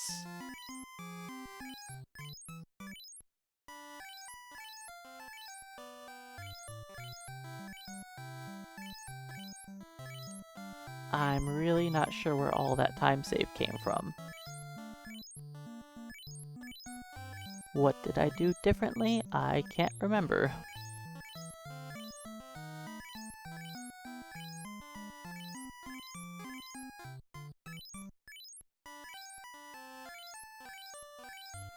Hey D-pad Danny, welcome on in. Thanks for the luck. I would have realized I had this much for like time save, I probably would have just hit level 40.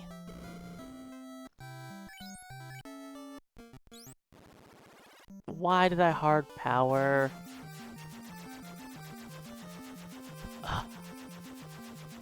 That's a waste. Oh well.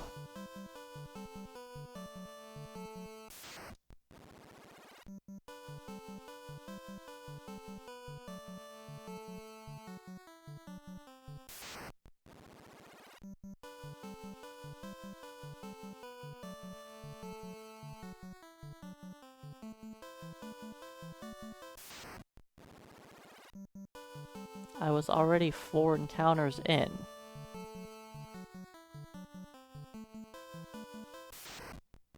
I didn't have to skip those first 4. I could have just walked in here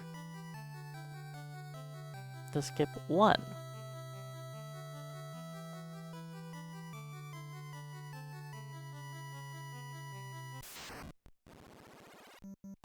Then do 2 outside, 1 back inside, and be ready to go.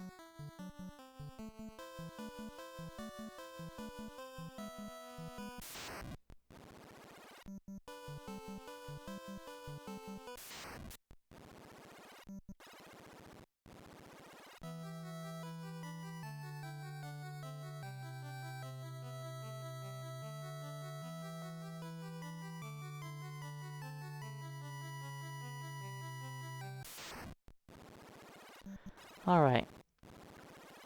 Now, let's get ready for the final dungeon. Will we succeed, or will we die to chaos multiple times before we win? We shall see. On the bright side, I have plenty of time to spare. So if I die to chaos, I can give it another go.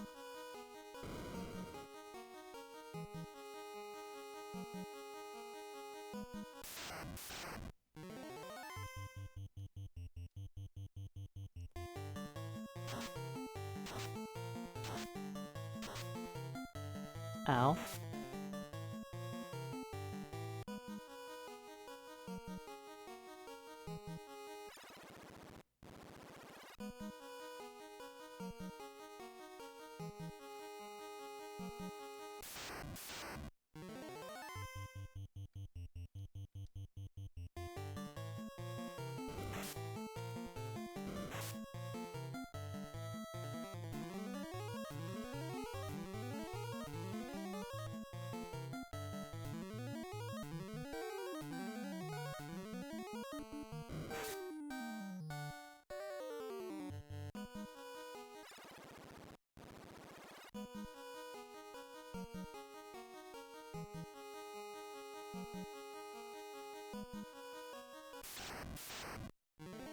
Good. Minimum bad men.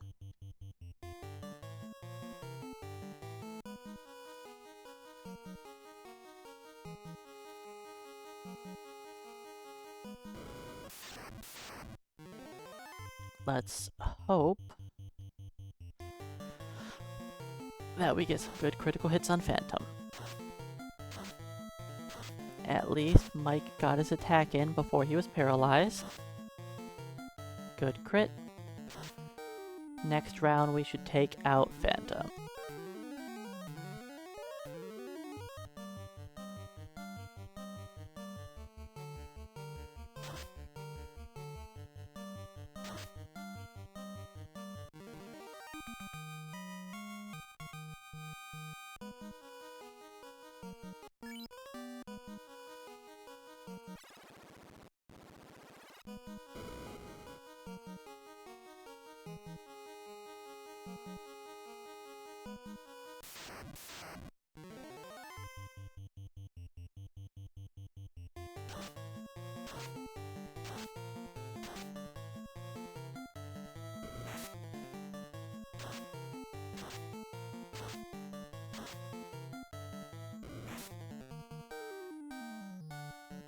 You guys didn't have to beat us up so bad.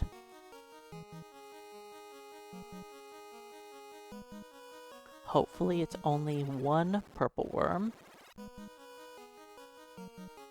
2 will just make the fight a little longer.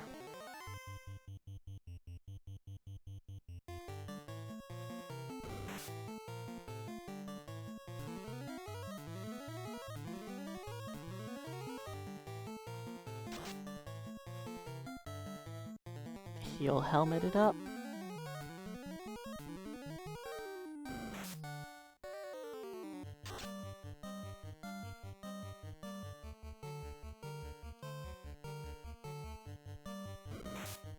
Ouch, that was rude.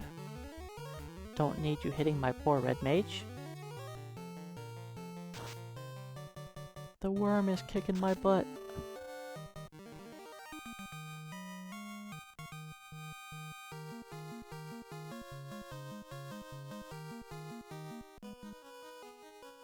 Level 18 just gives them slightly more hit points.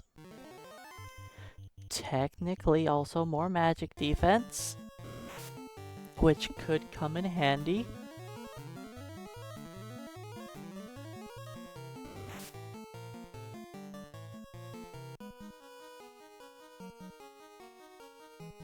I mean, I am hoping that Mike can survive on Chaos. I'm hoping, not expecting it, but hoping.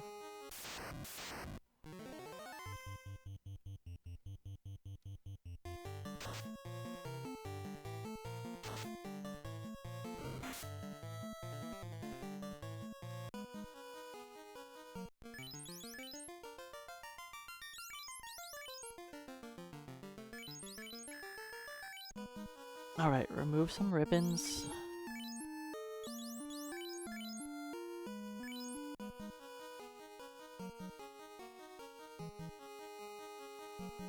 Let's get our 2 statues. That's all we need.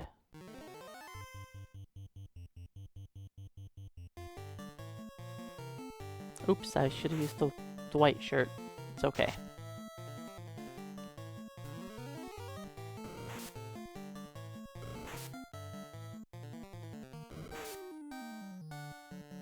But is no longer paralyzed.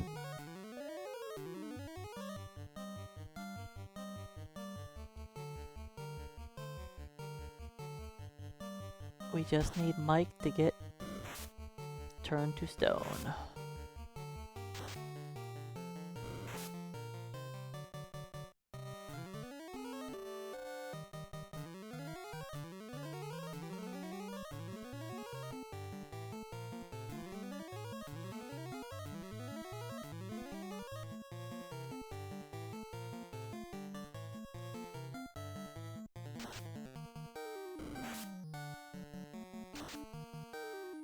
You can do it, Gurmadu says.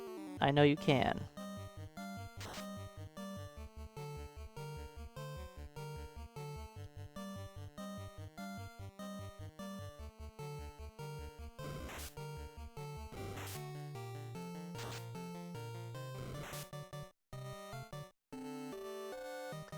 He has on the Aegis shield. I didn't take it off.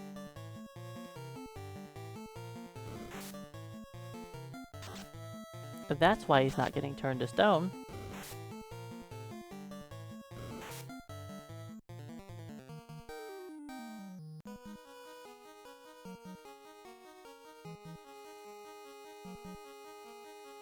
I'm not used to my weakest fighter having the Aegis shield on, so that's my fault.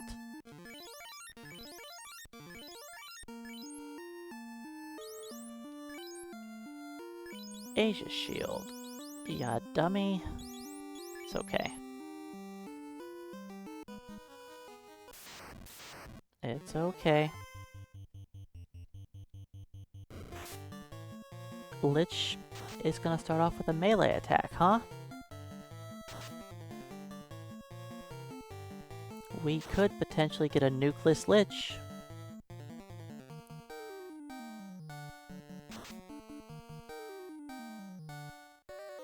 This should be it. Lucky me. I don't deserve that.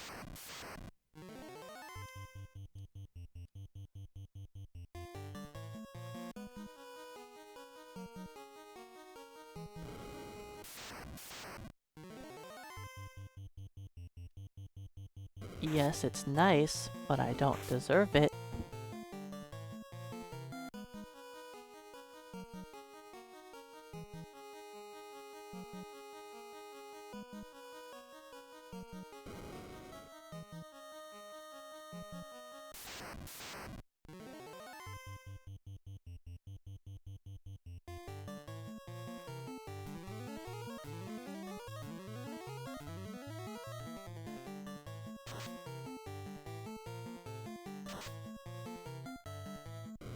Hey, old man Steelix, welcome on in.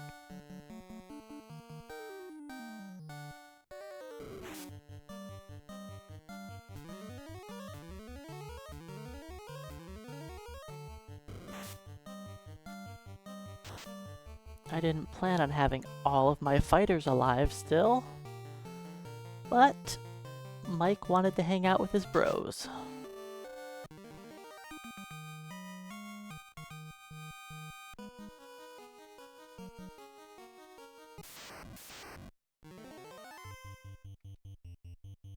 Use ruse. Fight white shirt.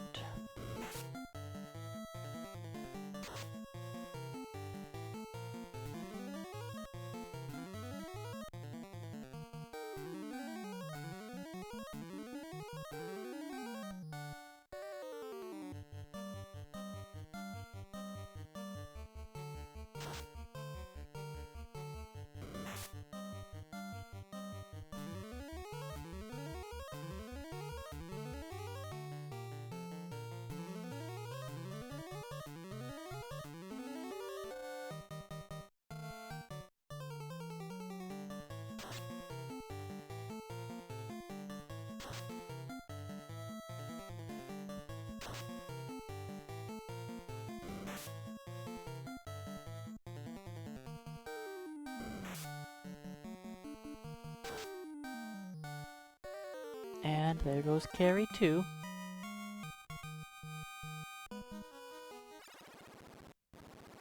Food has the giant sword.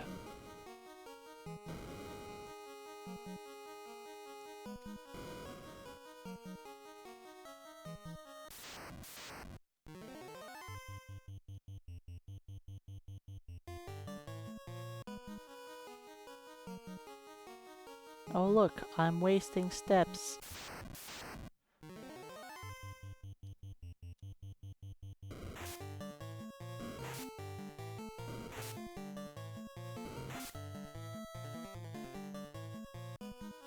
Yes, the giant sword is a sword that you never see.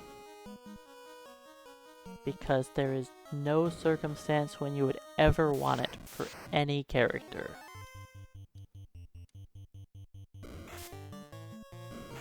It is just not a good sword.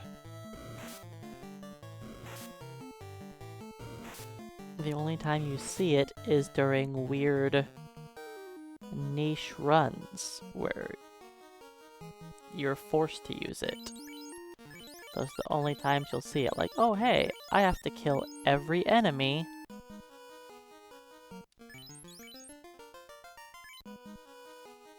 with, like, kill an enemy with each weapon, or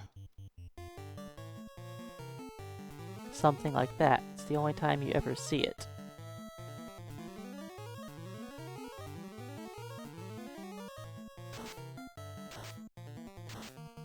Or in some weird challenge like this one.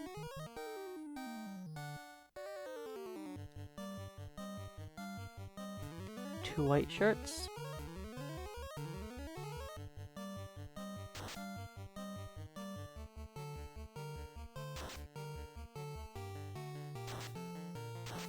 Kraken is being very kind.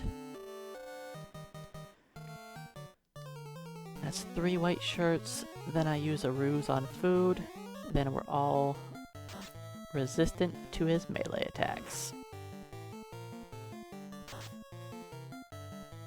We're not resistant until I use my ruse, Kraken.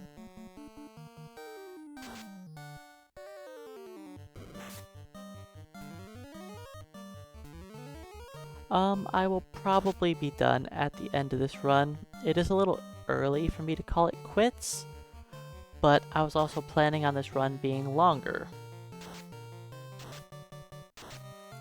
And I could die to chaos. Last time I tried this, I died to chaos.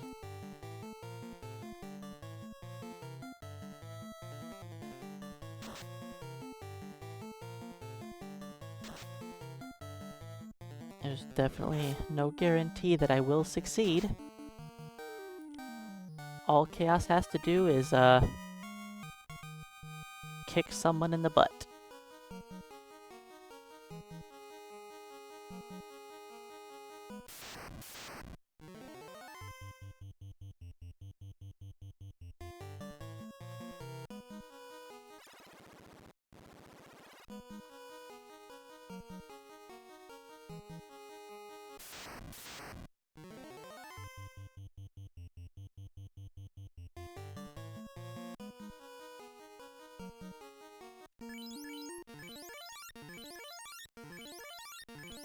How did I take so little damage in this dungeon? I don't know.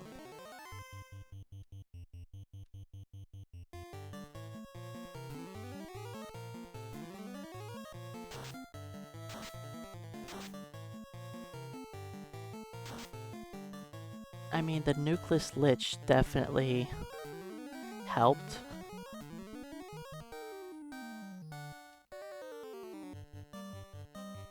Then Carrie did nothing, then Kraken did nothing.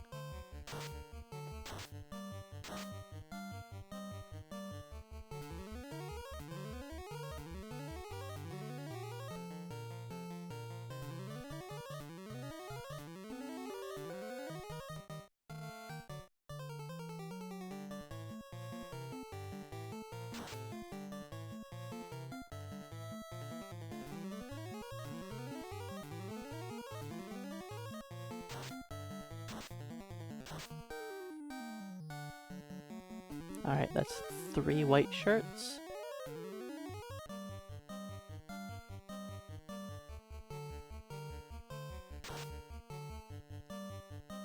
I think I'll leave it at 4 and just try to do damage. It's unlikely that we get meleeed. Let's just try and take her out.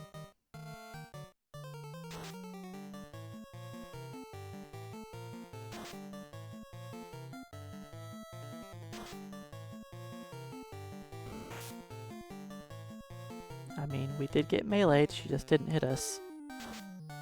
Food and Mike can still get hit.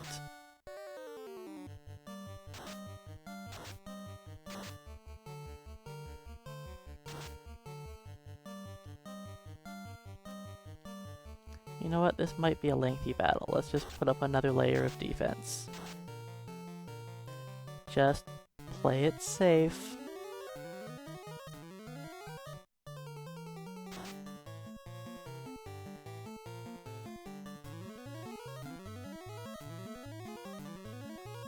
Just in case she decides to get critical hit happy.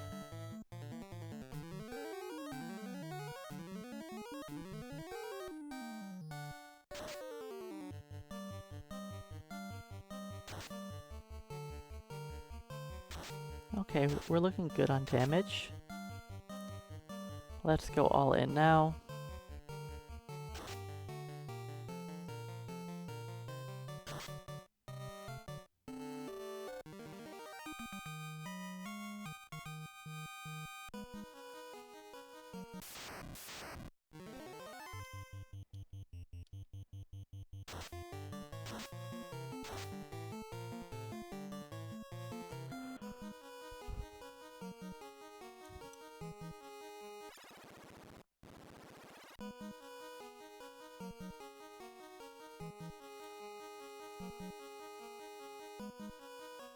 Alright, we'll see what happens on Chaos.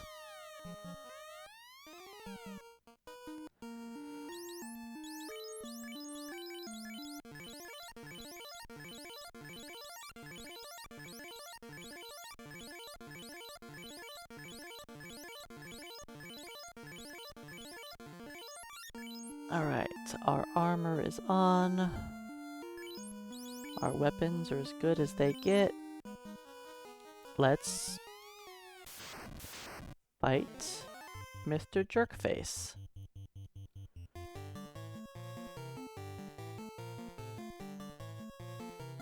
Let's just go with the fasts.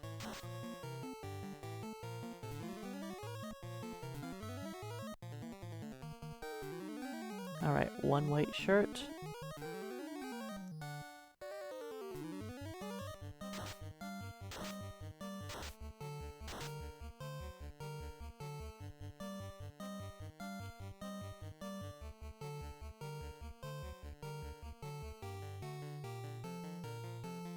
Two white shirts. Oh, not yet.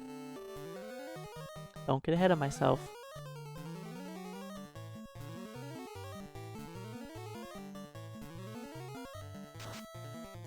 Bye, Mike? Nope. Mike resisted the urge. Two white shirts.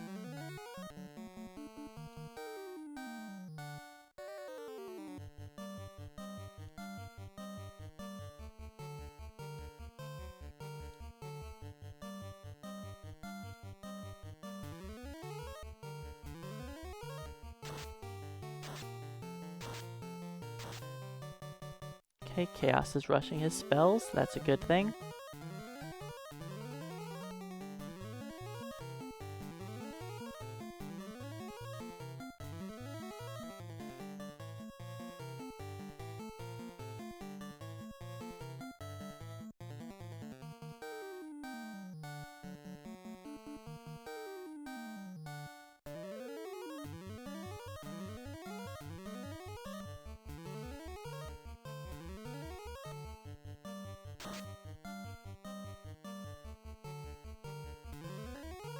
This definitely started off a lot better than last time I fought Chaos.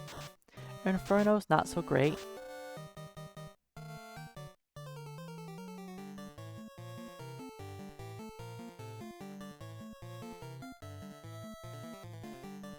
Use your last white shirt and you...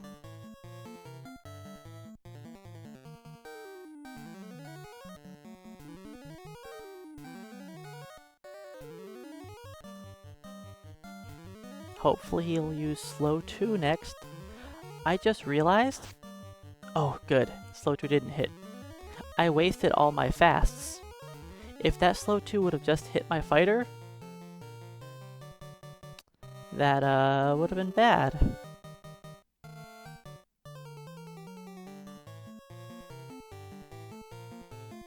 But luckily, it didn't hit him.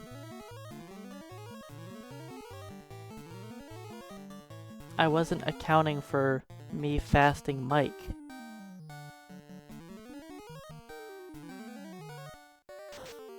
Alright, there's Cure 4. Let's go all in.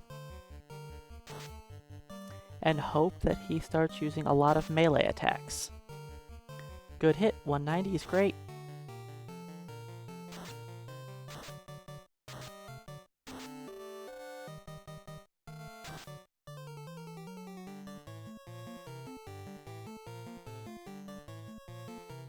I don't want to waste a Cure 3 yet. That's bad. Okay, but survived and resisted.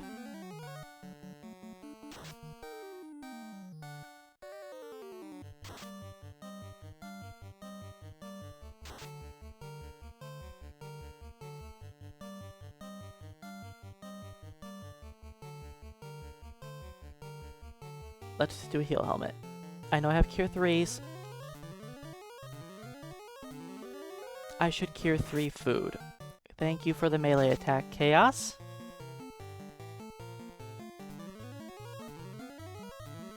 Yeah, Cure 3ing food would have been smart. But it's fine. Nice. We're doing great damage.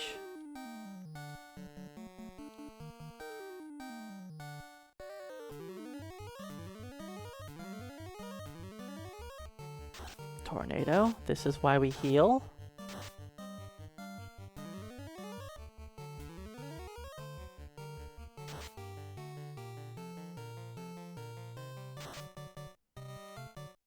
We're still doing amazing damage here.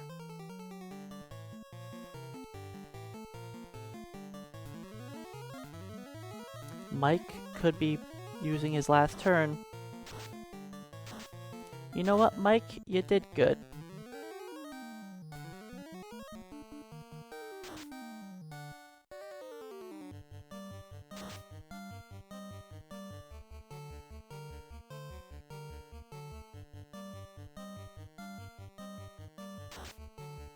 Chaos is going skill crazy, which means that we are very likely to succeed.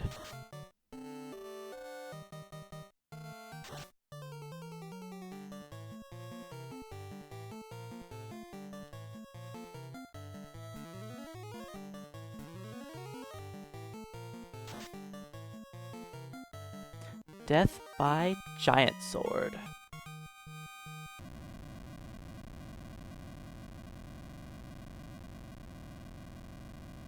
That was a very smooth fight. Chaos cooperated. He didn't even use fast or nuke. I don't know how we killed him between him casting Fire 3 and fast, but we did it. He used like 4 skills in that time.